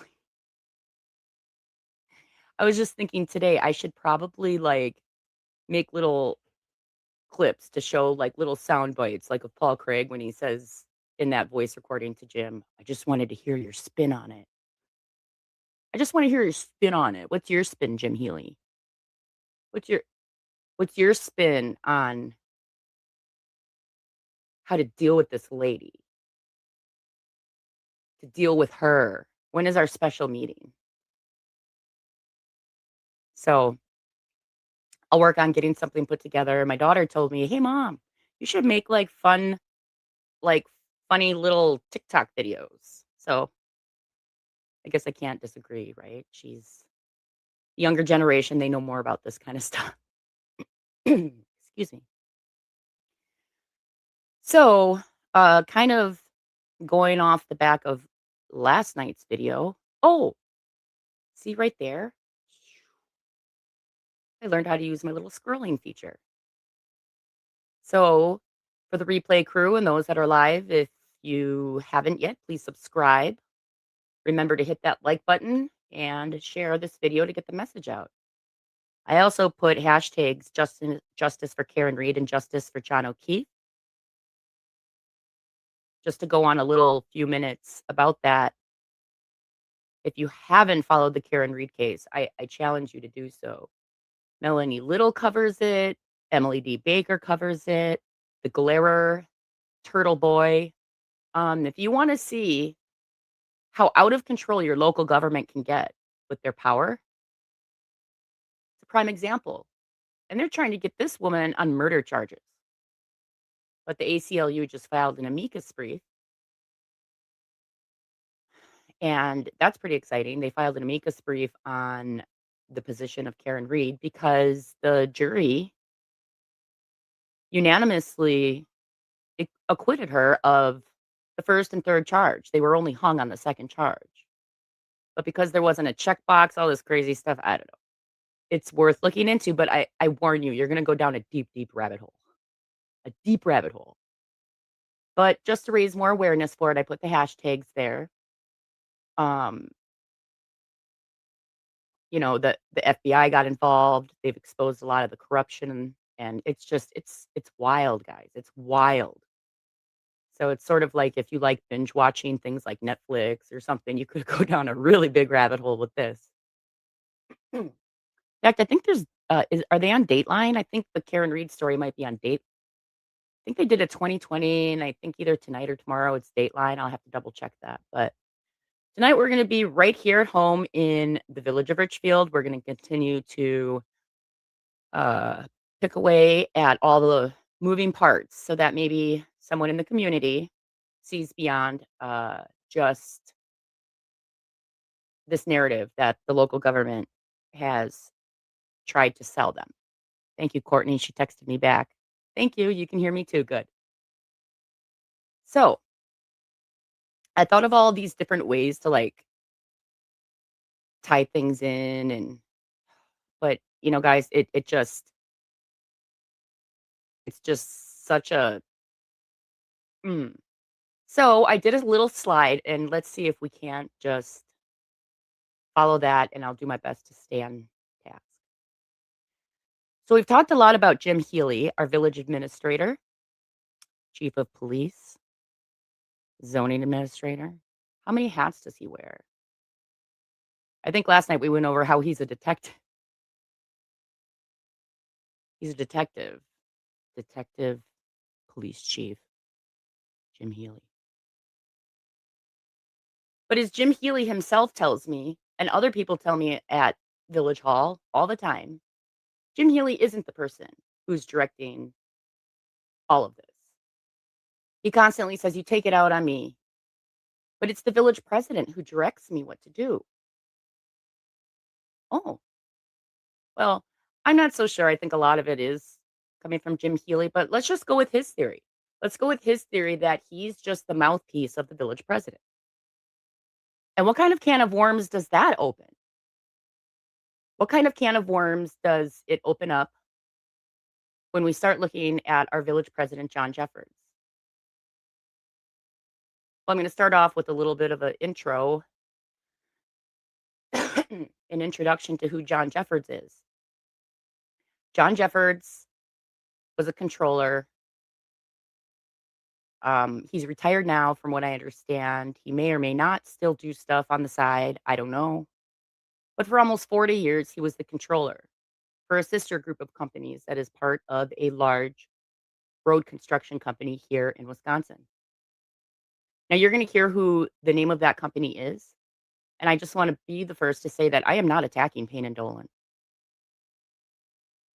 That's the company that he's associated with. I think in the later years of his career, it was Zenith Tech, but still part of Payne and Dolan. So is Timberstone, which is a subdivision in the village of Richfield. That was an abandoned quarry that was redeveloped by Payne and Dolan. So just in case you didn't hear what I said, because I said it kind of quickly, I want to reiterate what I just said.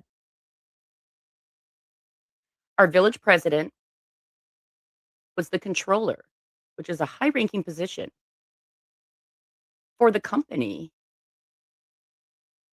that redeveloped an abandoned quarry in Richfield and put about 100-home subdivision. I don't know how many homes exactly. I heard a rumor that they were given a special um, exception to put more lots than what our ordinances allow. So we're going to go through that. So who is behind Jim Healy? Let's go right. Uh-oh, forgot to save it so I can share it.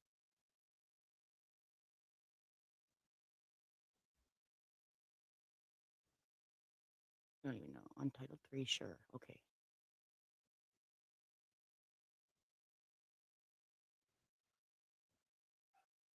See if they show up.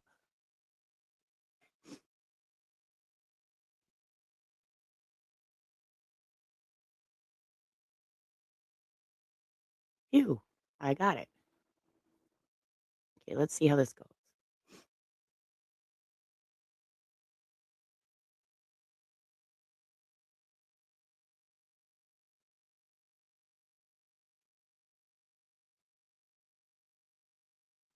So that was a thumbnail for tonight. And I just put it on there because I wanted to talk a little bit about it. Richfield president is a fox in the hen house. Who's behind Jim Healy? And I say a fox in the hen house for a couple of reasons. I'm a female business owner, a woman business owner. So it just seemed fitting. It also relates to chickens. So there's that. Let's go to the next slide. So that's John Jeffords. That's his picture. The next picture I have is of John Macy. John Macy is our village attorney. He is with the Municipal Law and Litigation Group. And what's interesting, and I just want everybody to understand, is that it wasn't until Timberstone came to the village of Richfield that Timberstone was developed. that Macy really even came into the picture. And John Jeffords was a board member at the time that Timberstone uh, fiasco. I don't know. I don't know what else to call it. I have nothing against Timberstone. I do have a problem with our village attorney and our village president, who was then just a board member. I do have a problem with the fact that it's okay for Payne and Dolan to restore a pit and put a subdivision in. What's good for the goose is good for the gander. Why is it such a problem for me? So here it says Municipal Law and Litigation Group is a full-service law firm with an exclusive focus on municipal law, municipal litigation defense, and appellate practice. I don't know how I get rid of this little slide bar thing. While providing the flexibility, personal responsiveness, and efficiency of a small firm. Guys, you have friends, family in Wisconsin. This is the first slide of places that they represent. So our representation as general counsel includes the following. Look at all those places. Addison, Ashapun, Belgium, Cudahy, Town of Eagle, Town of Erin, Village of Fox Point, Town of Genesee, Town of Jackson, Lisbon, Lamira, the League of Wisconsin Municipalities Mutual Insurance, McGuanago, North Prairie, Neshota, Oconomowoc, Pewaukee, Pleasant Prairie. This goes on and on. Watoma, Village of North Bay, Wind Point, Westfield.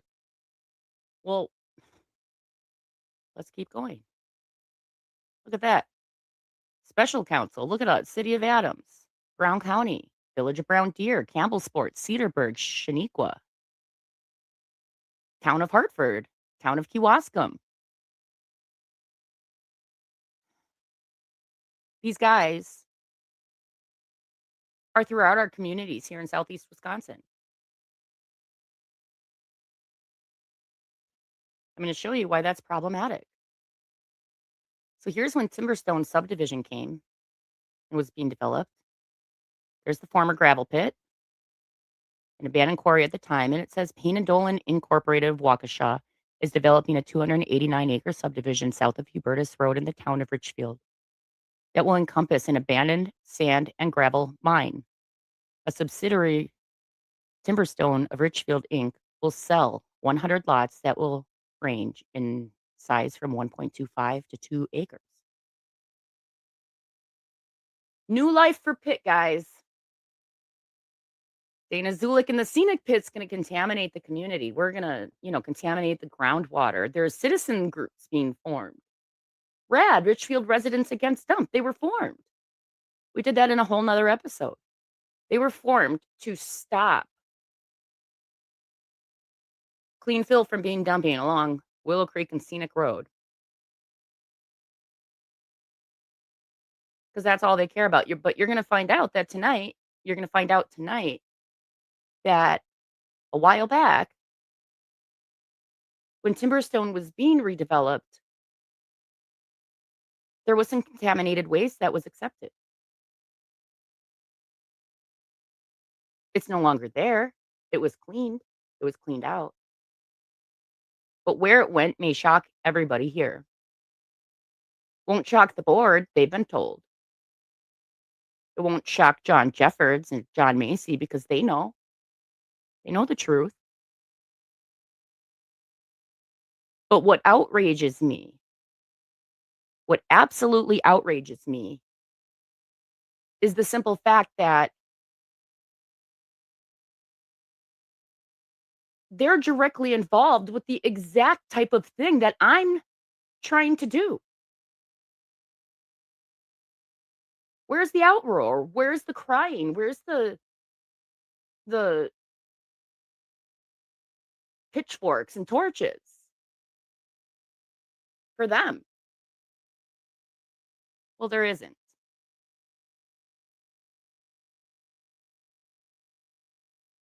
So, and you can see down here it says source Payne and Dolan. Okay. So let's start with John Macy. Let's go into what he's been up to recently here in Wisconsin.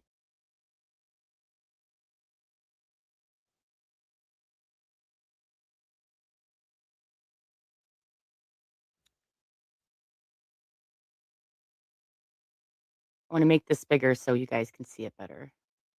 Okay. Look at this, guys. I had the honor of actually speaking with her, with this woman who, um, her name is Erica Brewer, and something happened to her. And like me, she wasn't okay with it. So she went to the Institute for Justice and she held her local government accountable. Well, as you heard earlier, one of the names that I listed, you may not have caught it, but it's the town of Eagle. So this is the Institute for Justice website, and this is an article. It says small Wisconsin town weaponizes code enforcement to enrich a private law firm and target its critics. This is a huge law firm, guys. This isn't like these people get it done and they're there. They're a nonprofit, I believe. Don't quote me on that. But they're there to stop local governments when they're out of control. And how lucky am I now that I've had time to kind of, as Courtney said yesterday, kind of start healing and moving forward. And I have this now. And it makes me feel validated because I'm not the only person that this happens to. John Macy's firm has a culture. It's a culture of intimidating anybody who wants to exercise their First Amendment when they call them out, when they criticize them. Getting silly with the agenda packets, not letting people speak during comments, retaliating with enforcement.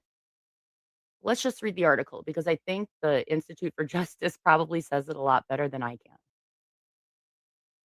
Life on the farm conjures images of wide open spaces, grazing animals, and lemonade on the front porch. That is, unless you're in the town of Eagle, Wisconsin, where life on the farm means endless property inspections and abusive code enforcement. Sound familiar? We're the country way of life here in Richfield. I have over 100 animal at large tickets. The town of Eagle, which is separate from the village of Eagle, is a small municipality where most of the 3,500 residents live on multi-acre tracts of land, has weaponized its code enforcement to punish local residents and to produce a profit. With the help of the Municipal Law and Litigation Group, a private law firm that is paid by the hour to prosecute code violations, the town uses its codes to retaliate against citizens who speak out against town officials. To fine citizens tens of thousands of dollars for minor violations and to pass the attorney's fees on to unwitting citizens. The law firm has even threatened citizens with jail time if they can't pay up. Sound familiar?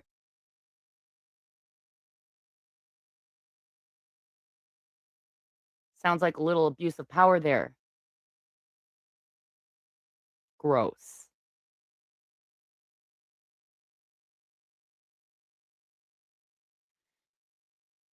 The town subverts basic constitutional rights, devastating the residents unfortunate enough to be caught in the town's crosshairs. But the law is clear.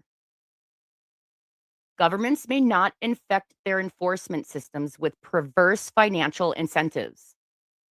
Prosecutors must serve the interests of justice, not the interests of their pocketbooks. Nor may towns retaliate against their citizens for engaging in constitutionally protected activities such as criticizing local government. If a code is worth enforcing, it must be enforced uniformly without bias and to protect public health and safety. And governments may only impose fines for a code violation that are reasonable and proportionate to the violation. So if my chicken crosses the road, guys, $515. That's like double a speeding ticket. When I can prove baiting and okay. The town's officials have been skirting those constitutional requirements for far too long, but they can't evade the law any longer. The Institute for Justice teamed up with Erica and Zach Mallory and Annalise and Joseph Victor and filed challenges in Wisconsin State Court to hold the town board, and the Municipal Law and Litigation Group accountable for their unconstitutional code enforcement practices. Whew. In August of 2022, the Victors settled with the town and dismissed their case. In January of 2024, the Mallorys and the town were able to reach a productive settlement that resolved the legal issues in the case while protecting the rights of every property owner in the town. As part of the agreements, the Mallorys did not face any fines or fees for the original alleged ordinance violations. There it is. The Institute for Justice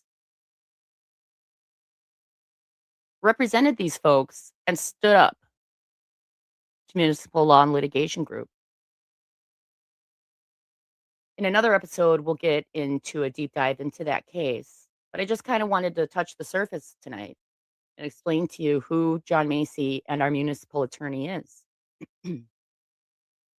It's my opinion that he has something to do with Payne and Dolan. I don't know. I don't know that for a fact, but in my research, I got a little curious about why he came here when Payne and Dolan bought that site for Timberstone. It was around the same time, and so I started looking at all these different municipalities they're advertising to, I'm sure, show their credibility. But I mean, in my mind, I'm like, well, how many of them does Payne and Dolan have a quarry in? Right? That was my first question. And the road builders are at one time, I don't know if they still are, but they're the largest campaign contributors of both political parties. John Macy was the president of the Republican Party in Waukesha, which is fine. I'm not here to preach politics to you. I vote for Republican candidates. I'm not a Republican. I'm a libertarian. But he's definitely not showing a long history of wanting to protect the rights of the people. John Macy's out to protect John Macy. Just my case alone, his firm, Municipal Law and Litigation, made over $800,000, and that's from tax dollars. That's from Richfield tax dollars going to this man and his law firm. And when they couldn't win in court, they went after me in other ways. We went through last night how they tried to set me up to take contaminated loads, and it didn't work. I did leave out the part where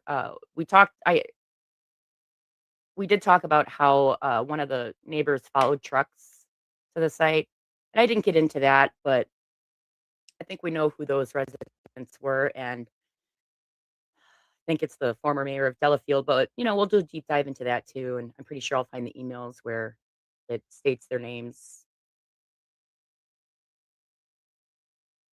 So tonight, uh, this one's gonna be a little rough, but we're gonna. I say that almost every night. Well, it's all rough. It's all rough, guys. It's all hard for me. Maybe not for you, but maybe once you hear this stuff, you'll be just as outraged as I am. Maybe you two will start to see that it's the spin, right, Paul Craig? It's the Village of Richfield spin. And it was to attack me, financially destroy me, and run my business and me out of town.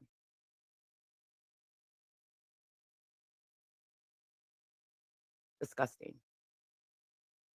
Okay. I got to figure out how to share the other one.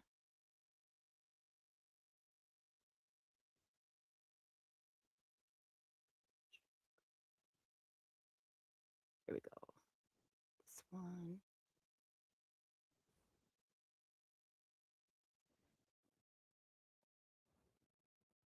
Okay, here we go.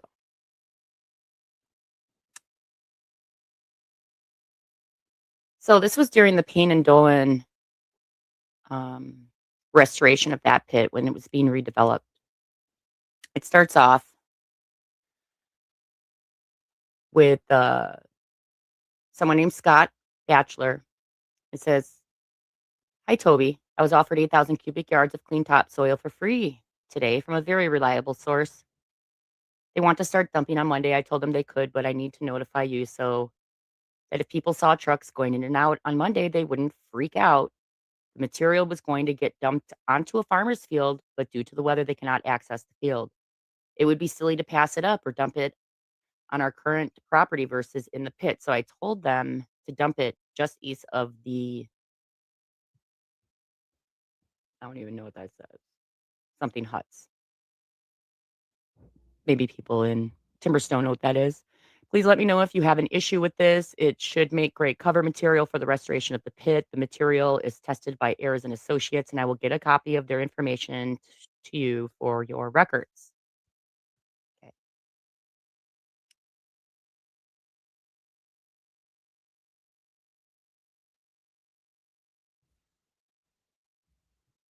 I'm going to I don't want to bore you guys with every single, here we go.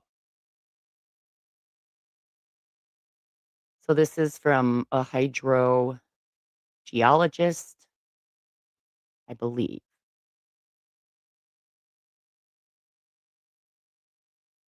Okay. When we spoke, this is from a hydrogeologist, I believe.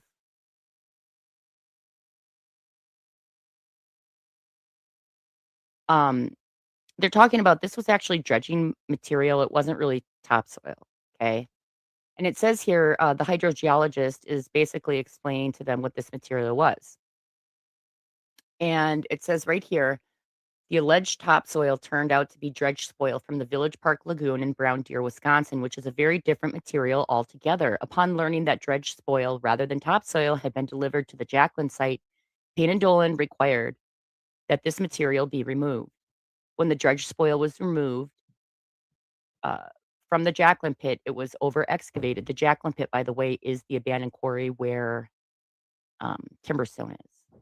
It was over excavated. For example, additional material was also moved to remove substances that may have been leached from the dredge spoils. In my opinion, a very responsible action by Payne and Dolan, which it was.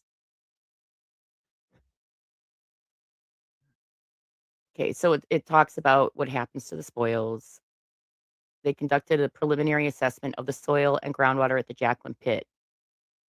Ayers and Associates analyzed the dredge spoil and found that lead and arsenic concentrations existed that slightly exceeded their respective NR 720 Wisconsin Administrative Code non-industrial residual contaminant levels. It would be premature and somewhat irresponsible to speculate on the results of the ongoing investigations and evaluations being conducted at the Jacqueline gravel pit.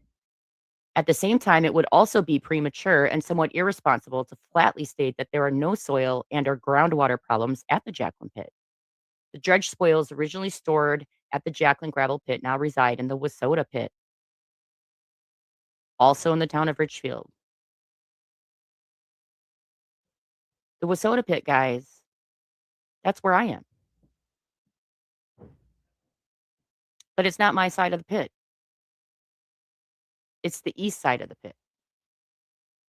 So these spoils that were supposed to go into a farm field where, from my understanding of talking to the experts at the DNR and other people, hydrologists, is that kind of material, when put in a farm field, it can actually filter. So they took it from that operation and they stuck it at the bottom of an excavated quarry next to the Bark River.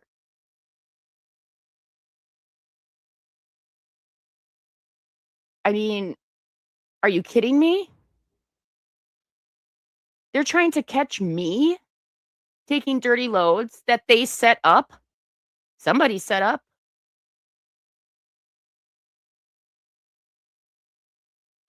going.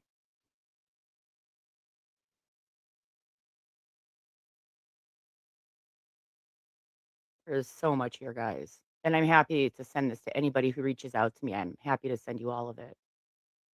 So here's the permit that was acquired 2 months after the dredging material was dumped in the abandoned quarry across the street from mine. That was part of the same operation, but is owned by somebody else.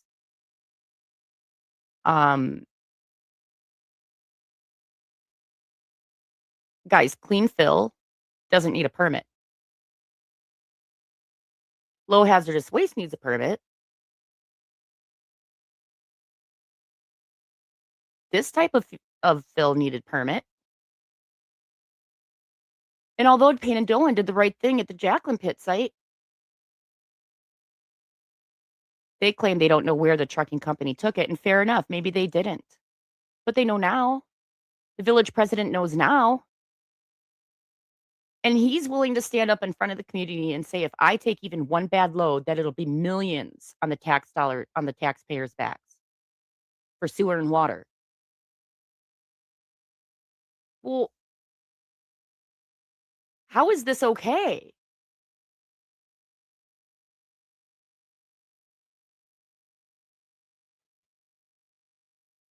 I'm just I don't have the energy to go through each and every single thing. I'm trying to keep these as short as possible, too.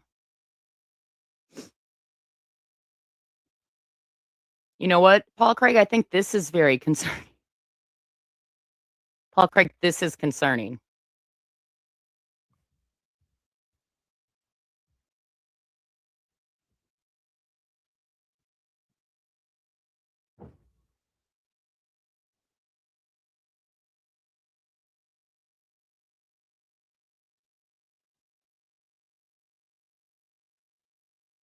Lots of stuff here.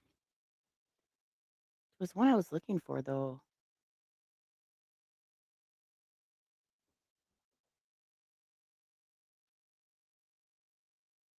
Gotcha. Okay. Well, there's just a lot to go through.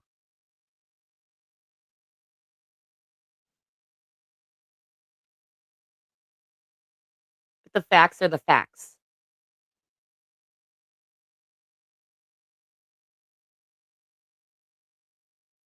John Macy is our village attorney. The firm he belongs to and works in partner in is Municipal Law and Litigation. And I've said it before in previous episodes, litigation's in their name.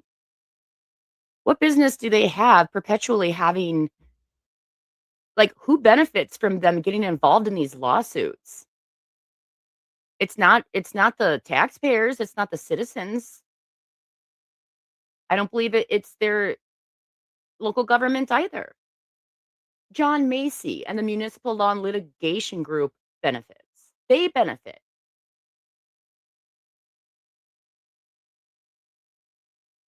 And it's not okay. They're in too many of our communities. How many people's constitutional rights are being violated? Because this strategy works for a lot of people. A lot of people will just hang up their hat and walk away. They don't want the problems. But once in a while, you get an Erica Brewer. Once in a while, you get a me.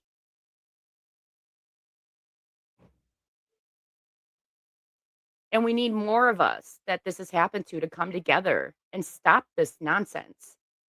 We have enough infighting in our country and in our communities. Whatever happened to bringing our communities together? The laws exist for a reason. And it's too easy to point the finger at me and say, look, she doesn't follow the rules with her animals.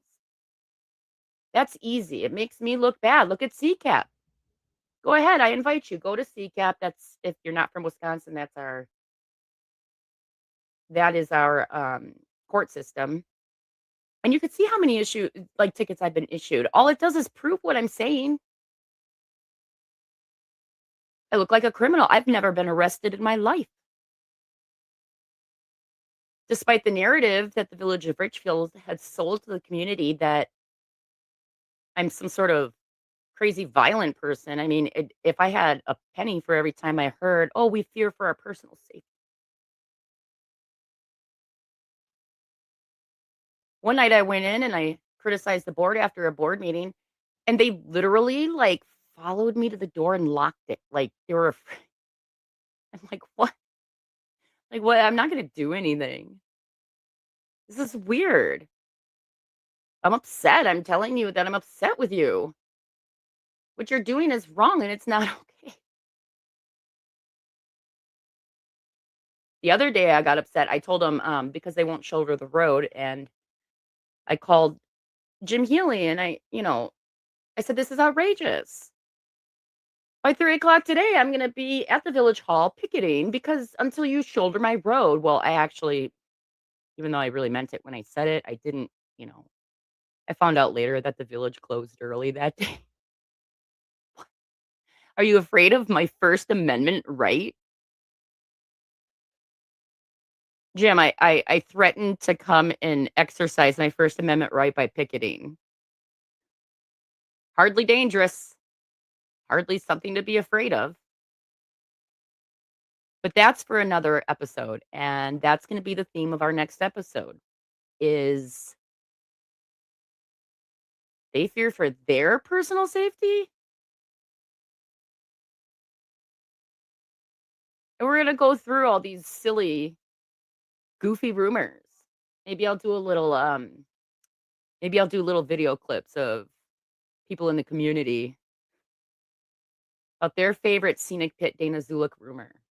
There's so many goofy ones. So, but we're going to keep it a little more lighthearted tomorrow. We're going to go through and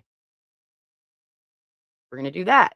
We're going to talk about what the most ridiculous rumors are about scenic pit and me.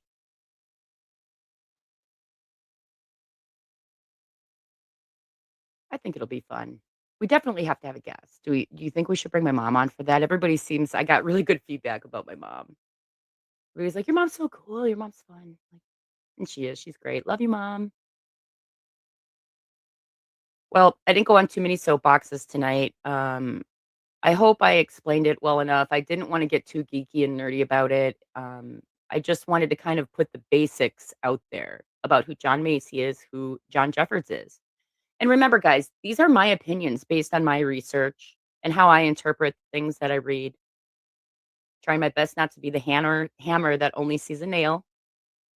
Doing my best to use critical thinking. But it doesn't matter what position you have when you read this stuff. The facts are simple. I'm not the only one having issues with the Municipal Law and Litigation Group. I'm not the only one having problems with John Macy. He's getting rich off of tax dollars. It's unacceptable, it's un-American, and it's gross.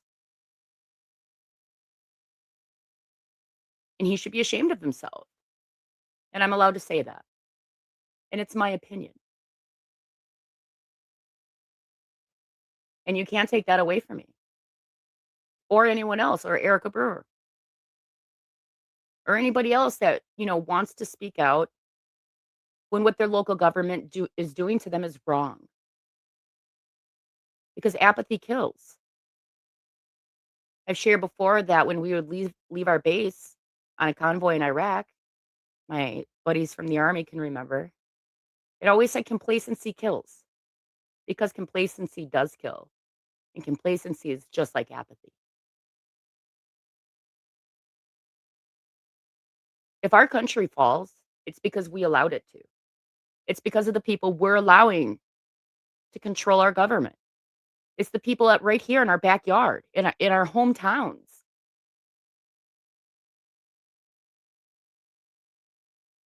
They're working their cronies. They're helping their crony developer buddies benefit. But if you're a little old person, just like our founders said, it's the American dream. I had every right to do what I was doing. And the only one that has caused it to take longer, cost more money, cause more hurdles, cause more issues is the village of Richfield and all of their games and their shenanigans and their intimidating practices. Can you imagine how much better the scenic pit would have been ran from the beginning.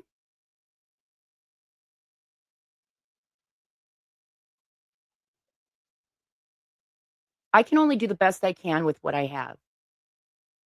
And I do. And I've had to give myself credit for that. There are times that I folded to the pressure. And it was a lot of pressure. A lot of people want me to fail. But now I have this outlet. I can share my story. I can share the facts. I can share the truth. And my hope is that at some point, I hope we're not too far gone in our country. I hope that we as citizens, as people in our community, we can start to get along, work together, agree to disagree, respect the fact that we have different opinions, and not step on each other's constitutional rights. So, thank you for joining me tonight. Less than an hour, which I think is more digestible than over an hour. And thank you so much for joining me. I forgot to share my drink of the day. I'm having a Monster, and I just had to show you because look how pretty the can is. So pretty. You enjoy your Friday night, and please subscribe, like, and share with all of your friends. And let's get the word out. Thank you for joining me on Local Wars. I love each and every single one of you, whether you believe me or not.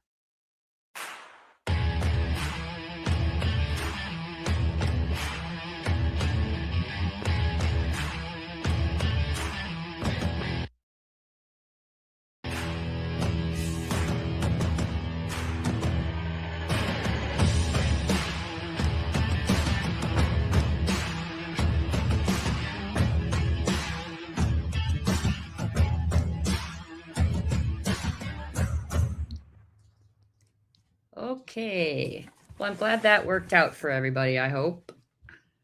What's up, everybody? Welcome I back did into not an mean to episode play the of lawyer The you Lawyer know. You Know. And today we're going to be breaking down As much as I Bill love the lawyer Reed's you interview, know, Karen Reed's this is dad, one of my about what favorite. Karen Reed is doing right now. But in Know this that. interview, Bill.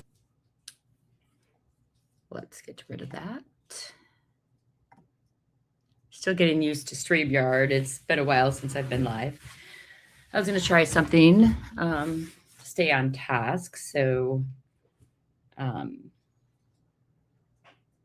we break this down into segments. So let's try this.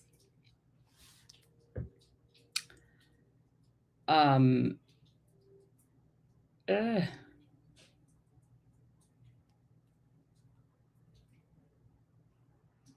on one second.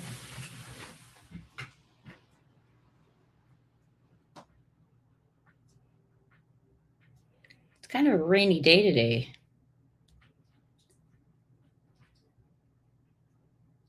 Kind of dreary, like, it's like one of those days you just want to curl up on the couch.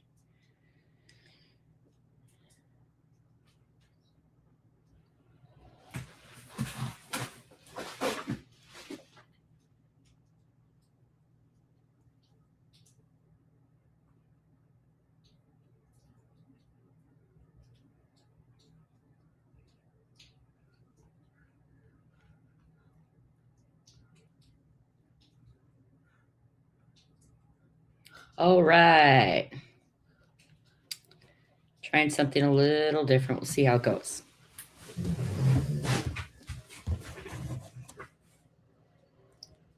If this is cheesy, I'm ditching the idea. We're going to give it a try. Welcome to Local Wars, where potholes are optional, the opinions are not. And somehow your local government has more plot twists than a Netflix documentary.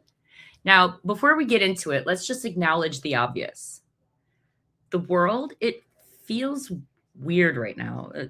National politics, loud social media, unhinged. Everyone's arguing about things they can't control. And meanwhile, right here in Washington County, the decisions that actually affect your life, those are happening in rooms most people don't even know exist. And that is the problem. because local government is supposed to be the most accountable level of government. It's supposed to be the closest to the people. You should be able to walk into a meeting, speak your mind, and trust that the people making decisions are applying the rules fairly. Not perfectly, not always agreeing with you, but fairly. And what I keep seeing, not just in one place, not in just one situation, is something completely different. I'm seeing inconsistency, and inconsistency is where trust goes to die. Because people can handle rules, even strict rules. What people have a really hard time putting their heads around is when the rules seem to change depending on who you are. That's when people start checking out. That's when they stop participating, become apathetic. And that's when they stop trusting the process altogether. And once that trust is gone, good luck getting it back. Let me put this in normal human terms. If two people do the exact same thing and one gets a warning and the other gets hammered, that's not enforcement. That is discretion drifting into something else. And nobody likes that feeling. You don't need a law degree to recognize it because you can feel it. It's that moment where you go, wait, why does this feel so off? Those are your instincts picking up on the inconsistency. Now, here's where it matters for Washington County specifically. We've got growth. We've got development. We've got people trying to build businesses, raise families, and invest in property. All of that depends on one thing: predictability. People need to know that if I follow the rules, what happens? If I invest my money, am I protected? If I speak up, am I going to be heard? Or am I going to be managed? Because there is a big difference. Good governance does not control people. No. It creates a system where people can operate with confidence. Bad governance? Well, that feels like walking on a floor where the tiles randomly drop out from under you, right? And you're just supposed to keep walking, nothing to see here. Now let's talk about accountability, because this word gets thrown around a lot. But real accountability is actually pretty simple. It simply means that the same rules apply to everyone. Decisions are transparent. And when something goes wrong, someone owns it. Not deflects it, not buries it. They own it. And here's the uncomfortable truth. A lot of local systems, they don't break because of one big scandal. They break slowly through small decisions, through favoritism that feels minor in the moment, through patterns that only become obvious when you take a step back. It's not always that loud. Sometimes it's very quiet. It's a look, a tone, a delay, a decision that just doesn't quite make sense. And individually, each one is easy to dismiss, but together, it tells you a story. And people are starting to notice. Now, here's the part where I'm going to say something that might make some people even more uncomfortable. You don't fix this by getting louder. You don't fix this by yelling louder. You fix it by showing up, by paying attention, by asking questions, by expecting consistency from your local government. And yes, by voting. Because local elections are where the smallest number of votes have the biggest impact. We're not talking about millions of people. We're talking about our community, which means your voice, it actually carries weight if you choose to use it. And I get it. People are busy. You've got jobs, kids, responsibilities. The last thing you want to do is sit through a 2-hour meeting that could have been an email.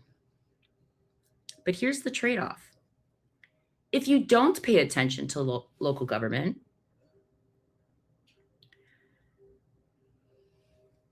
the local government will absolutely pay attention to you.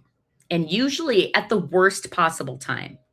You have a permit issue, a property issue, an enforcement issue, and suddenly you're like, wait, how does this work? And the answer is however the system is currently operating. So the question isn't whether local government matters, right? It's whether we're paying attention to how it's operating.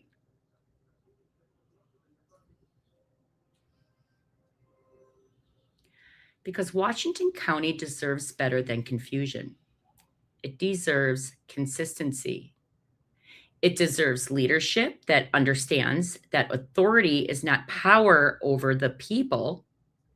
It's responsibility to the people. And that shift, that mindset, that changes everything. Now, I want to hear from you because I'm not the only one who's seen this. Have you ever felt like the rules weren't applied evenly? Have you ever walked away from a situation thinking, that just didn't sit right with me? It feels off. Drop it in the chat.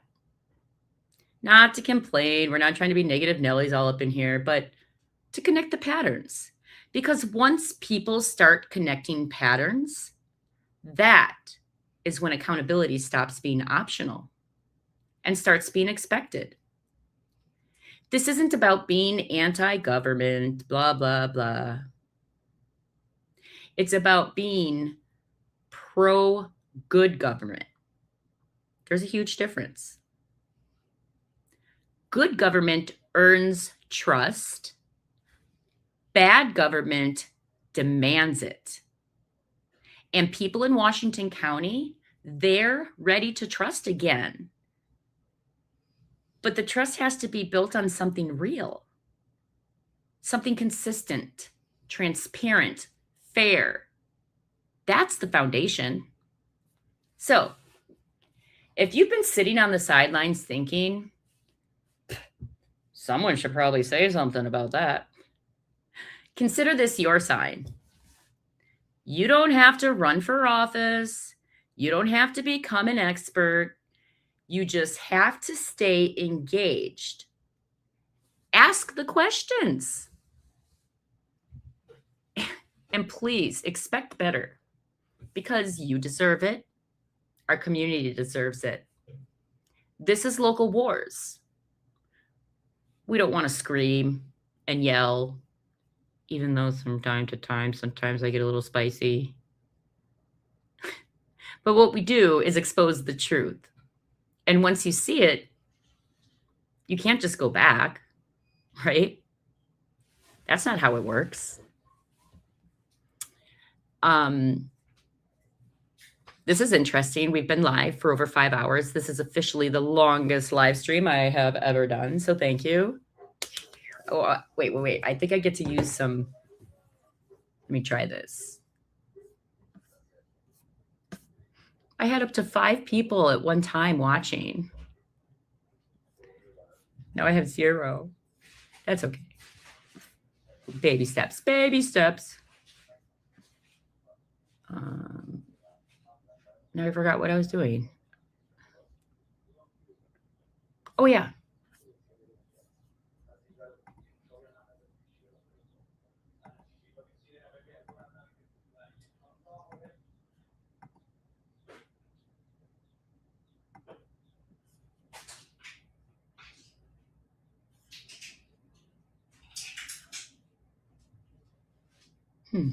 Maybe I did forget what I was doing. Oh boy. Can we just watch this clip again? I'm finished filling those. Thanks. Do you have my records? No. Are you planning on getting them to me today? I'm sorry? Are you planning on giving them to me today? As soon as practical and without delay. Thank you. Which is what? I was still talking. You always just walk away when your customers are talking? He left. I'll take that as a no.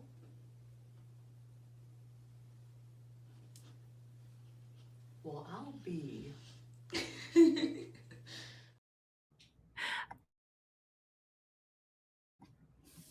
I can't get enough of that one. It just makes me laugh. It's too good. It's too good.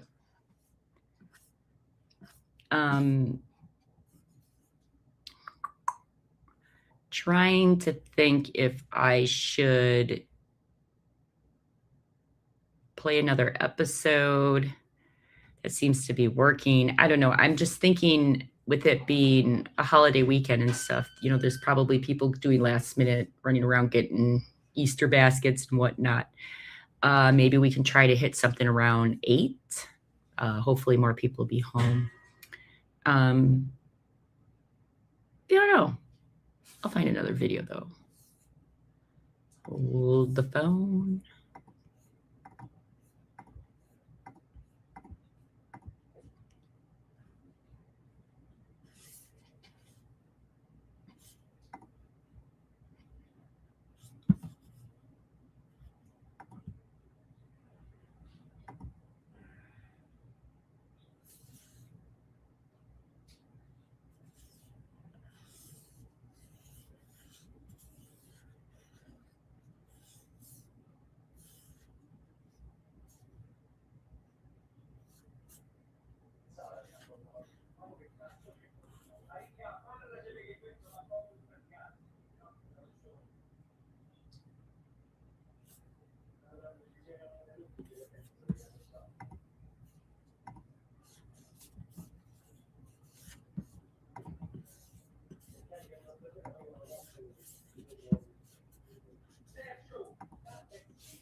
Hey guys, here's the next one. It's a video that I did about a year ago. Let me see.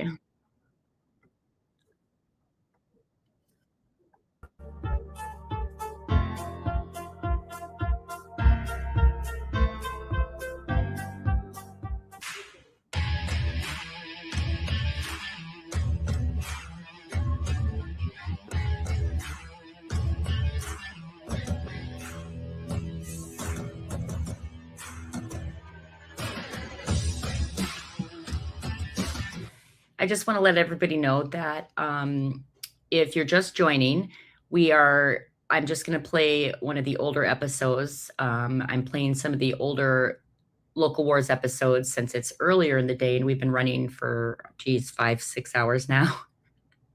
Almost 6. Well, I was a little late. Time blindness is real. But so I'm going to let this video run. It's about an hour and 20 minutes. Feel free to listen. And we are going to be live. I know I'm sharing previous stuff on this live stream, but it's just kind of a way to make this marathon work with my life at the same time. So please enjoy.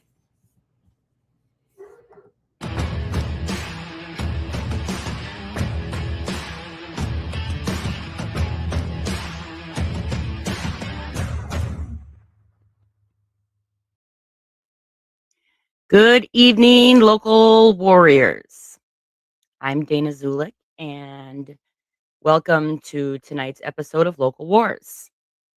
I really, really tried to do it on Saturday, but life happens, and here we are. I have a toothache tonight, but it's getting fixed tomorrow. But we'll make it through it. I just took some ibuprofen, so hopefully it keeps working.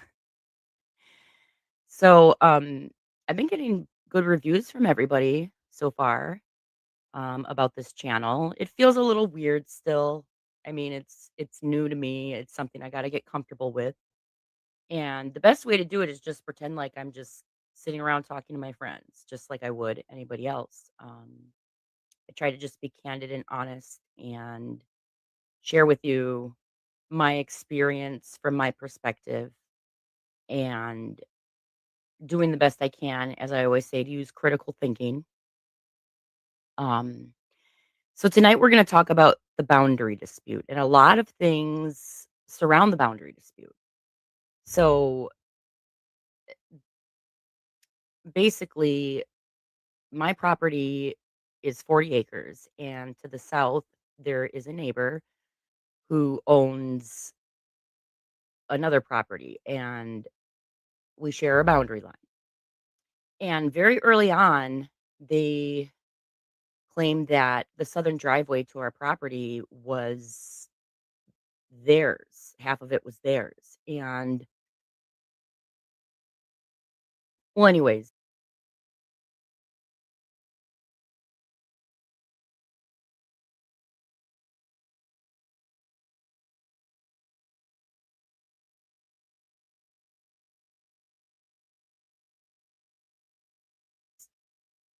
I think videos are a really good way to start too. So why don't we start with a video, and I'll just kind of show you how another example of the lengths that my neighbors, along with the local government here in the village of Richfield in Wisconsin, like to be very invasive. And so I think it has to do with boundaries.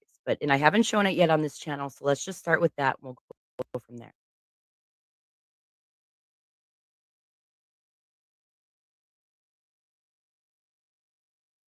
Here we go. It's probably the best way.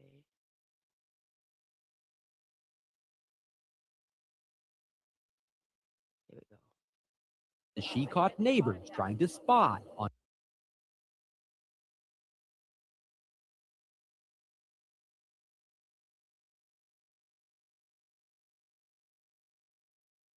her property. They said we heard noise. We want to see what you're doing. They wanted to know what was going on at this abandoned quarry known around Richfield as the Scenic Pit. They couldn't get in to see because every time they tried, I would tell them to leave. Zoulek and her husband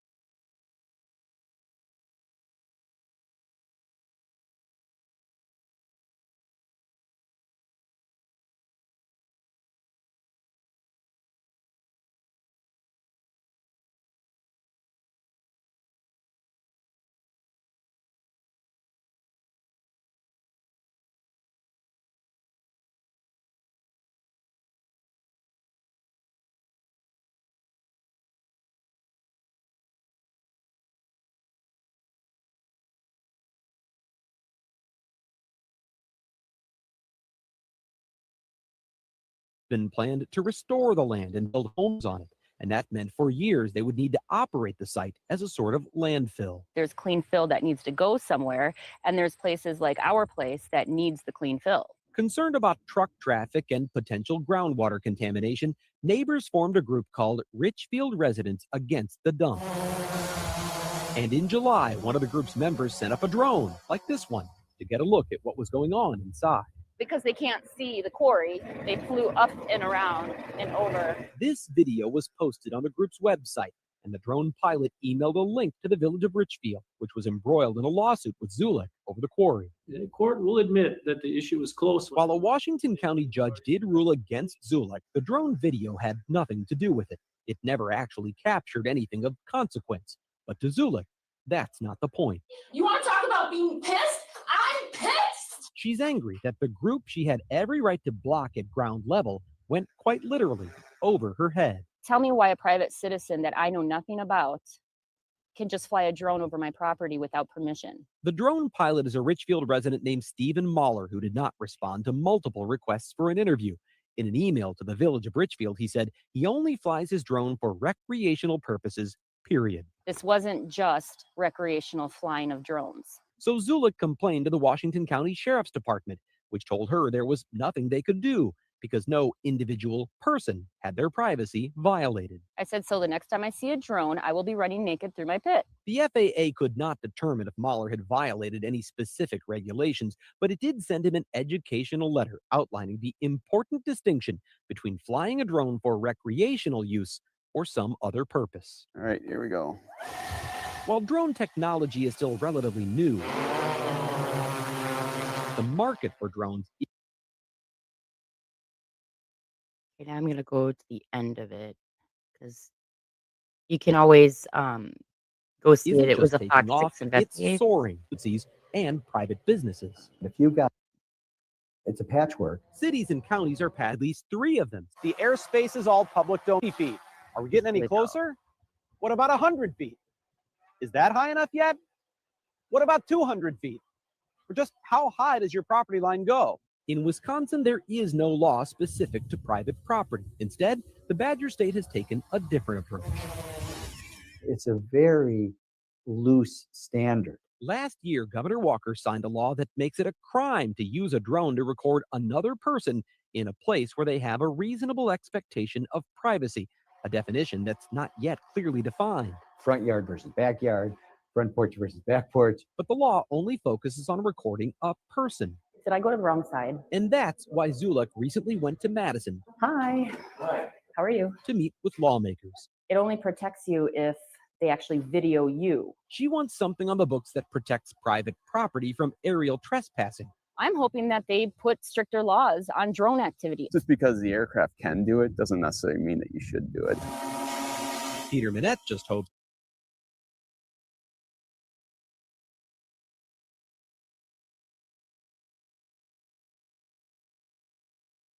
That was a Fox 6 Investigates video from the earlier stages. I'm not sure if they even said the date. Was that 2016, 2017 maybe? I'm not sure. But anyways, just kind of wanted to give you a little video about, because it was a story that was covered in the news quite a bit. So going back to the actual boundary dispute, I could not find the video. I had initially, when all of this started with the neighbor, it was like Thanksgiving weekend, and I think in 2017 it was. Well, we're gonna go over the transcripts. Maybe it'll say the actual date in there, but yeah, they sawed my culvert in half and started to put in stakes to mark their boundary. And so we're just gonna go over this whole thing from beginning to end as best as I can. So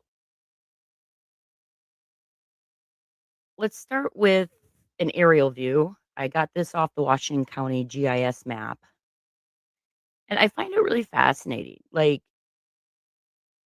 if you zoom in and you look, you see right at the bottom of the screen, right above where it says please subscribe, you see that yellow line there. Well, this aerial photograph is from before the pit was ever mined. And I should have put the date on it when I took the screenshot. I believe, don't quote me, I believe it was 1960 because as you can see, the quarry was already being mined. If you look on the right-hand part of the photo across Scenic Road, the quarry was already being mined over there. They just hadn't come across the street yet, to this side, to the west side of Scenic Road.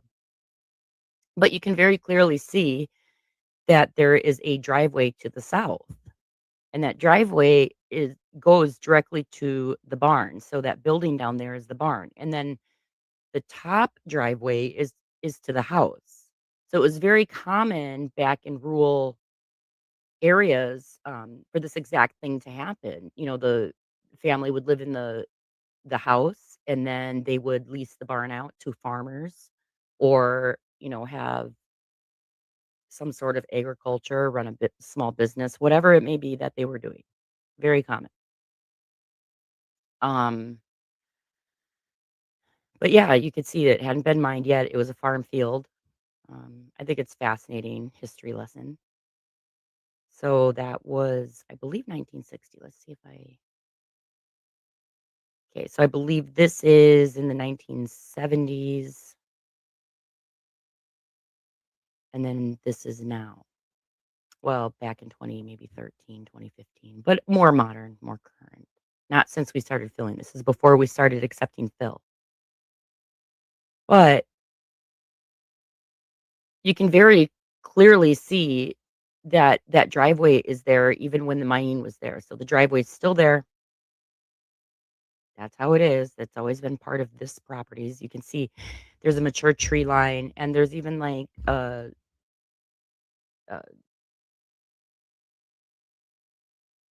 like fieldstone. Yeah, there you go. Fieldstone fence. So there's like fieldstone, there's barbed wire growing through mature trees. We've got aerial views of this property having this driveway for decades. um, you know, and it's harder to see right here, but that driveway is still there. It's just more wooded over time. So I pointed this out numerous times, and the neighbors are like, there's a stake in the middle of the driveway. And I'm like, but there's adverse possession. There's, oh, I believe the neighbors got a permit from the village to build the fence. Right. I'm getting there. I'm getting there. But thank you. That keeps me on track. Um, and we're getting to that actually. We're gonna get to that when we're going through the transcripts at the trial, and you can hear from my neighbor himself. Um, how the village of Richfield again intimidated him, according to him. I'm not quite sure. I think it sounds silly and it kind of sounds a little made up, but he did testify under oath that the village of Richfield, um, through the administrator Jim Healy and attorney John Macy, met at John Macy's office in Waukesha and basically threatened my neighbor with a lawsuit because I illegally, according to them, the courts did not ever find me guilty of it, but according to the village, I installed a culvert improperly. And so they told the Petrozzadis that they were gonna sue them. And so instead, the Petrozzadis decide to sell my culvert in half and stake their claim with the stakes. Cool. The whole thing was really bizarre. And I think I told it in another episode, but it was one of those moments in court where my attorney literally leans over and whispers to me, he's like, "Well, this will be good for your 1983 case." Like, why is the village of Richfield putting their noses in a private boundary dispute? And then basically triggering this whole thing to happen. And I know that my neighbors spent tens of thousands of dollars because the law firm they hired was a very good law firm. Well, maybe not that. I mean, hopefully they told them they didn't really have a good chance of winning. Um, Hopefully they gave them the truth, and I would like to think they did. I don't have any reason to believe that the law firm the neighbors hired isn't reputable. And I'm assuming they told them, well, yeah, you might have a survey that shows a stake marker or whatever based on math, but the reason for adverse possession laws exist, the reason they exist is because we didn't have instruments like that when the settlers came and, this is your basic 40-acre parcel. It's and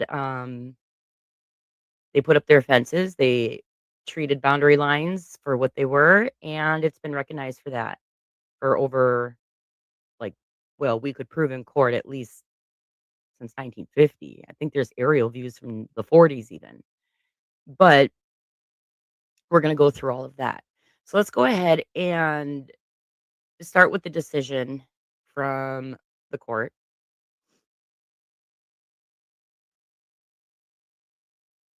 I don't know which view is the easiest to see. We'll go with this since I'm gonna be reading it anyways. This is so fun. I can't wait to read. Reading is fun. Okay. Well, it's not gonna work for me to read it from my screen right here. So let me is that a little better?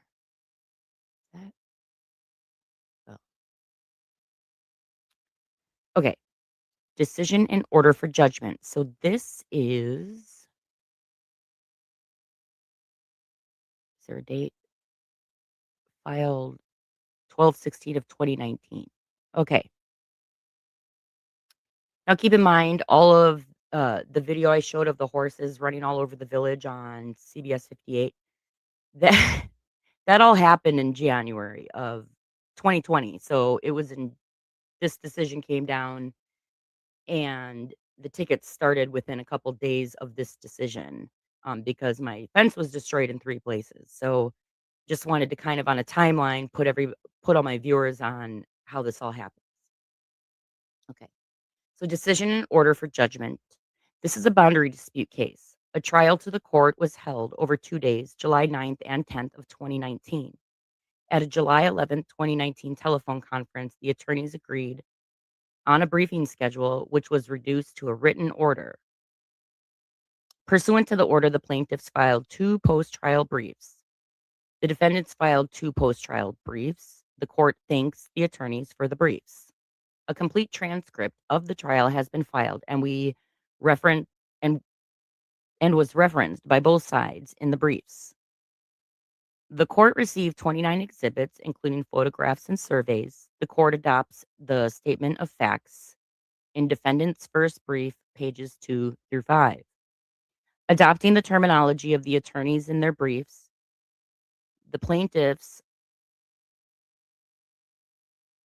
is sometimes referred to collectively in this decision as Petrazades and the defendants as Zouleks. Where the trial court is the finder of fact, as in the instant case, the judge is the determiner of the credibility of all of the witnesses. And then they cite a bunch of case law. The determination of credibility is a matter within the court's jurisdiction or court's discretion. Courts may consider evidence other than contradictory testimony when finding testimony credible. What says incredible? More case law. When the trial court acts as the finder of facts, it is the ultimate arbiter of the credibility of the witnesses and the weight to be given to their testimony. When evidence supports the drawing of either of 2 conflicting but reasonable inferences, the trial court must decide which inference to draw. More case law. Reference is also made to Wisconsin jury instructions. The same list of 9 factors that are to be considered by a jury as to credibility of witnesses apply to a judge in a trial to the court. For example, I need a bigger screen to read this on, but that's okay. The cleanness or lack of cleanness of the witness reflections. The opportunity the witness had for observing and for knowing the matters the witness testified about, and the reasonableness of the witness's testimony. Credibility determinations must be made by the court as to so-called expert witnesses, such as the 2 surveyors who testified in this case. Usually, witnesses can testify only to the facts they know, but a witness with expertise in a calling specialty may give an opinion in that calling or specialty. In determining the weight to be given an opinion, you should consider the qualifications and credibility of the expert and whether reasons for their opinion or the opinion are based on facts in the case. Opinion evidence was admitted in the case to help you reach a conclusion. You are not bound by any expert's opinion. In this case, the dwelling surveyors are in agreement in the title survey lines, but have other differences. The Zouleks have the burden of proof. The ordinary civil burden of proof applies. The lowest of the 3 burdens by the group weight. I'm going to switch over to this actual thing because I am here. Let me try that. Oh, geez, Dana, why didn't we just you guys could see what I'm seeing on my computer side. There's a way to make this make way more sense. I'm sitting here like I'm trying to read it and okay, now I'm back to business.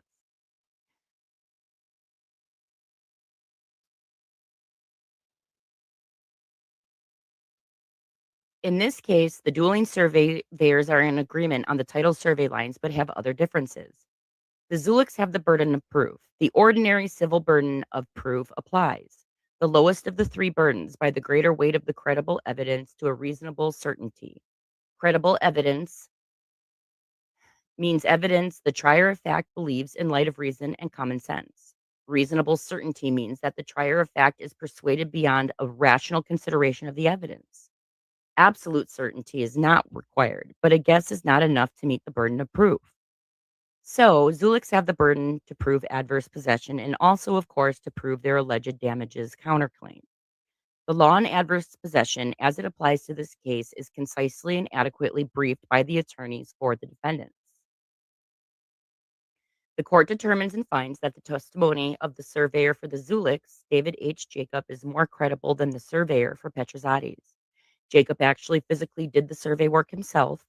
Rick Hillman, the Petrozates surveyor, did not do so. He had assistants do the work and first saw the area shortly before the trial. Now, on a little side note, it was really weird because I literally had a deputy. He's like, Dana, you act like you're just going to win cases all the time. Like, he was like literally snarky with me with that kind of tone. He's like, but, you know, you didn't know you're going to win. He's like, I heard it was just a battle of the experts. Well, I guess you could say it was a battle of the experts because my expert actually did like the other expert was like, yeah, it was too hilly. I didn't really go back there. I mean, sure, it's a battle of the expert, but it's also the truth. And I did not think there was a chance I would lose this case. I was very confident based on current case law. So we're just going to keep going. Jacob's testimony with regard to an old fence line was more convincing. Jacob provided an actual legal description, Exhibit D22, Exhibit E, of what the litigants are calling the disputed parcel or disputed portion.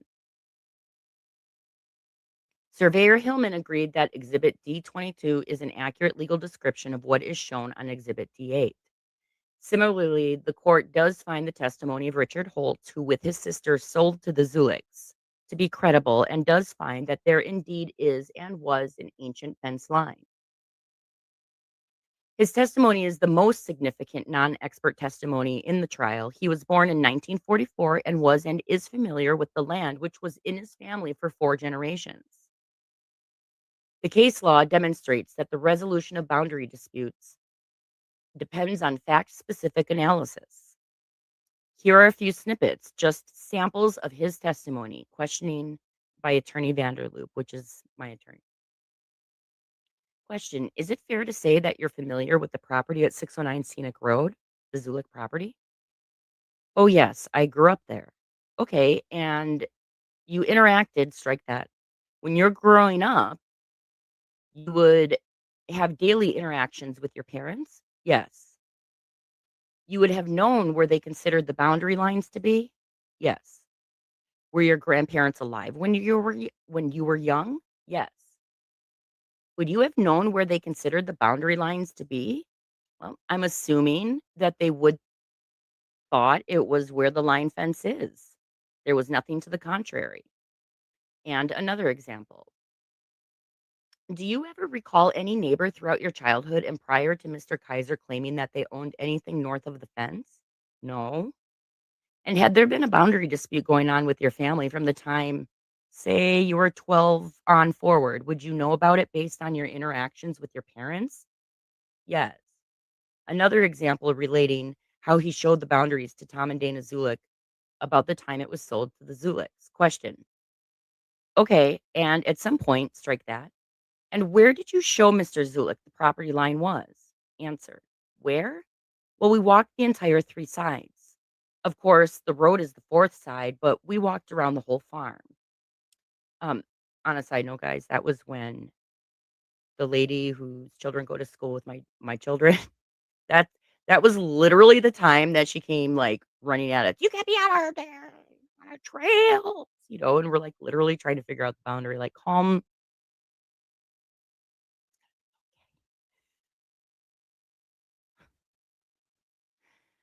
Um, and by this point, what does the line fence on the southern boundary look like?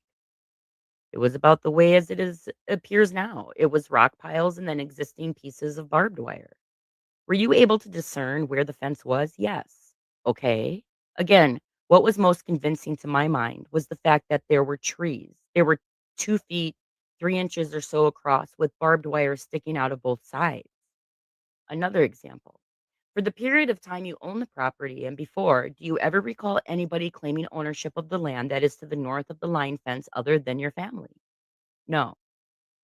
Based on your 75 years of experience with the property as you sit here today, where do you believe the southern boundary is of the Scenic Drive property, 609?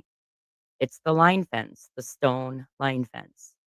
The best evidence of the boundary line the court does find is the testimony of Richard Holtz. There were no closing documents from any relevant sales introduced into evidence by either side. For example, no boundary affidavits from real estate closings or title insurance policies showing coverage and exceptions. The court, in summary, does find and determine that the Zuleks have met their burden of proof as to adverse possession under 893.25 of the Wisconsin statutes.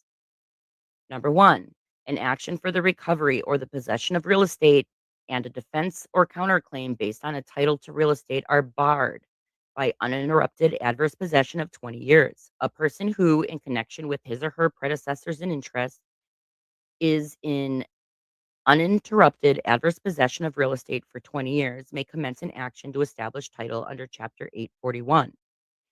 2. Real estate is possessed adversely under this subsection A only if the person possessing it in connection with his or her predecessors in interest is an actual continued occupation under claim of title exclusive of any other right, and B only to the extent that it is actually occupied and 1 protected by a substantial enclosure or 2 usually cultivated or improved.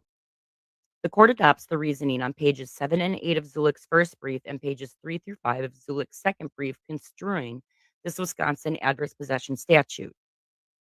The court does find that the 20-year threshold was met, that there was continuous use, and that the possession was open, hostile, and notorious. The Wisconsin legislature, tongue twisted with tooth pain. The Wisconsin legislature makes the rules, not the judges. The circuit court judges, the judges of the lowest general jurisdiction courts in the state, must follow those rules. It is up to the legislature to set the policy, not the courts. Judges are like umpires. Umpires don't make the rules, they apply them. It is a limited role. John Roberts, current U.S. Supreme Court Chief of Justice, opening statement before Senate Judiciary Committee, September 12th of '05. In reality, our proper judicial role is one of restraint and defense. Our form of government provides for one legislature, not two. Village of Richfield. Wisconsin Supreme Court Justice Annette Kingsland Ziegler, internal citation omitted. It is also necessary to address the damages counterclaim of the defendants. That total claim is in the amount of $14,150, including therein $10,410 in exemplary damages, and rests on the testimony of Danah Zoulek. No opposing evidence was offered by the plaintiffs on the subject of pecuniary damages. The claims are based on trespass, civil and criminal damage to property. The testimony of a witness under oath is indeed evidence. The Zoulek's pecuniary claim is based on Danah Zoulek's verbal estimates of repairs that have yet to be undertaken. Very little money was actually spent by the Zouleks by the time of the trial. The court exercises its discretion to estimate and set the damages at $2,500. I mean, I showed them the video and they admitted under oath they damaged the culvert. I probably didn't bring in estimates. It was more about the boundary dispute, you know. I am glad that they were held accountable for the damages too, because I mean, if you're going to come over and saw my culvert in half, perhaps, I mean, they didn't even get a ticket. I think I was joking about that one time. I'm like, they're sawing her culvert in half. Oh my God, Danah Zoulek's chicken. Hurry, give her a ticket for $500. These people, they're sawing a culvert in half. That's normal. That's not weird at all, guy.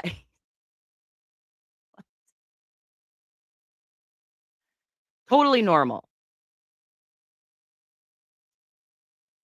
The testimony as to alleged pecuniary, why can't I say that word? Damages is at time confusing, but there are damages, and this is the court's best estimate of same based on the record that was made. No exemplary punitive damages will be awarded and none are justified under 895-446 of the Wisconsin statutes. Because the court is deciding this case based on adverse possession, the contentions with regard to prescriptive easement will not need to be addressed and are not addressed herein. They're kind of moot. There are old line fences like this all over Washington County. Questioning of Surveyor Jacobs by Attorney Vanderloop. And you have encountered fences that aren't exactly on the title line in your survey? Yes. How common is that in rural Wisconsin? Very common. These line fences, regardless of the results of specific cases like this in courtrooms, are a tribute, a memorial to the historic 19th century pioneers to Wisconsin who exhausted themselves, women and men, spent their lives clearing the land for dairy farming and other farming. This case was carefully, civilly, and professionally presented by both sides, but in reality, it is not a close case. Accordingly, it is hereby ordered that the attorney for the Zouleks prepare a judgment consistent with and implementing this decision, awarding to the Zouleks the disputed parcel portion as described in Exhibit D22, together with money damages in the amount of $2,500, said judgment to be filed electronically in the usual fashion, dated at West Bend, Wisconsin. So there you have it. How do I get out of this? Help. Did I do it right? Okay. So there you have it.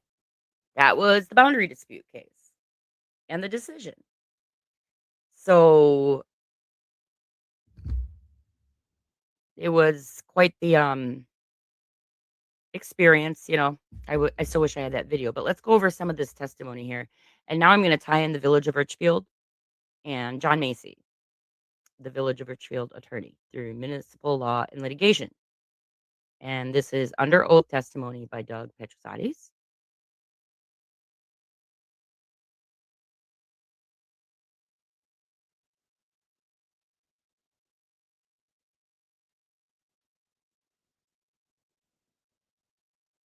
Make sure I'm on the right page.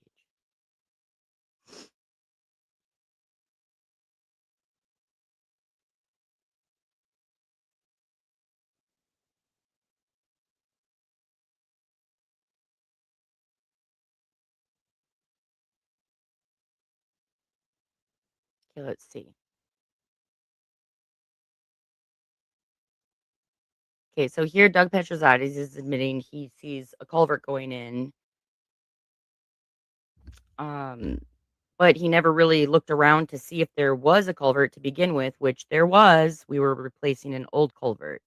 I went through that in another episode. It's geeky.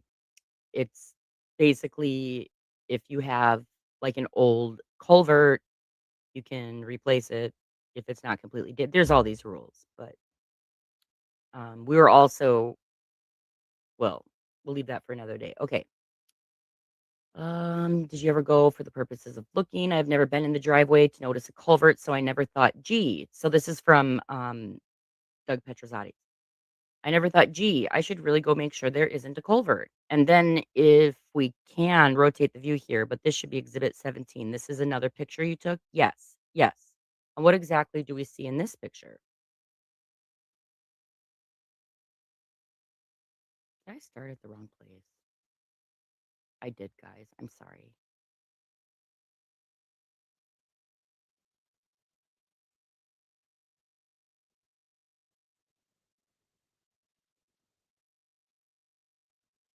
I had this all ready to go. I seriously did. I promise.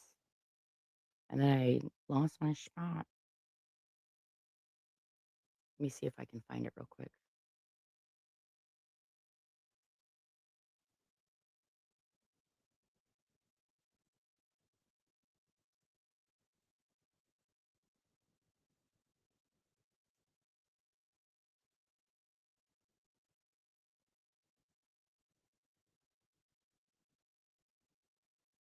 Bear with me, guys.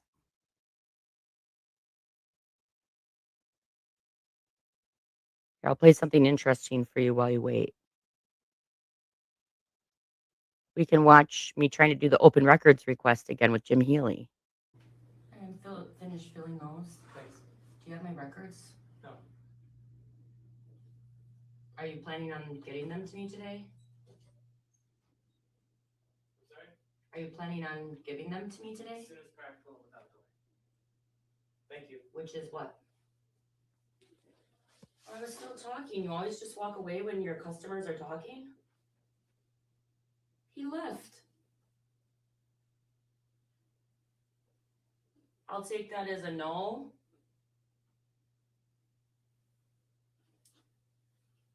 Well, I'll be.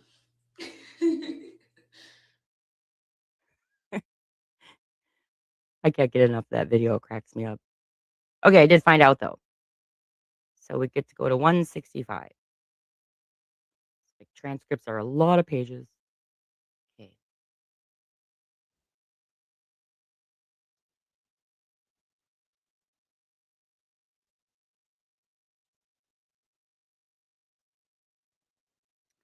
Okay, so Doug saw the culvert going in.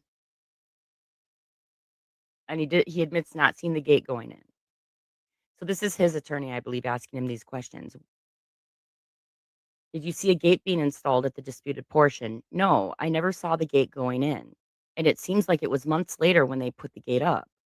When you say months later, what time frame are you in, please? It might have been the following spring, summer, possibly. When you say following spring or summer, what year would that be? Well, 2017. Well, there you go. There we have it, 2017. Did there come a time where you had a meeting with the village about the culvert? Yes. Well, so I went to report it and I said was there a permit given? And they said no. So they had me write an actual complaint, written complaint about it. And they were going to look into it. And a year later we met myself, you and Olivia with the village administrator, Jim Healy, and John Macy, who was the village attorney. Let's go over that real quick. And they were going to look into it. And Doug Petrozzati says, and a year later we met, myself, you and Olivia, he's talking to his own attorney here, with the village administrator, Jim Healy, and John Macy, who was the village attorney. And where did that meeting take place? It was at John Macy's office in Waukesha. Was your wife Cheryl present? No. Were any of the defendants present? No. Well, we can't come to secret meeting. How do I get okay, I keep asking. It's never going to happen, Dana. Give up. Give up. Jim Healy's not going to have a special meeting with you. And what was the purpose of that meeting? Their idea was that they were their idea. I mean, isn't this it is or it isn't? I mean, this is outrageous. Okay. Their idea was that they were going to give us or they were going to send a lawsuit to us, meaning Cheryl and I, and to Ms. Zoulek about the culvert being on both properties and not having a permit for it. So they were going to send a lawsuit saying that. What was the discussion about the permit during that meeting? Well, that there was no permit to put in this culvert. And even though we had nothing to do with it, they said, well, if it's on your property, we have to give you the lawsuit for the part that's on your property.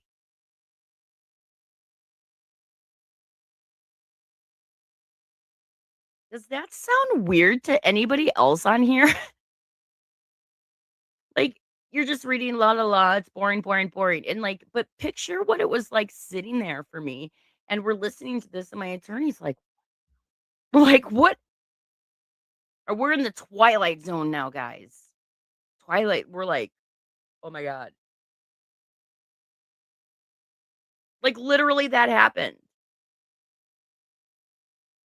So wait, let's analyze this because I know it happened and I'm still convinced they were like saw the culvert in half, right? I mean, he didn't testify that they actually sawed it in half, but what they did was they're admitting to this collusion.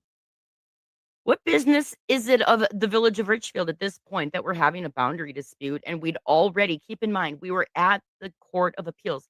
We had just won in 2017. We won at the Court of Appeals against the village of Richfield. And that's when this incident of the culvert cutting in half happened. Now, keep in mind, that was one of the specific things the village went to the Court of Appeals the second time on. So this was directly them being pissed off that oh, you can't regulate culverts. Well, but if it was sawn in half, then, well, I mean, well, if half of it is theirs, the Petrozatis, well, then we can get them because we have local approvals, and then that'll ruin hers. And then we're gonna reditch the whole ditch with our special extra dirt mud. And then tell the DNR that it's all Village of Richfield dirt. And then we're never gonna shoulder the road again and continue to complain. Yes, Jim Healy, that's what's happening. And here it is. I don't know if Petrozatis realized he was diming you all out, but there it is. He dimed you out. Can't imagine he was very happy that he spent the money he spent trying to get me and all this other stuff when it sounds like you're just coming up with ways to continue to harass me and my family. Because here's the rest of the story, guys. I'm going to take a break from the looking at the transcript real quick. Here's the rest of the story when it comes to the boundary dispute. I hate litigation. I don't want to litigate in perpetuity for the rest of my life. Okay. It's not fun. It's expensive. It's stressful. So I literally went to the village of Richfield and I asked them, what can I do to avoid a lawsuit here? I don't want to lose an access point. I can clearly prove adverse possession, but instead of having these big legal battles, why don't I just move my driveway over a little bit? They can keep the 15 feet. I don't know. It seemed like a solution to me, right? They said, nope, I was only allowed one entry point. And well, I believed as the courts agreed, that no local approvals apply to my site anyways. So I kind of just let it go, continued using it the same way I always had. And they came and cut the culvert, tried to put up the fence, filed this lawsuit. Mysteriously, right after losing at the Court of Appeals. And then the other thing they did, well, maybe I'll get into that in another episode, but I'm just going to be honest with you. Keep in mind, if you've listened to my other episodes, I'm going through divorce at the same time. We're having arguments over in court. We're litigating over property disputes and stuff. And there was a foreclosure action that was filed. And so then I filed Chapter 13, right? to basically help the situation. I don't know, right? Because I didn't want to lose the property. So they put a stay um on the foreclosure pending the chapter 13. Well, that ends up getting dismissed. And one of the reasons it was dismissed was because the Petrozatis filed a $70,000 claim, which put me over the threshold to qualify for chapter 13. This is super geeky stuff, guys. Not my proudest moments either, but I am literally sharing this with y'all because it's the truth. It's what happened. Every time I turned around and try to find a way to work through all of these shenanigans and all of the bullshit, I'm slapped in the face with something different in another lawsuit. And go ahead, I invite you, go on CCAP, look at how many times I've been sued since starting this whole controversy with the Village of Richfield, and how bad it got after I won against the Village of Richfield. It's crazy. And I've been pleading for any law enforcement agency out there to help. I've literally used as much of my resources as I can to hold my local government accountable, but they're not going to be satisfied until people start waking up and stop being so apathetic about what's going on at your local government. I've always said you don't have to like me, you don't have to like the pit, you don't have to agree with the decision, but it is the law. How is anybody in the Village of Richfield okay with this much of their tax dollars going for one lawsuit? And it's endless. These meetings, I've barely scratched the surface with all these crazy meetings. So now you've got my without even without even notifying me, mind you, they're like working with my neighbor's attorneys and the village administrator and the village attorney at the village attorney's office trying to come up with ways. Well, they had the idea. Well, was it one of many ideas? What? They're gonna they're gonna they're gonna sue us if we don't saw your culvert in half, Dana. The village of Richfield is gonna sue us. They're gonna sue us. We're gonna sue you. That's the most absurd, ridiculous thing I've ever heard.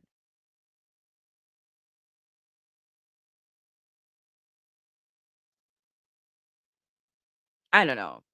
Do you guys think that let me know what you think. I don't think the village of Richfield had any intention of suing the Petrozatis. I think they came up with a cute little plan. That's my based on the fact that I believe the Petrozatis family is where the wiener drawing art comes from. Pretty sure about that. Can't prove it, of course. Never got anybody on video drawing wieners on my property. Kind of glad I mean, as much as I want to catch them, I really don't want to see that image anyways. But they're silly, and these games they're juvenile. They're ridiculous. All because you're pissed off.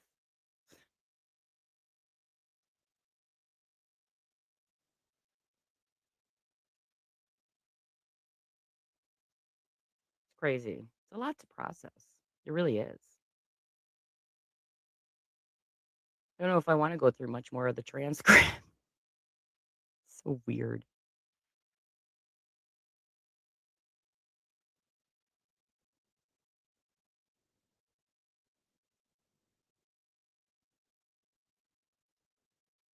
So your understanding when you left that meeting is that the village of Richfield was going to file a lawsuit against both you and your wife and Ms. Zoulek because the culvert had been installed without a permit? Correct. Did there come a time where you applied for a fence permit? Yeah, it was probably within a month or two of that we applied for a fence permit. A month or two of what? I'm sorry. Sorry, after that meeting. Okay, the village meeting. Correct. And again, remind me when that was? That was in August of 2016 or 2017. Okay. And why did you decide to apply for a fence permit? We decided we really wanted to put up a fence. And why was that? Again, just we're distinguishing where our border is and also to keep the multiple animals that come onto our property off of our property. Well, maybe don't damage my fences. and put cute little bait piles along your boundary line.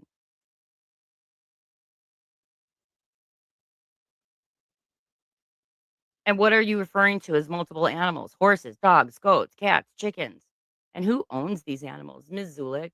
And how often are they on your property? The cats every day. Meow. Kitty cat. Stay off. That is definitely Danah Zoulek's cat, guys. Danah Zoulek has wild cats and they roam. Every cat on our property is Danah Zoulek's cat. No other neighbor in the village of Richfield would allow a cat to be an indoor-outdoor cat or a barn cat. I mean, Humane Society's got a barn cat program, people. They literally give people cats just to be in barns, and I don't know, do people put shock collars on them and come on, people. You're not upset about animals. You're upset. You're pissed off because you lost in court. They spent money trying to intervene in the Village of Richfield case through the Richfield Residents Against Dump. That didn't work. They sued me for this boundary dispute. That didn't work. But you know what works? They get an animal to cross the boundary and get their picture snapperooed by a trail cam. That's a $515 ticket for me times 100. I think the most recent calculations, we were at like 63 official tickets altogether and then like 500 times that. So I don't know. I think we're like at 32,000. If anybody wants to go, there's a trial on Tuesday. We're having another Why Did the Chicken Cross the Road trial. Have you ever been to a trial like that? Why did the chicken cross the road? And what I usually say is, it's not a question of if the chicken crossed the road, ladies and gentlemen. The question I have here is not whether or not the chicken crossed the road. The question I have is, why did the chicken cross the road? And I think I labeled a whole episode that. It's my favorite question. Why did the chicken cross the road? Well, in our case, it's so that I get a $515 ticket. Danah, keep your chickens in. I know, guys. Gotcha. It's not about the chickens.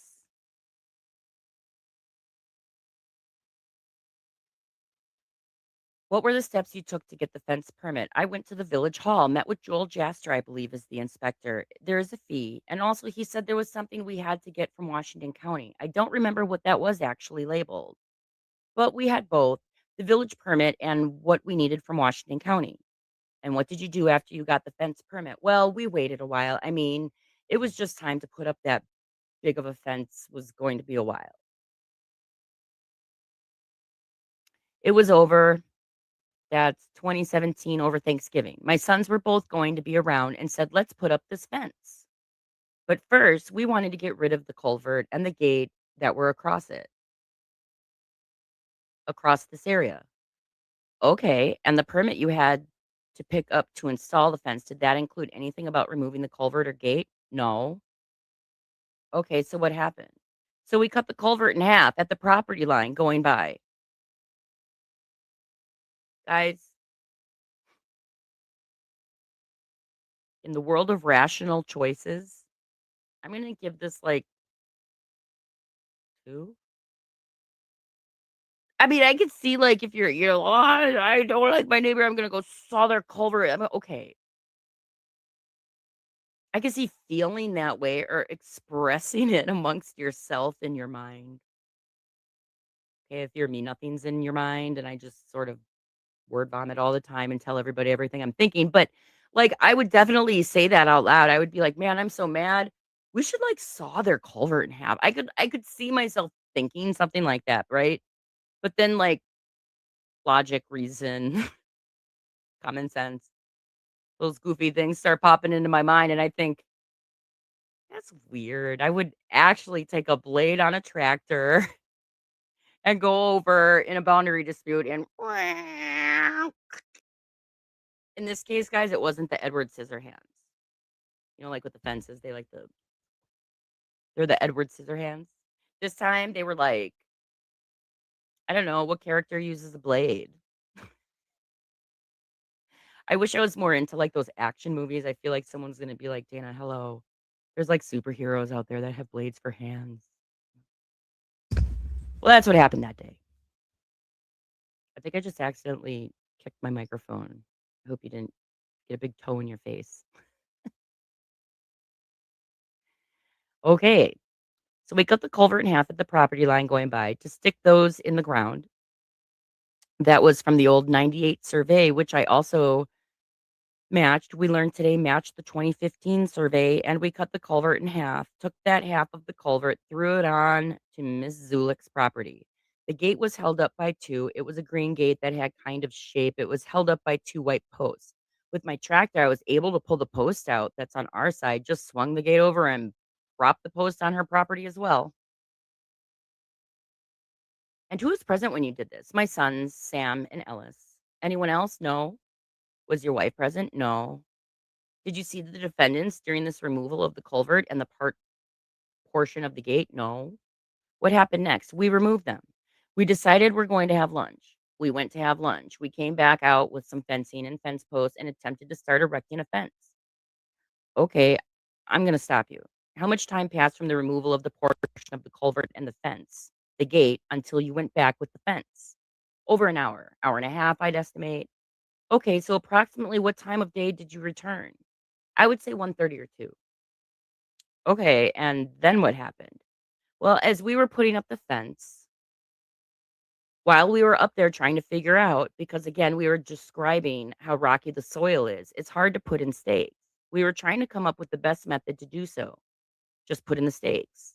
At that time, Mr. Gagno came out yelling at me and that I'm trespassing and he is calling the police and I better stay where I was. Who is Mr. Gagno? He's the gentleman in the back with the red tie. Okay, so he is in the courtroom today? He is in the court today? Yes. And does he have a first name? Jeff. And do you know Jeff Gagno? Well, just from, again, seeing him in public, or that was the first time I actually interacted with him. God forbid you, Doug Petrozatis, God forbid that you actually get to know the people who you're spending so much time and money and energy on. Like,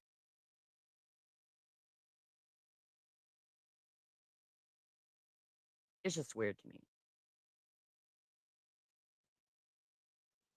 I've asked to talk to all these people. They say they fear for their safety and that I'm belligerent. So, I mean, I don't know. Oh, can I take another side note? I have to tell a story. So,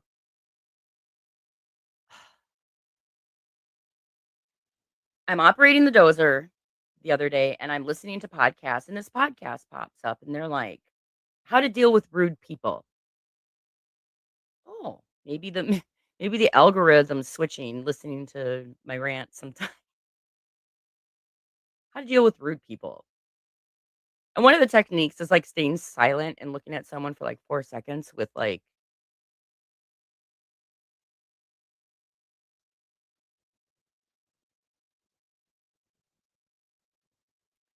yeah.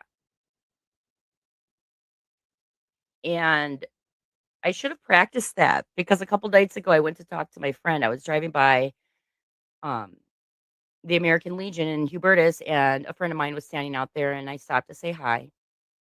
And I've gone into this in another episode about some things going on at the American Legion, all to do with the pit and the rumor mill and all that crap, Paul Craig, whatever. And the lady who ran me over in the driveway, Lynette Rake. Well, so I'm standing out there talking to my buddy, and all of a sudden Lynette Rake comes walking out of the, because she bartends there, and she comes walking out, and she like beeline straight to me. And she's just like with this look on her face. Like, why is this woman running across I don't want to talk to you. I tried really hard, guys, to use that silence thing. Let's just say it's a work in progress. Yeah, it's a work in progress. So let's go back to what we're talking about. What happened, Dana? Well, I asked her if she saw the episode about her running me over, and then I asked if she was ever going to apologize. And well, yeah, I didn't feel good about it though. I really during my podcast Here. The 2. Well, okay, but tomato. So, now you made me lose my train of thought.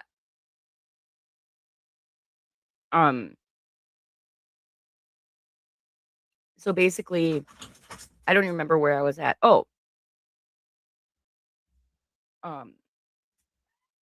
I literally can't. I was talking about what? We'll just lift her up and put her on the bed then. That's all she wants. She probably can't jump up right now.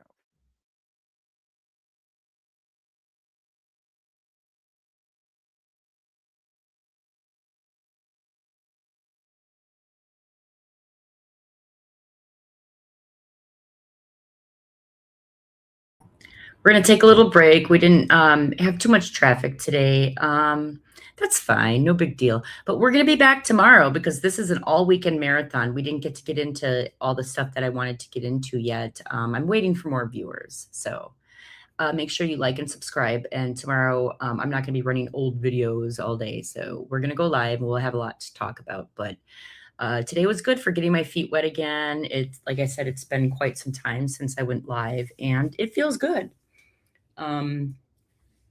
It feels good to be able to talk and get it off my chest and all that kind of stuff. So anyways, this shirt's weird. I don't know what's going on here. I had a blazer on and I was like, maybe I should have put that back on before I came on. Okay, anyways, I'm Danah Zoulek and I'm your host of Local. Who's down? Who's giving me a thumbs down? That's okay. That's fine.